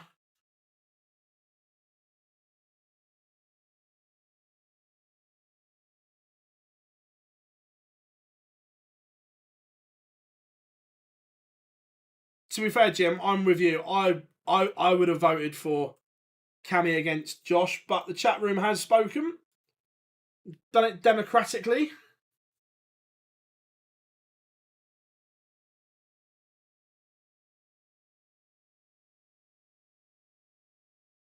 Much prefer this version of Cammy's shirt than the one we had yesterday.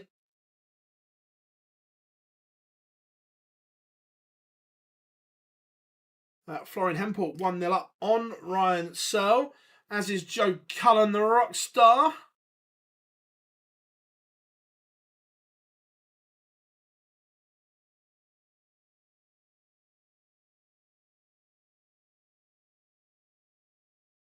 I'm not saying he'd dominate. He 100%, of course, still win titles.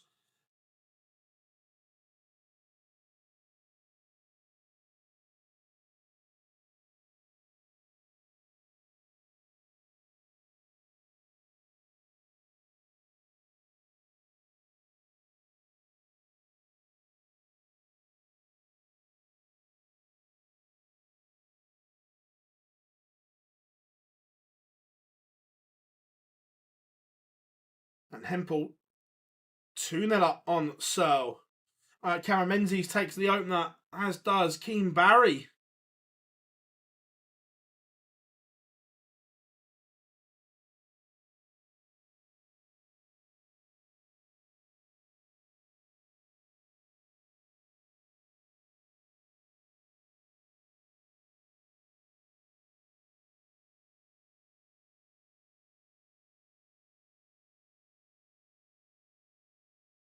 Yeah, it would be a good watch.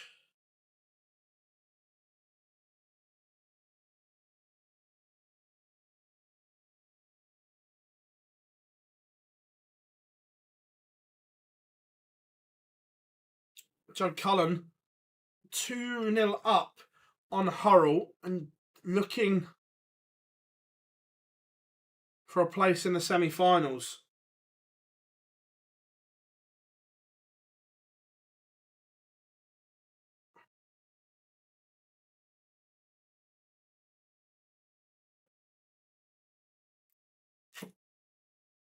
Menzies 2-0 up on Rock. Rock having a mare in the scoring phase here, only averaging 68.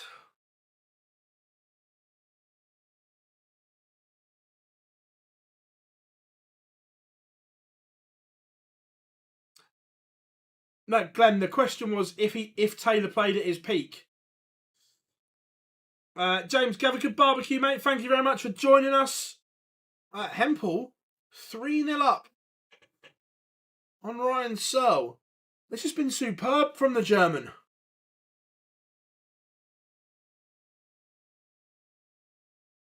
Keane Barry, 2-0 up on Ross Smith.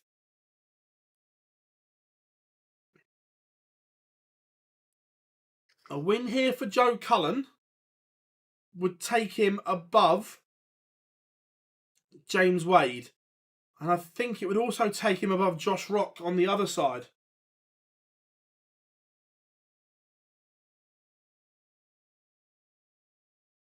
I'm a fan of that, Glenn. Absolute fan of that.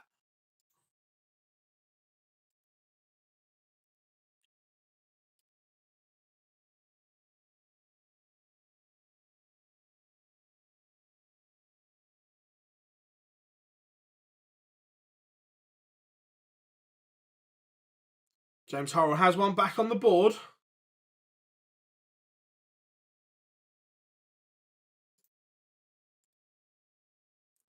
Josh Rock also has one.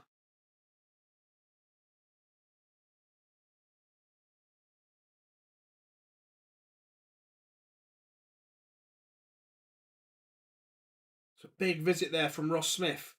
Unless this 161 goes, it'll be a double break for Keane Barry. Smudger could be in a bit of bother here. Oh, he's missed the ball for the 161.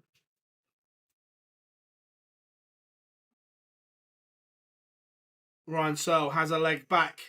Still trails Florian Hempel 3-1. Ross Smith does pin the 54. So see how close it was.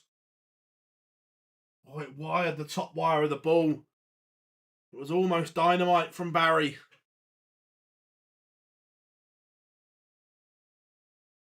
Again, this is what the young man needed as well.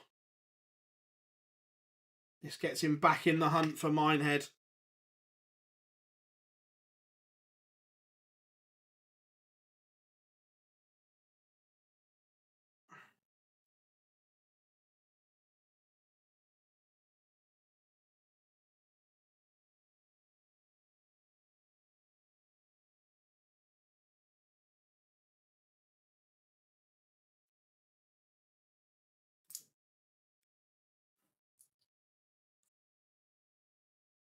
It's turning into a fabulous contest.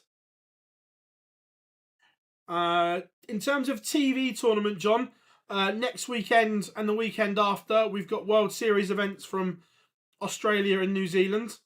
Then mid-September, we'll have the World Series finals. And then October, it is the World Grand Prix. Cameron Menzies 3-1 up now on Rock. Hempel 4-1 up on Ryan Searle. Potentially, and I say that at the moment, the semi-final lineup could be Florian Hempel, Joe Cullen, Keane Barry and Cameron Menzies.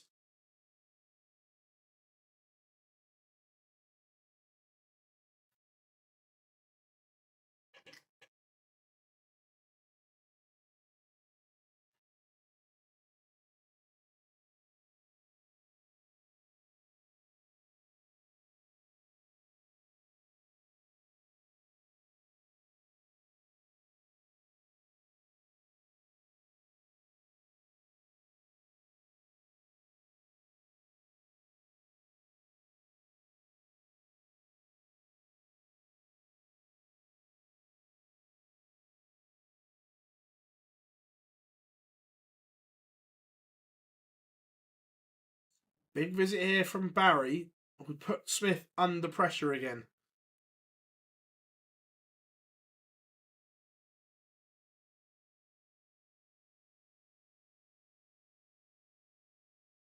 Hempel is on fire, Dave. I completely agree. Stephen, yeah, very, very good day for Keen Barry. Very good indeed.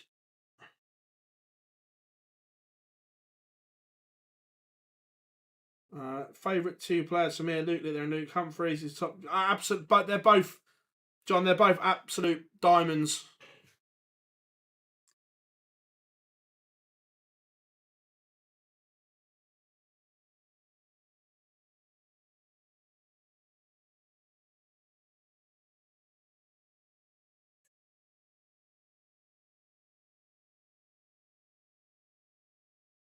Josh Rock's average beginning to climb here. It's not been a great contest for him so far.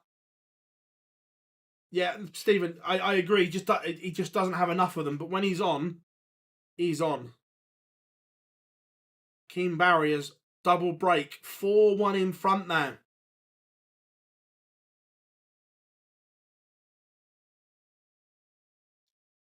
Who knocked out the real Slim Shady? Who did beat? I'm going to have to go have a look now.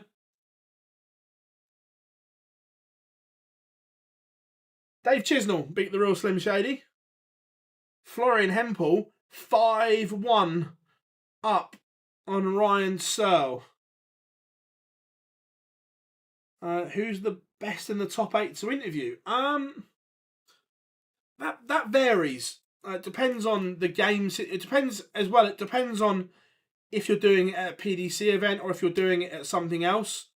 There's a lot of variables to say who the best is.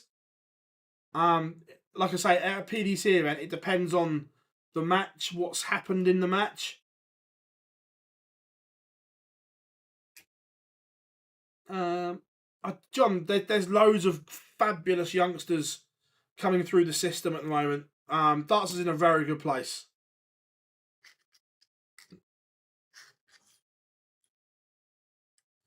Young Thomas Banks doing wonderful things on the ADC, the JDC, the Dev Tour, on the Super Series this week as well. He's just won Group C.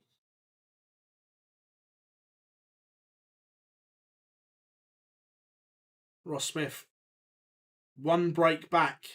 Josh Rock, Menzies just sharing holds of throw at the moment.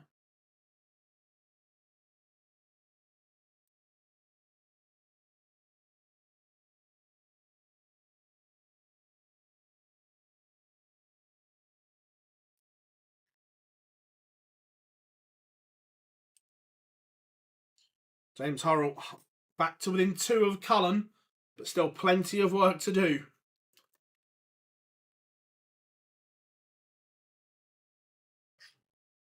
Ryan Searle also has a leg back.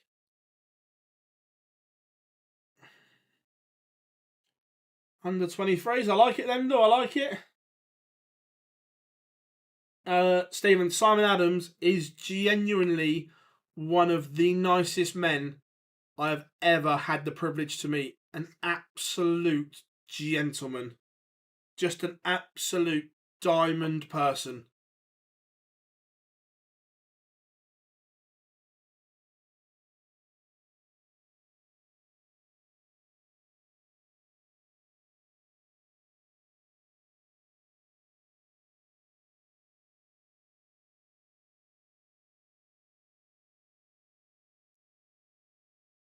It's been a good response here from Ross Smith. And Josh Rock has found something here. Levels up 4 apiece. He's playing well here, considering he was averaging mid-70s at one point. Menzies did miss a dart, though, at tops.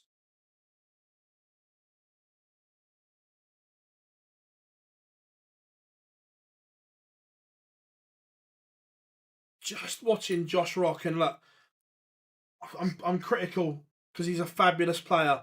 Just at times, doesn't compose himself. Just a little bit too quick at times. But a fabulous talent. Right, back-to-back legs for Ryan Searle. Back to 5-3. Cullen is also one away now. Ross Smith is threatening a break back. Would level it up at 4 apiece. But big 140 from Keen Barry.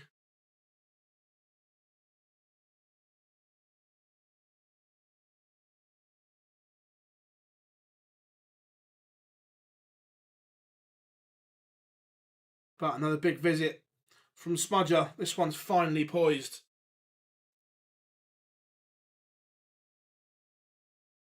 Josh Rock is in front for the first time.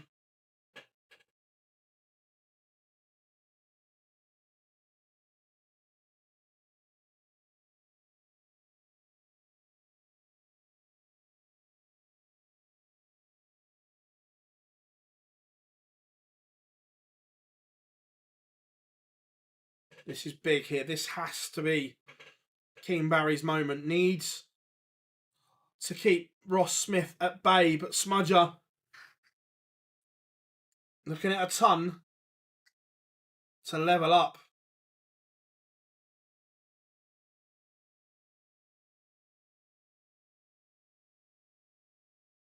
Fabulous from Ross Smith. And he now goes favourite. Is both averaging over a ton. Ross Smith 104, Keen Barry a ton. What a game.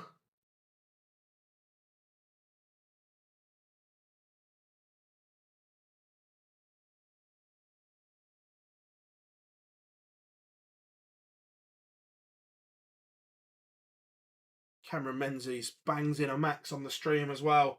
Looks as if we're going to go to a decider, and we are. Game deserves one. Cameron Menzies averaging 102 right now.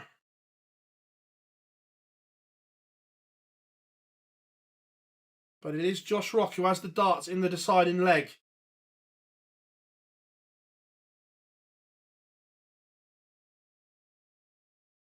Three legs on the spin for Searle. Is that one just getting interesting all of a sudden? James Hurrell also saying to Joe Cullen, serve this one out.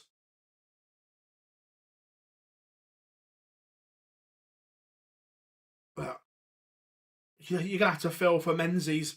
He could lose a quarterfinal, averaging 10 points more than his opponent. Timing is everything.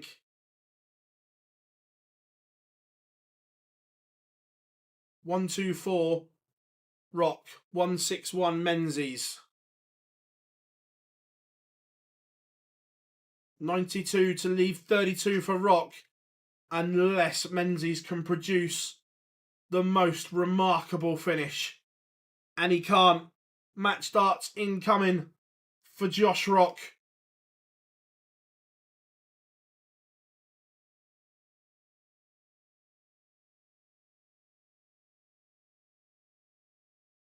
And Rock has missed. Menzies 84 to win it. Should get at least the dart of the ball. And by that, he's missed the dart of the ball. They've both had and missed match darts. This time, Josh Rock pins it. Cameron Menzies averages 101.88 and loses 6-5.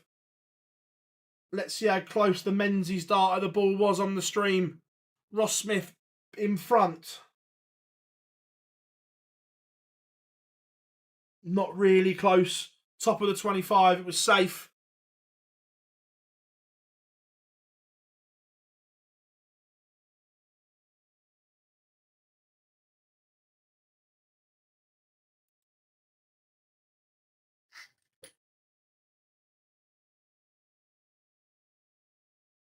Josh Rock into the semi-finals.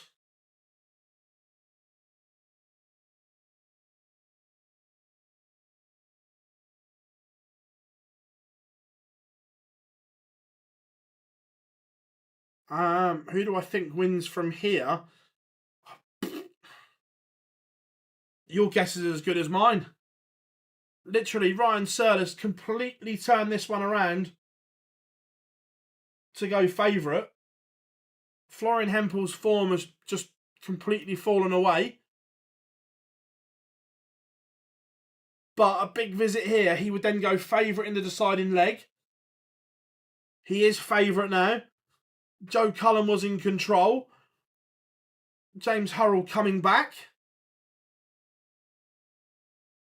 Oh, Searle, that's a disaster.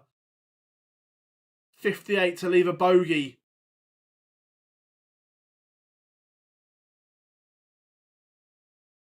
Not really punished by Hempel.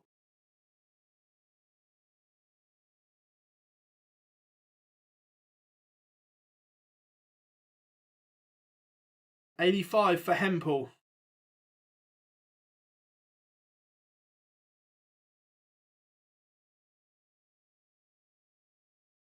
And Ross Smith has beaten Keen Barry. Great comeback from Smudger. Florian Hempel pins the 85 to stop the Searle charge. Let's get the end of Cullen's game up.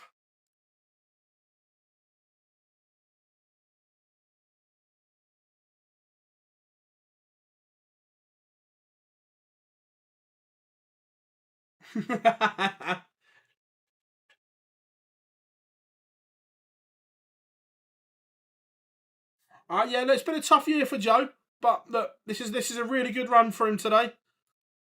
And he pins the 94. The Rockstar is into the semi-finals. And what a lineup we have. It will be Florian Hempel against Joe Cullen. Ross Smith against Josh Rock.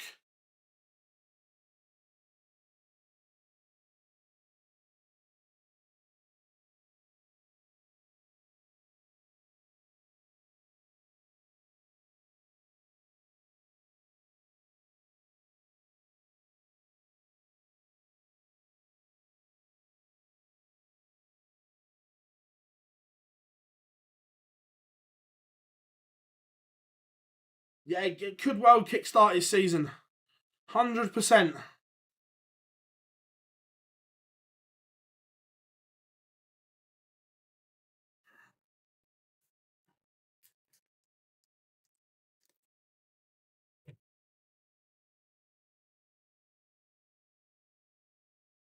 Four fabulous quarterfinals.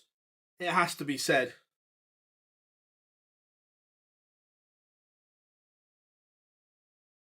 Absolute belters.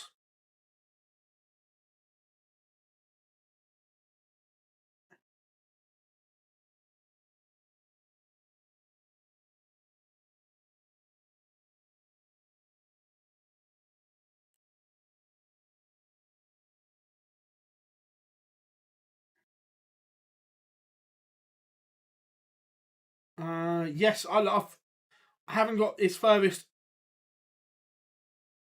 to hand, but I don't think he's ever been further than this.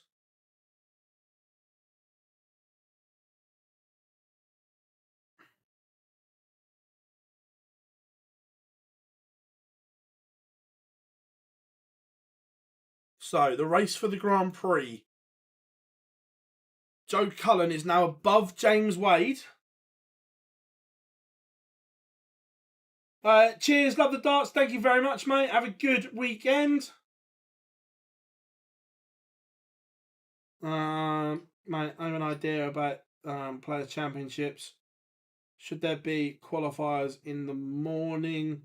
Not for me, no.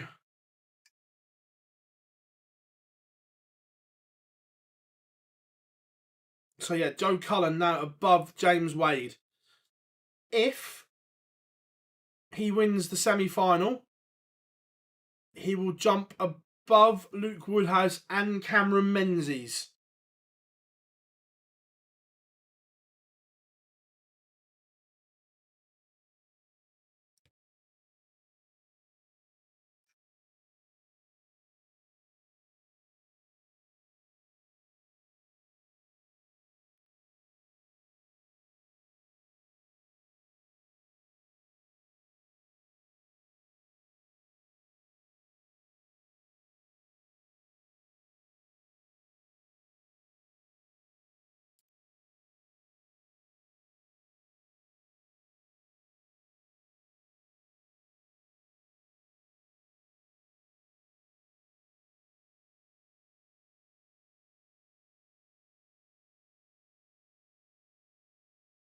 How are we doing, Scott? Good to have you back. We are at semi-final stage. So have a look at the old tour card race here as well. Let's do the race for the Players' Championships first. Yeah, Josh Rock, he's again, Florian Hempel moving considerably in the right direction. Again, a win for Joe Cullen in the semi-final would put him into the green for the Players' Championship finals. Remember, he started the day a long way behind, but this could put him in. And I was going because Florian Hempel was in a little bit of bother for his tour card, but now he's had a good little run here. He looks okay.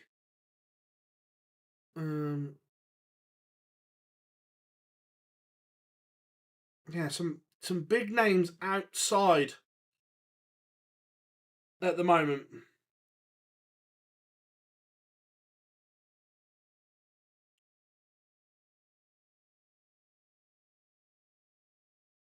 I was just going through the different lists. James, you beat me to that one. So the World Championship race.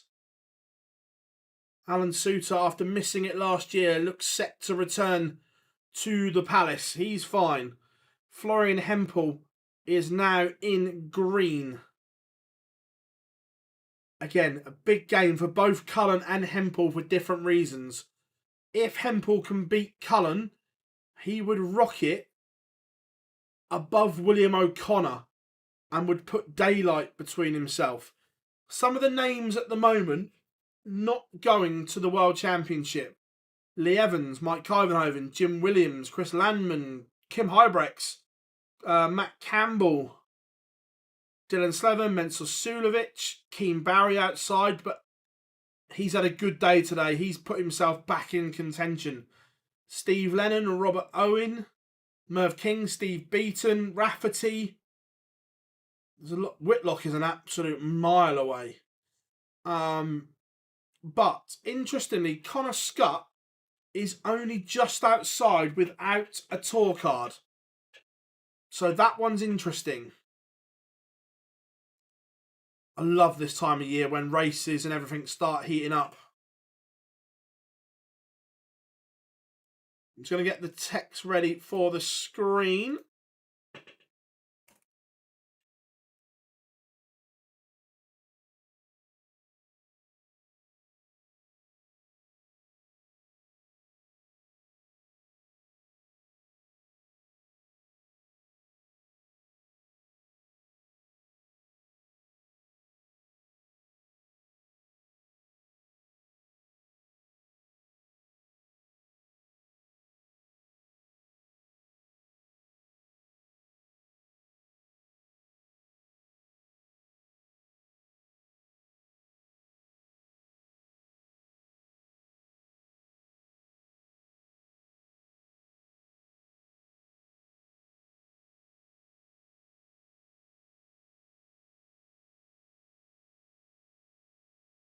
Copy that, put that in the little box.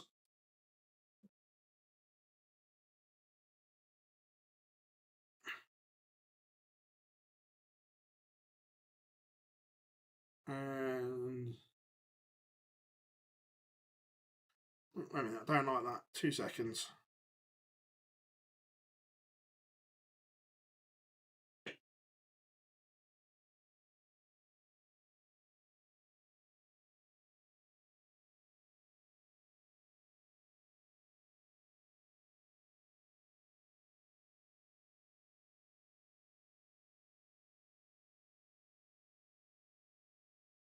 And let's try it. Does that look better? Yeah, that's better. Right, where were we, chat room? Sorry about that. Just had to get the information up for everyone. 2 questions about Gary. I don't know. I know he is missing a Euro Tour. I can't remember which one he told me, but he is missing one.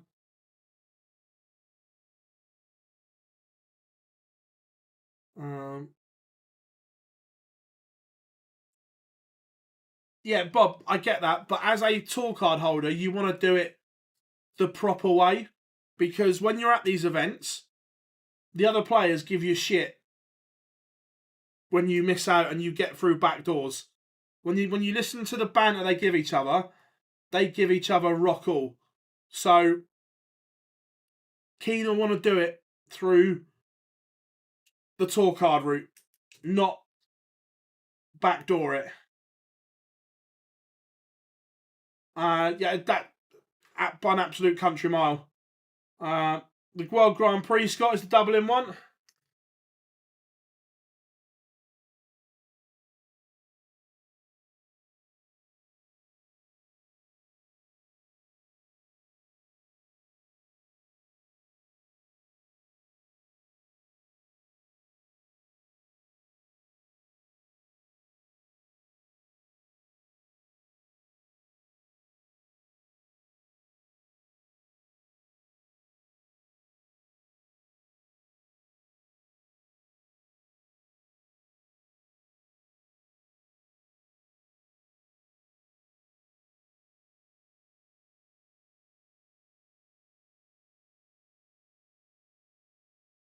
I know he is missing one. I can't remember which one it is.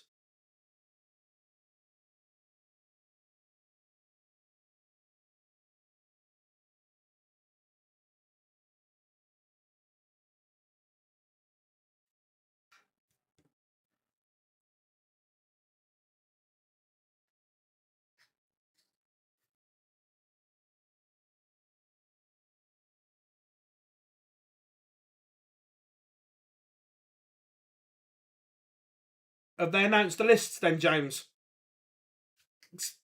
Because he tells me stuff and I don't know when the PDC announce it.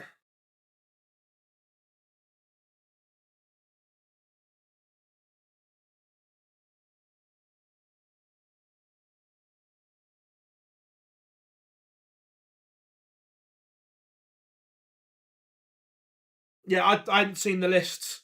So yeah, I knew he was missing events.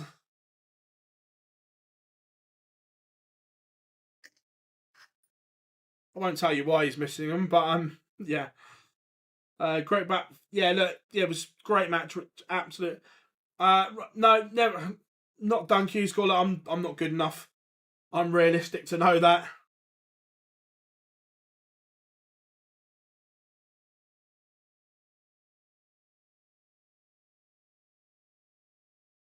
I remember back would have been either 1999 or 2000. Can't remember one of those two. For all that I know, Eastbourne back in the day was an absolute huge tournament, and I went down as because I was a really good youth player. Went down to play the youth. I thought, I'll never go to the men's tournament as well. Yeah, round one of the men's tournament, Shane Burgess. Cheers.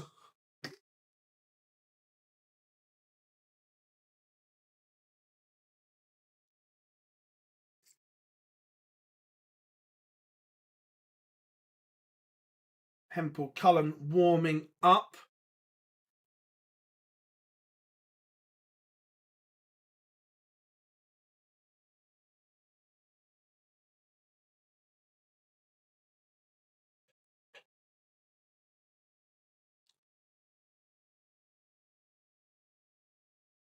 Ryan Searle has just lost 6-5 to Florian Hempel.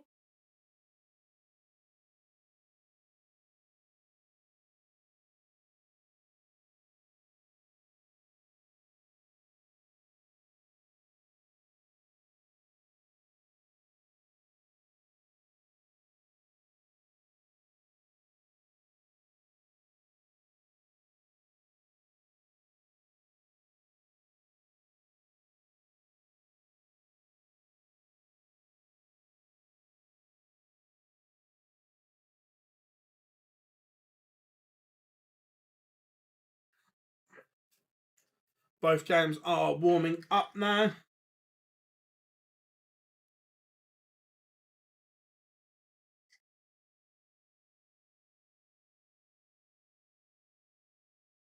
Any not concrete, Lendl. I'm gonna try and get out to Spain. My mate lives out there for 4 or 5 days. And see how it goes from there. But definitely after the Worlds in Q School, I'm going away for a week, 10 days, somewhere hot out of the way.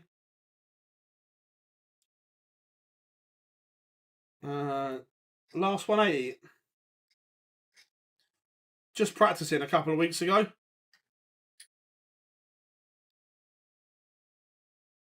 Do I follow any other YouTube channels?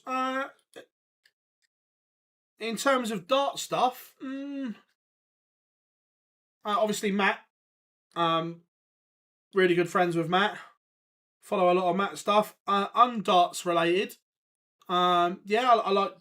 There's loads I like. I like a lot of the crime investigation stuff, boxing and everything like that.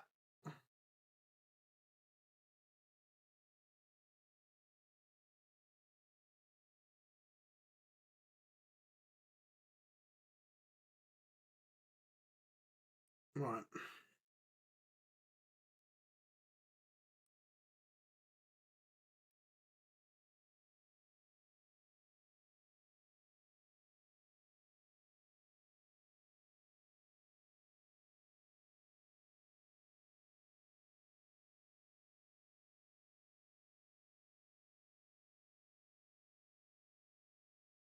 There's that one. We will put the other one up as well in a minute.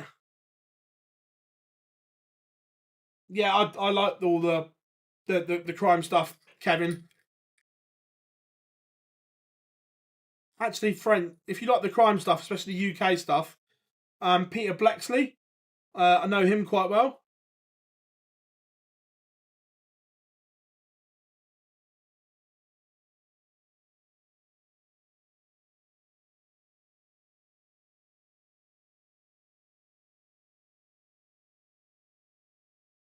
Oh, tough one, Ryan. I expect him to.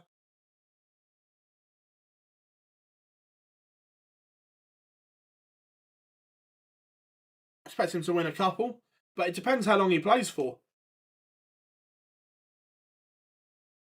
Right, there's that one as well.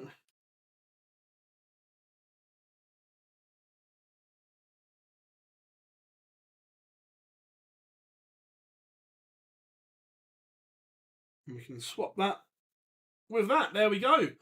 Both are on show.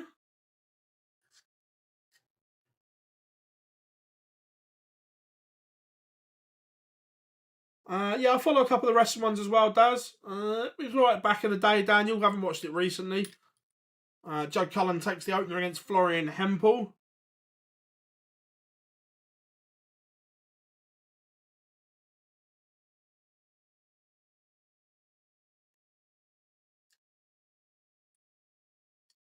But yeah, going back to holidays, Lendl, certainly after Q School, can't wait to get away.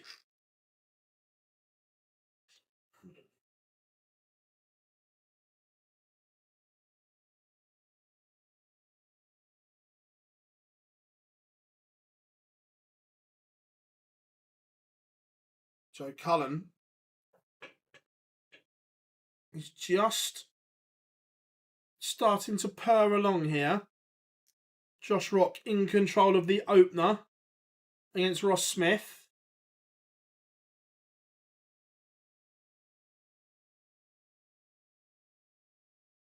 $62 for Rock. Doesn't go, but will be back. Ross Smith not on a finish.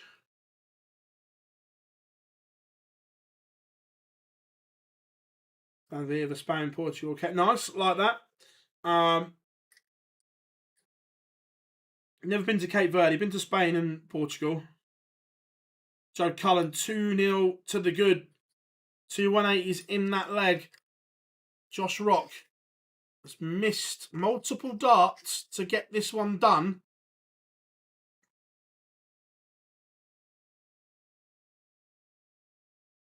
This would hurt if Smith does steal it.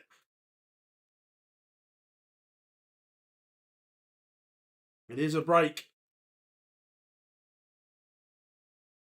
To be fair, the 3 I've just seen on the stream there, couldn't have put them any closer to the top wire.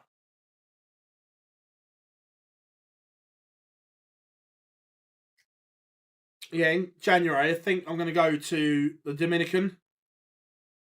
Some really good deals at the moment.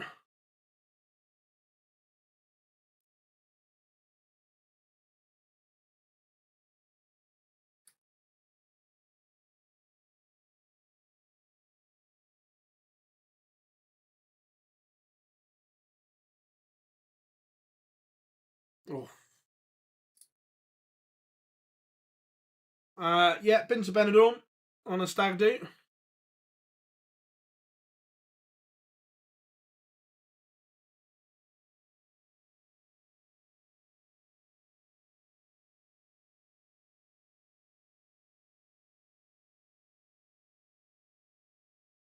Nice, Stephen. Nice, like that a lot.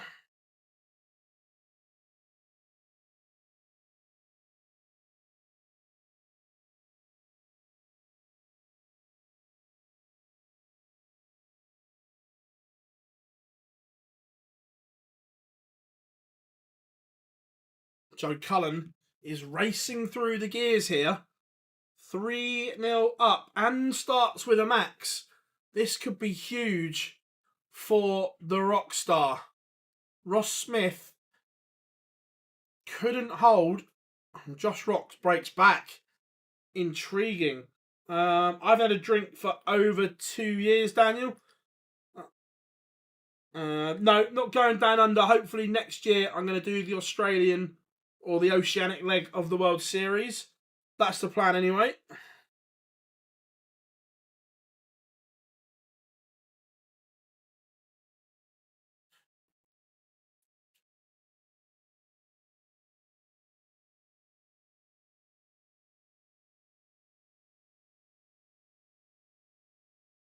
They're all teasing us at the moment, aren't they, with these maxes?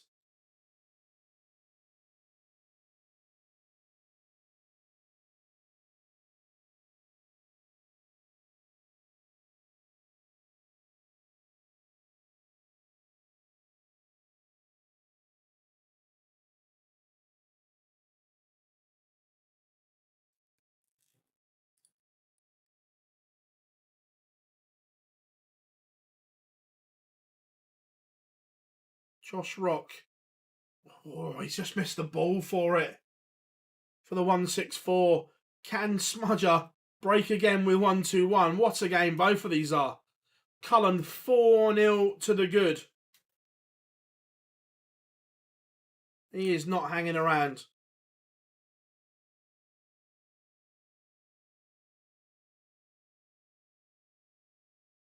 Joe Cullen averaging 111 currently. But Rock can't take out the 25. 3 breaks in a row.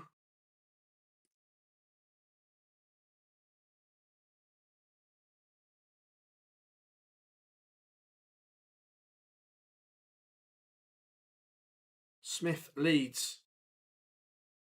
Big visit here from Cullen.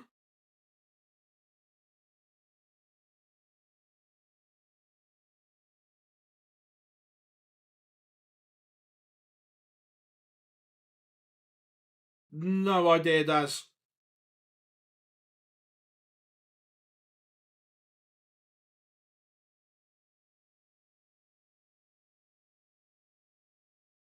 Hempel's on 91, which is not a gimme.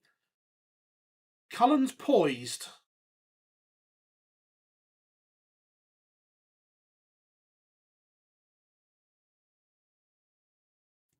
Can't take it out. So Joe Cullen looking at 78 for 5-0. Whoa, that hurts. The rock star is doing an absolute number on Florian Hempel at the moment.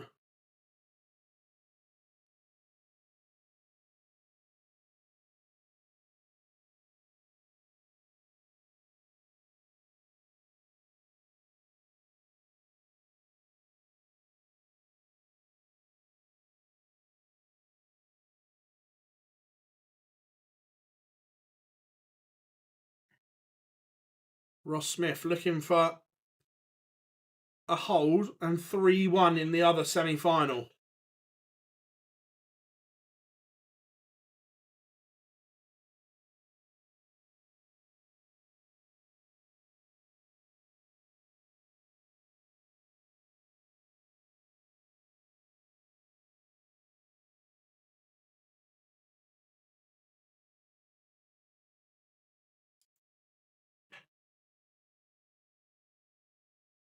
Here's Ross Smith going to do what Josh Rock did earlier on. It looks like it. Smith stole leg 1. Is Rock going to steal leg 4?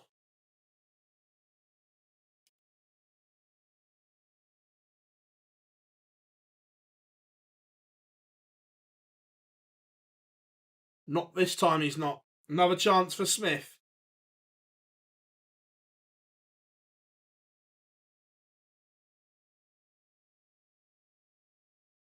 Three-1.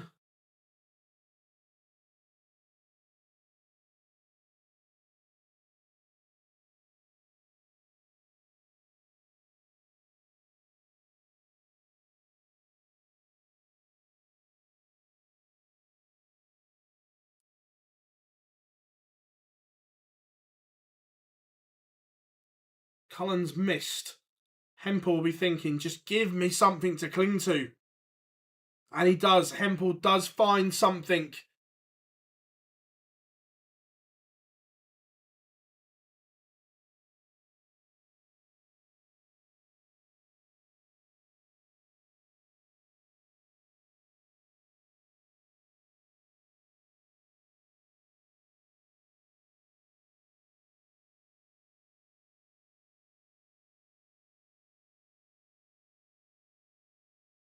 But Cullen bangs in a max.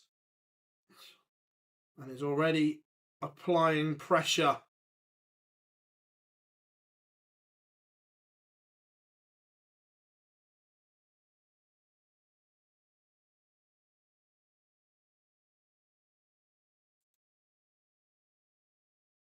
Yeah, look, the Rockstar has sprung into life.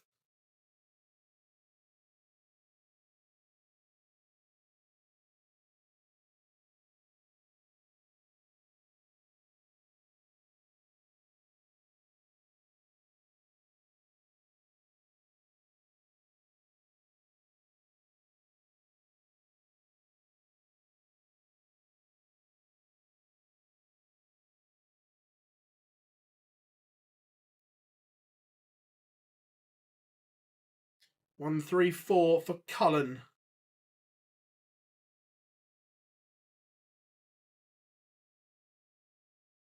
Yeah, I agree, Stephen. Fabulous to see the Rockstar back.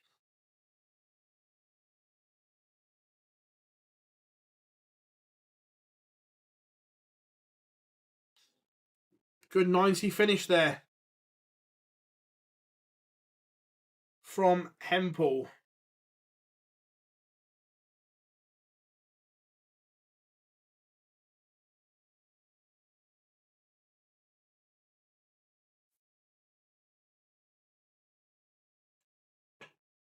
Oh, Tom, 100%. 100%.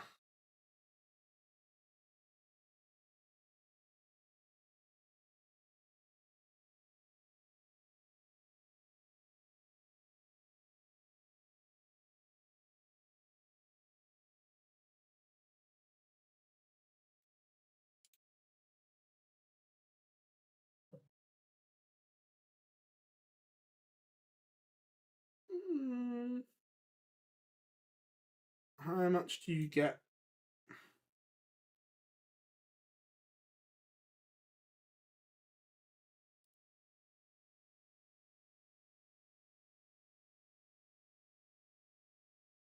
It's 15 for winning. So, yeah, 15 for winning, 10 for runner-up, 5 grand for semi-finals.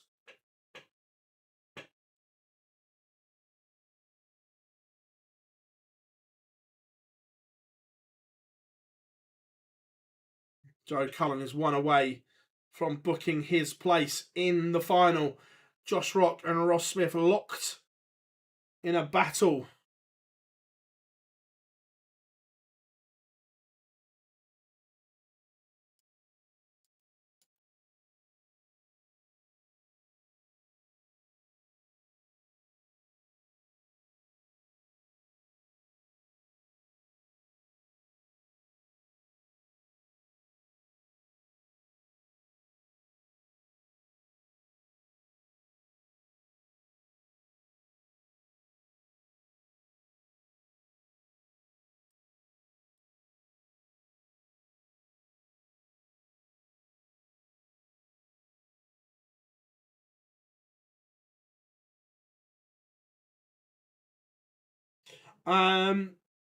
Ticket, Luke that didn't play today.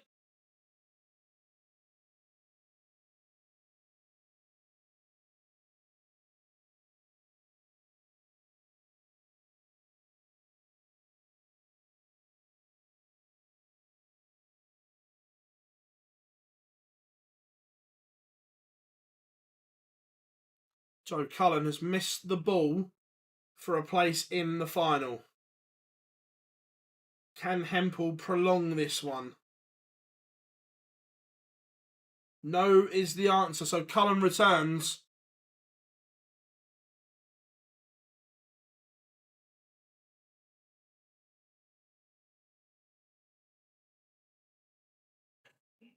Joe Cullen is in the final. Beats Florian Hempel. But who will join him? Will it be Ross Smith? Will it be Josh Rock? Rock is in front again.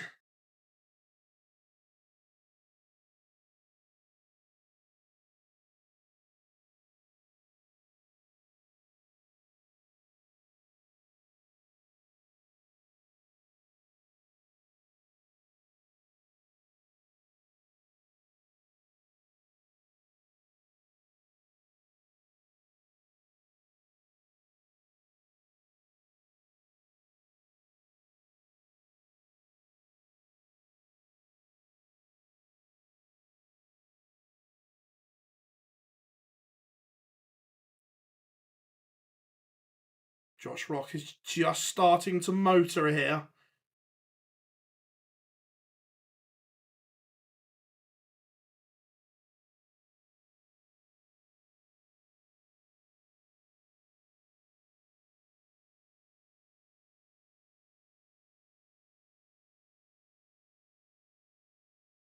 I can't.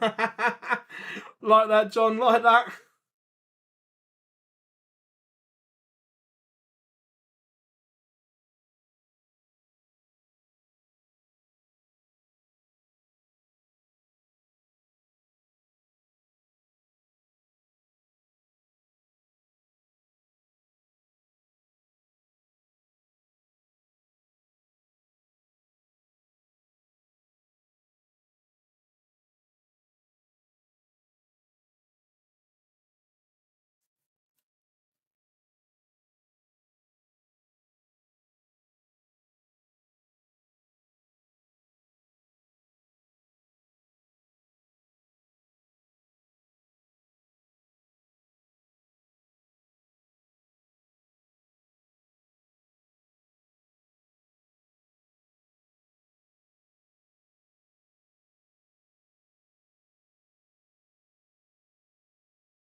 Favourite tournament after Ali Pally?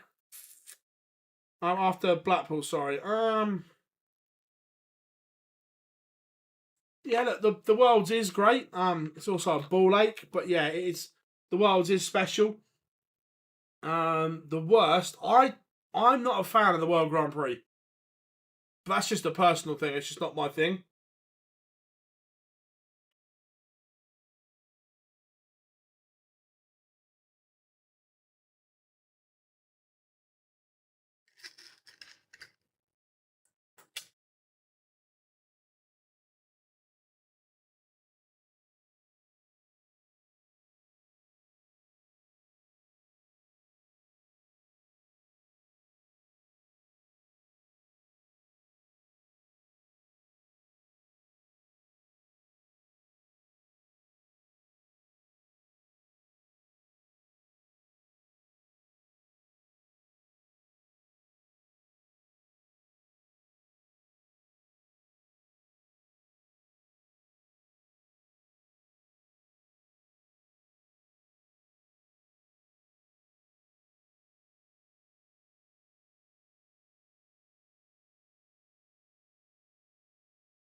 I love the double. Yeah, look, I get the double.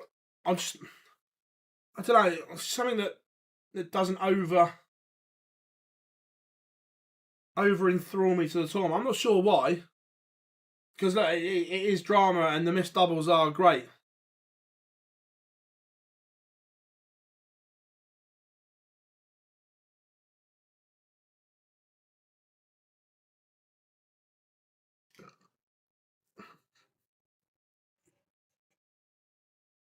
Ross Smith is on the verge of elimination. Rock has found it when it matters.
We are still going, but Josh Rock kicks off with a max.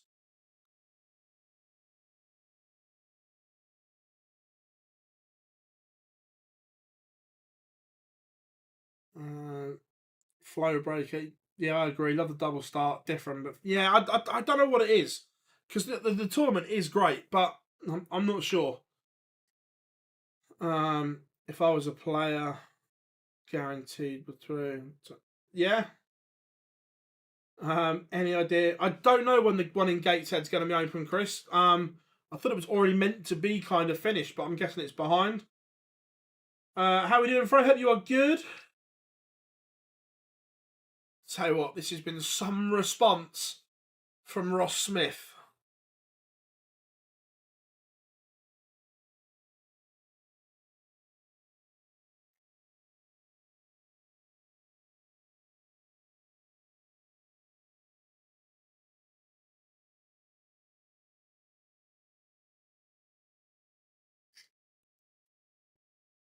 What a leg from Smudger. He's found the afterburners again.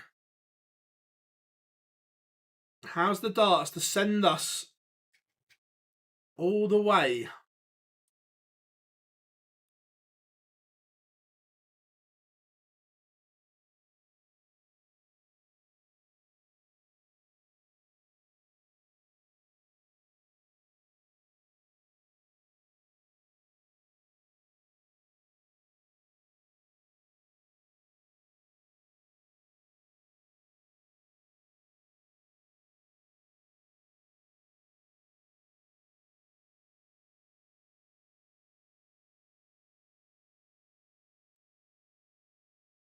Good from both.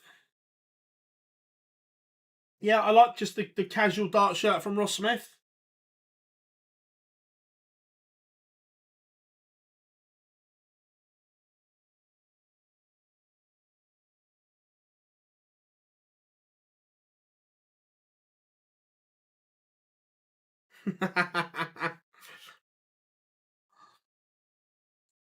So 103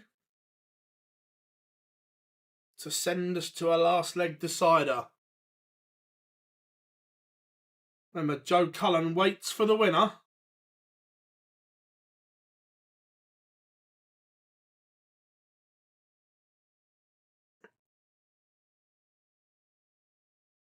And we are going to a 13th and final leg.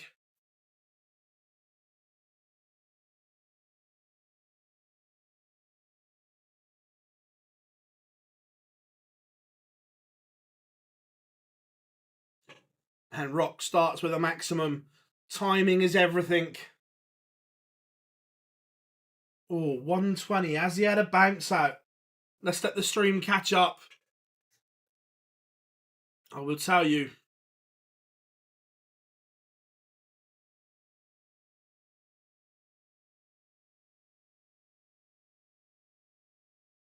Yeah, fair. Come out the one.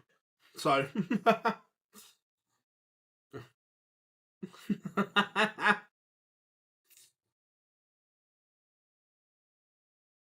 Cheers, Jay. Thank you very much, mate. But under pressure, what a leg this is from Josh Rock.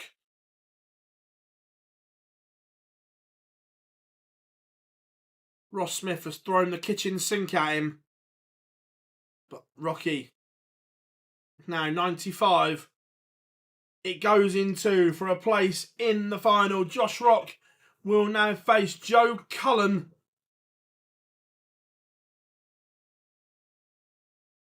in the final of Players' Championship 17. Fabulous from everyone. Two great semi-finals. So let's run you through the scores. Board 1, it was Joe Cullen, 7-2 winner over Florian Hempel. 101.98 average for Cullen. Then in the other one, this was much closer. Josh Rock edges out Ross Smith in a last leg decider, 7-6. Rock averaging 102.05. Sets up the final.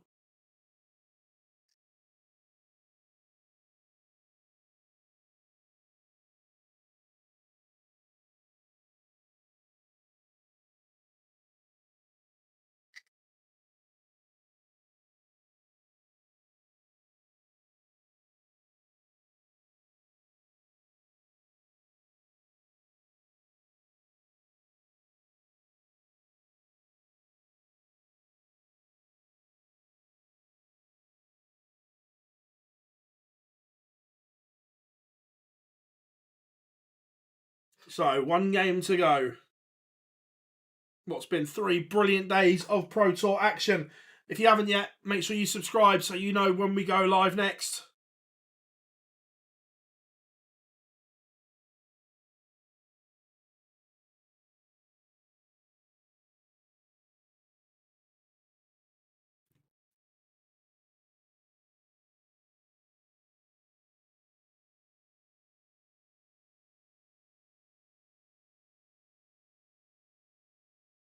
The players' wall at Lakeside, Chris, is yeah, not just players. Last time I was there was some wrong entertainers on the wall as well, not just dart players.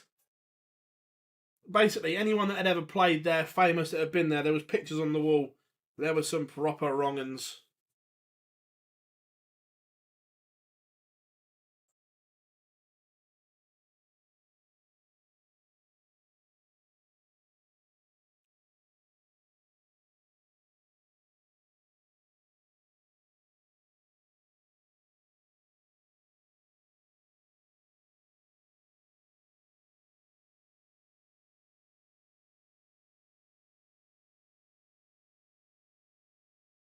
So, Cullen against Rock. Chat room, what are you saying?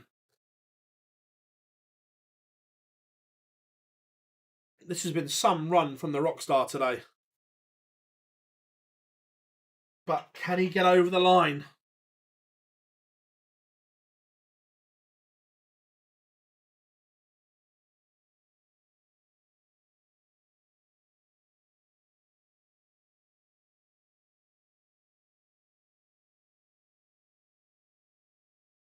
KJ's going for Cullen. Chris and James going for Rock. Fraser going for Rock.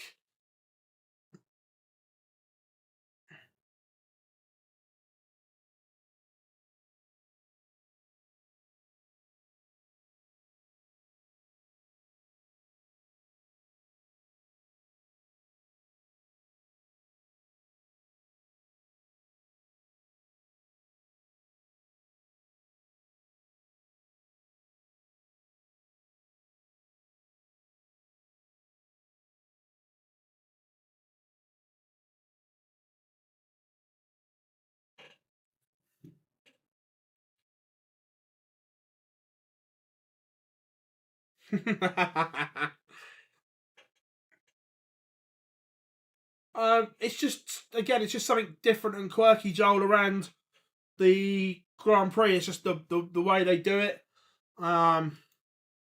Makes it interesting.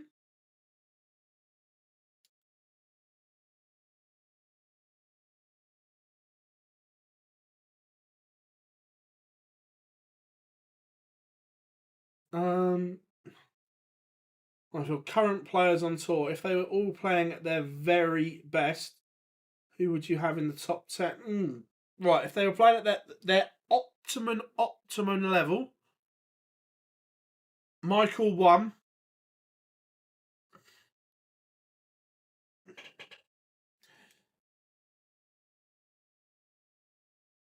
Gary 2,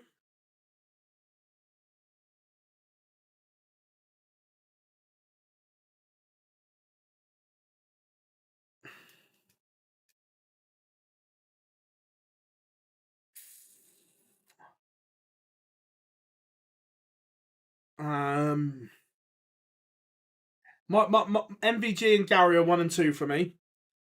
Then 3, 4, and 5, that in terms of optimum level that we've seen.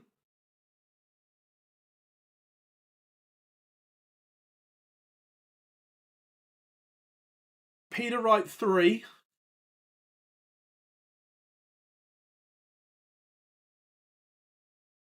Luke Littler 4,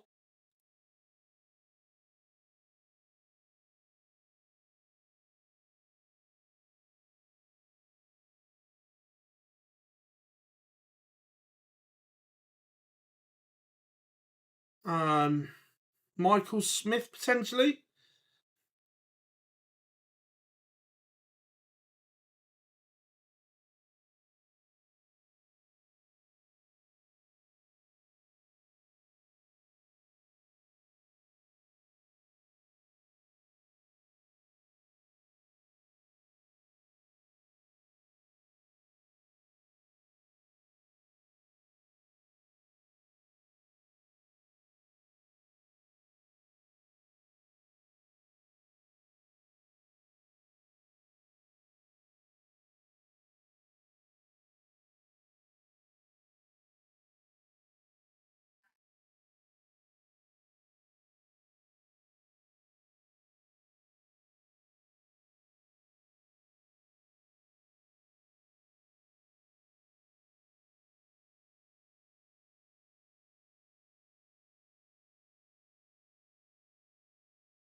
Yeah, Gazzy's certainly in there as well.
Right, just waiting for the action to get underway.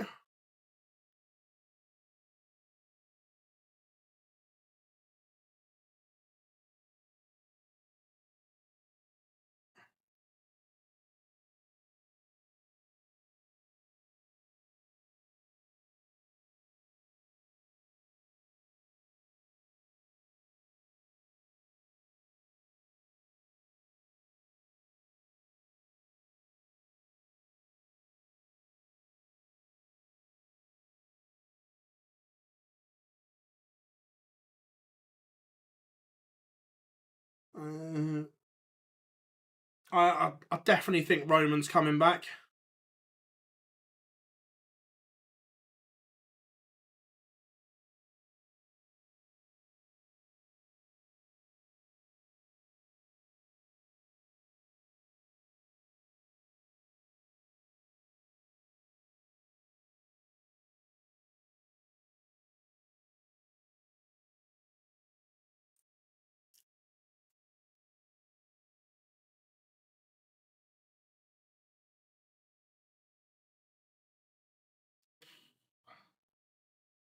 So many variables with that. Whether the format stays the same, whether they up, I don't know.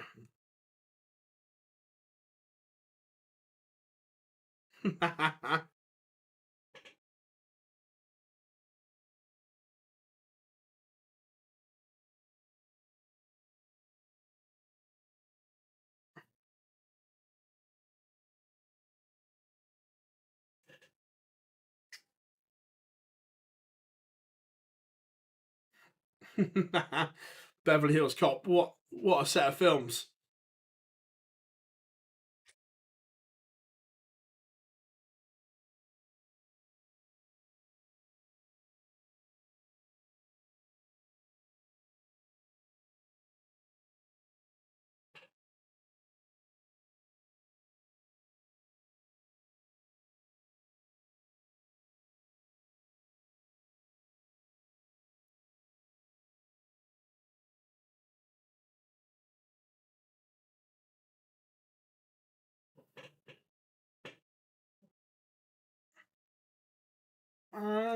I don't think he'll go to Q School personally.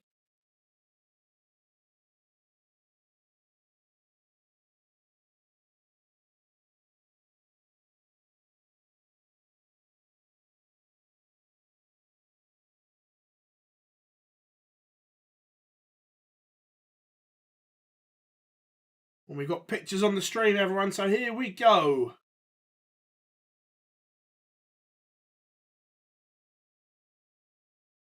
Don't worry, Chris, I'll get it in there. Don't you worry about that one. So, here we go then.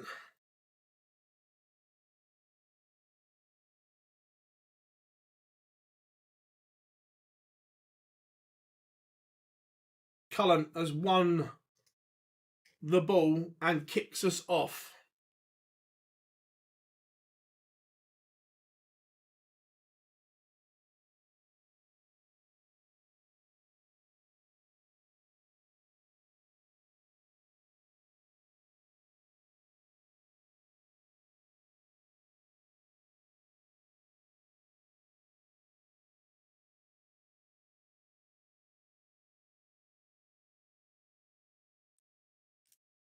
Good start from both here. Remember, it is first to 8 in these events.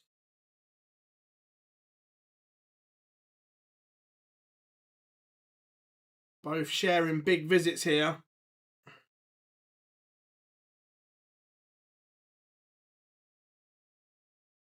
Cullen can't take it out. So break opportunity for Rock.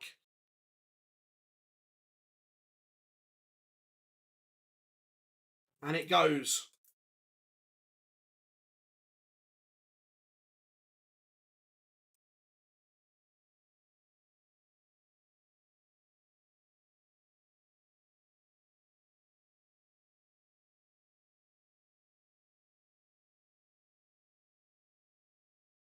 Early breaker throw.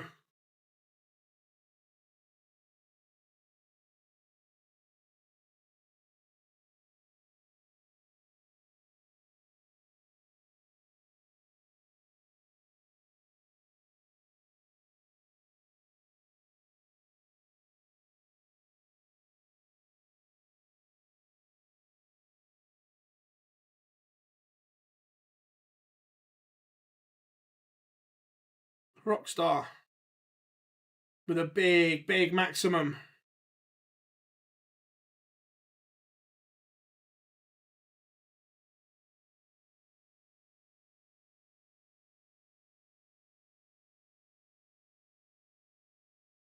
$102 for a level game.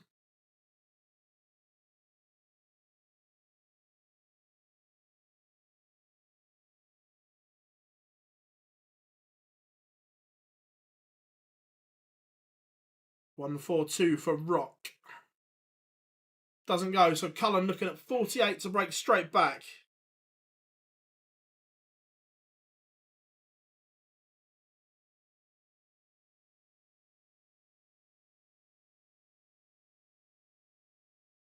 Level game.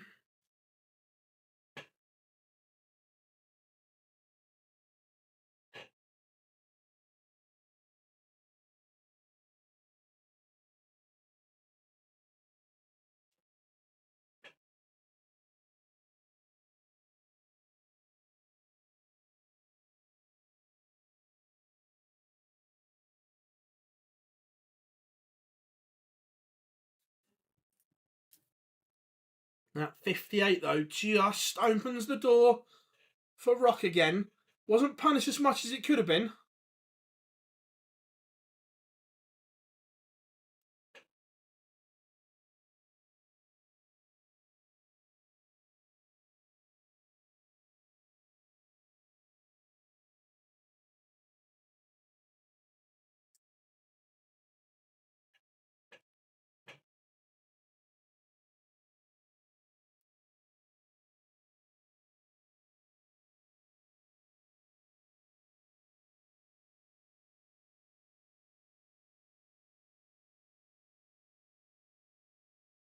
$75 for Cullen to hold and lead. Can't take it. Can Rock supply the champagne shot? Not this time.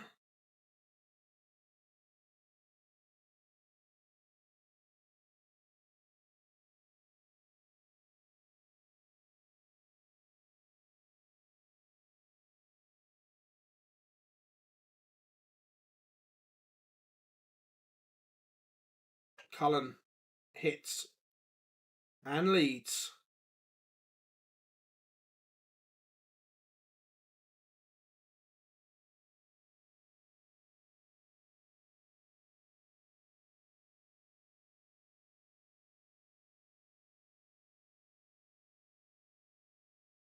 Double one goes for the Rockstar. Just watching the stream catch up.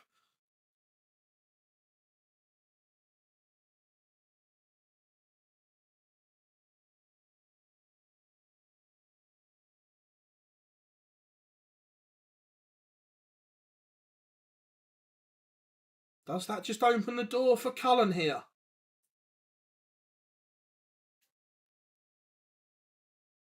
Does with a big visit. Not really enough to create an opportunity. Depending on this visit, if this is troublous, then maybe. And it is.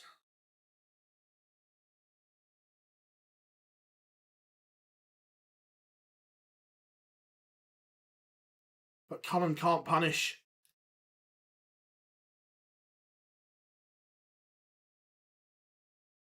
$96 to 54. Joe Cullen 116 for a break.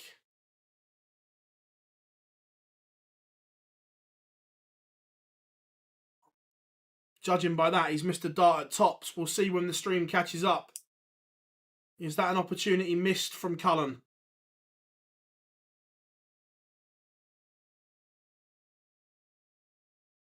Josh Rock pins, level game. Let's have a look at the pictures. It is 419s, and then he comes under tops. And he knows the anguish on his face says it all.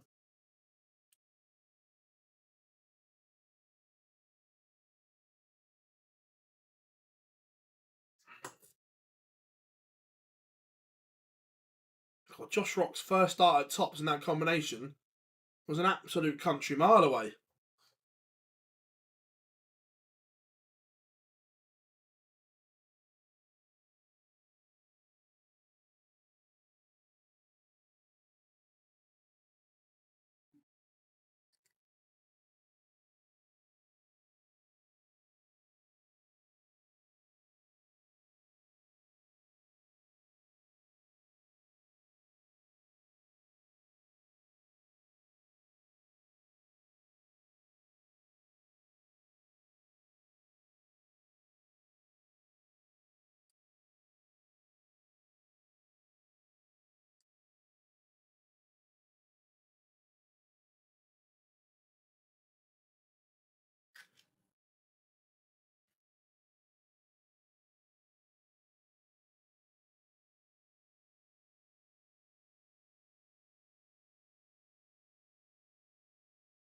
Has Josh Rock got a big finish in him?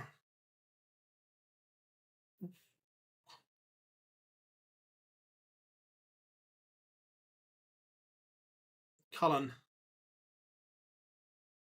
has to hit. Misses. Disaster. Is Rock about to break? He is. Josh Rock leads again. Remember, he broke in leg one, but Cullen got back straight away. Let's see how close these darts are at 10s.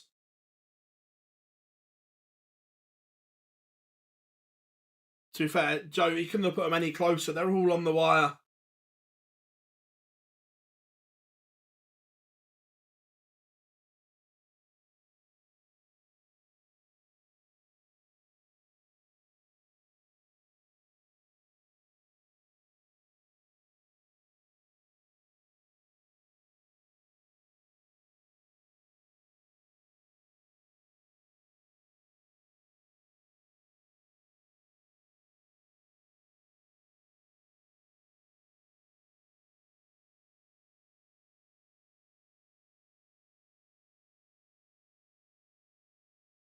It's been a good comeback again from Cullen, but a massive maximum from Josh Rock. He's not even worried about setting up.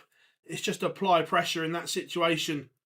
Could have easily switched away, but hasn't. Has just filled it up and said to Cullen, hit if you can.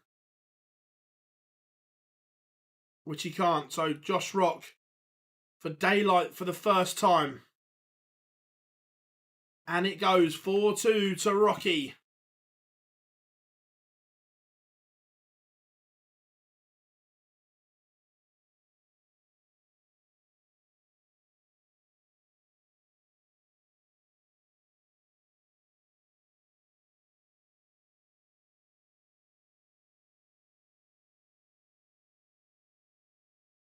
Is this just getting away from Joe Cullen here?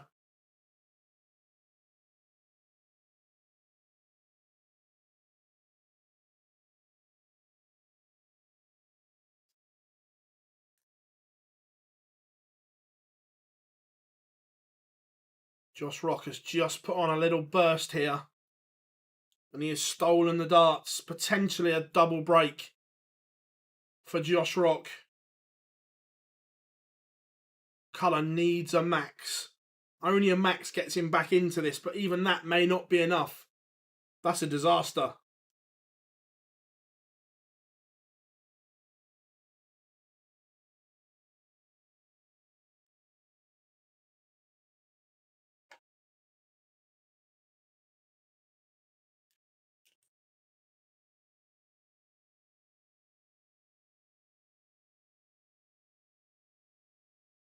(5-2) double break. Joe Cullen is in a spot of bother.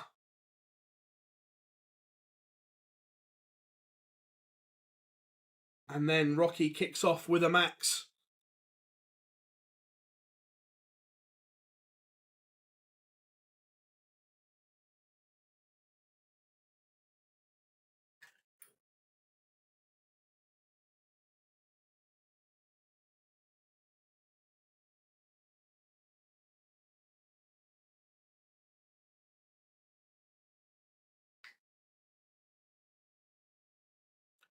(120) from Cullen again.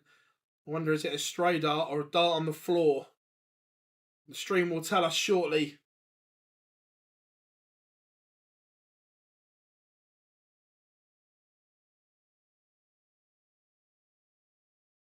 It's a dart on the floor. Just hit the flight. And then Cullen can't leave a finish. So Josh Rock to go 4 clear.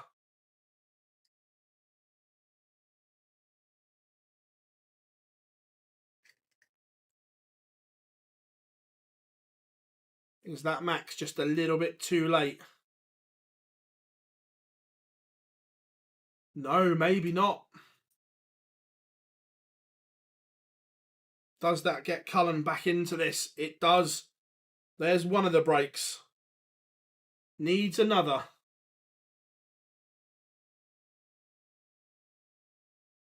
how close Rock starts at tops. Again, the first one not really a marker and didn't use the second one.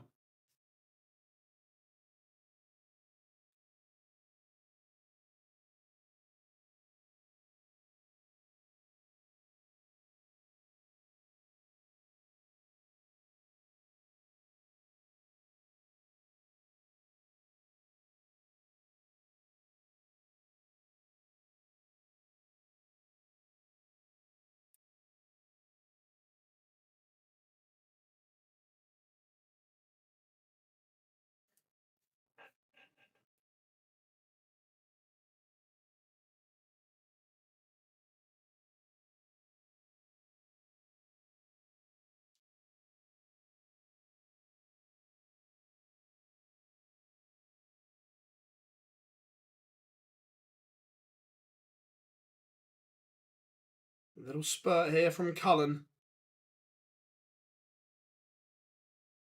For the first time in a while, he's got time on a leg.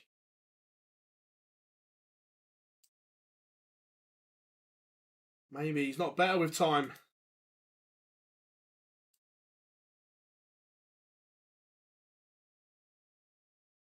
Looking to get back within one. Back to 4-5. Can he find the double break back? Better start though from Rock.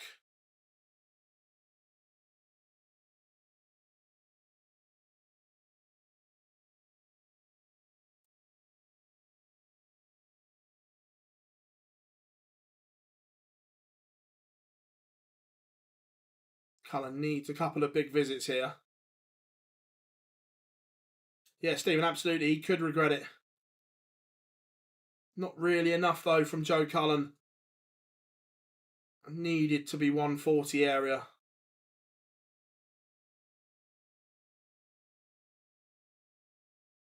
No, this needs to be maximum. When Josh Rock's hit two treble visits on his own throw, tons aren't enough. Now he's relying on Rock missing.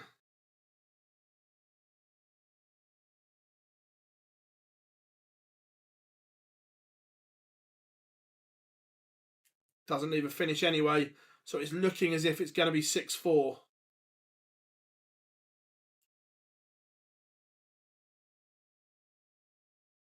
It is.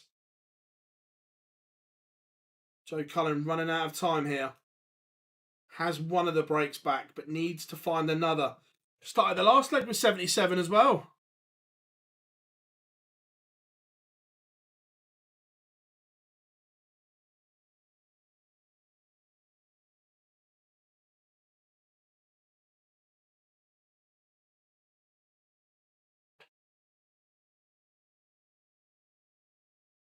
Two treble visit hit one. Would have made life interesting. But only 81. But now there's another chance for Josh Rock. 60's a mistake.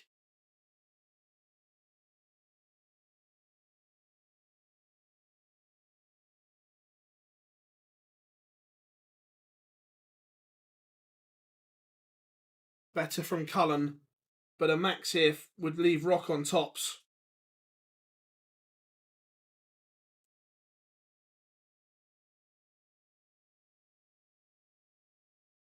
You'd say Rock's just favourite.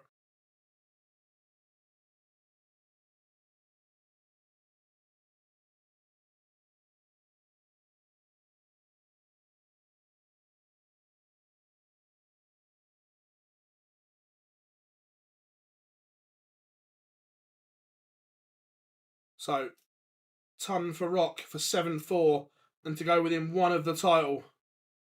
Ooh. That says to me he's missed the dart at tops.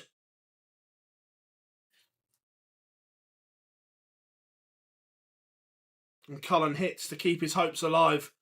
Let's see what Rock did on the ton. Yeah, plums the treble. Comes inside tops and outside tens. He missed two darts. for 7-4.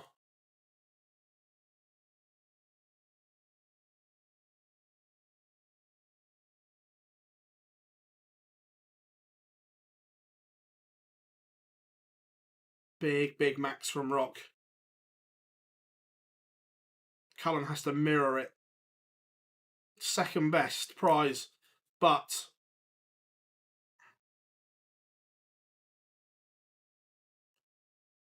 does that 58 just open the door?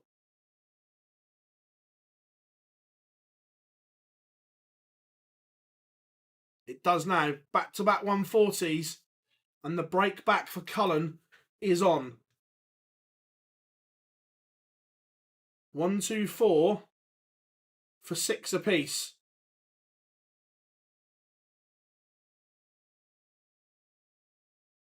He's missed the ball for the 1, 2, 4.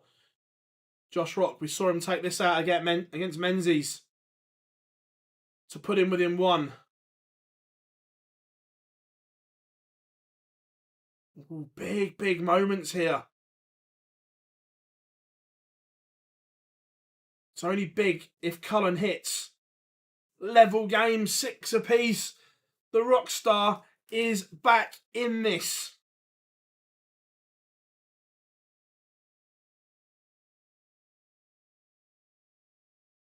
We may go back to those 2 darts that Josh Rock missed for 7-4. How big could they be? He's had opportunities.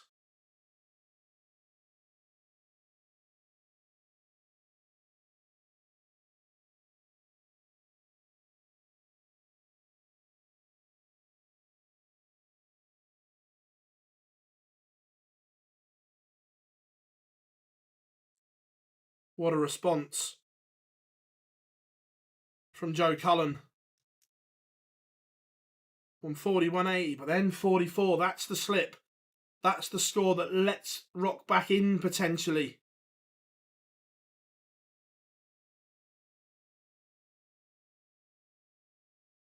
Yeah, he's had chances, Stephen, 100%. But 2 poor visits from Cullen have opened the door again. Joe did the hard work. He found 2 breaks of throw. Oh, that's magical. Absolutely magical from Rock. The big fish to break again.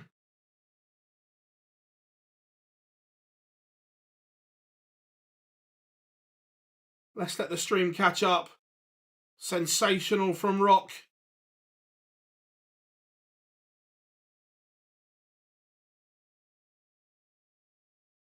$170 to break, then kicks off with a max.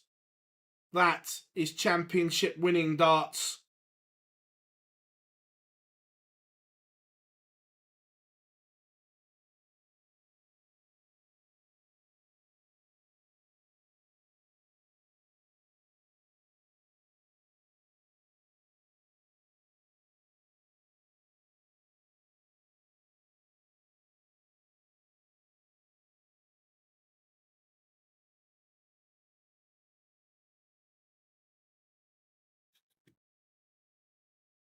Joe Cullen needs something huge, and it's not there.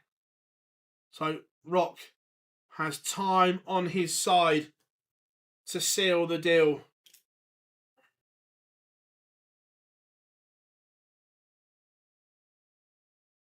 It's now time to hit and hope.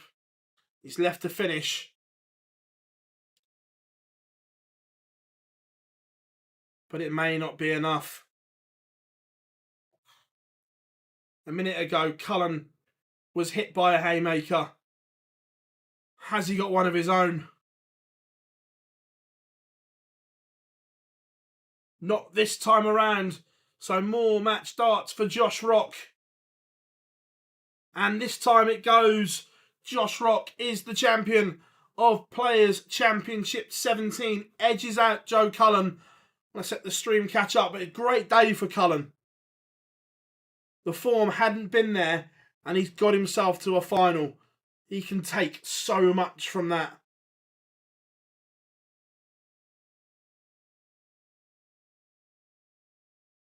the pair have a nice little hug there. But it is Josh Rock who ends this block of 3 with the title. That 170. What a moment of absolute quality from Josh Rock. Everyone, thank you very, very much for your continued support of the channel. As always, we massively appreciate it.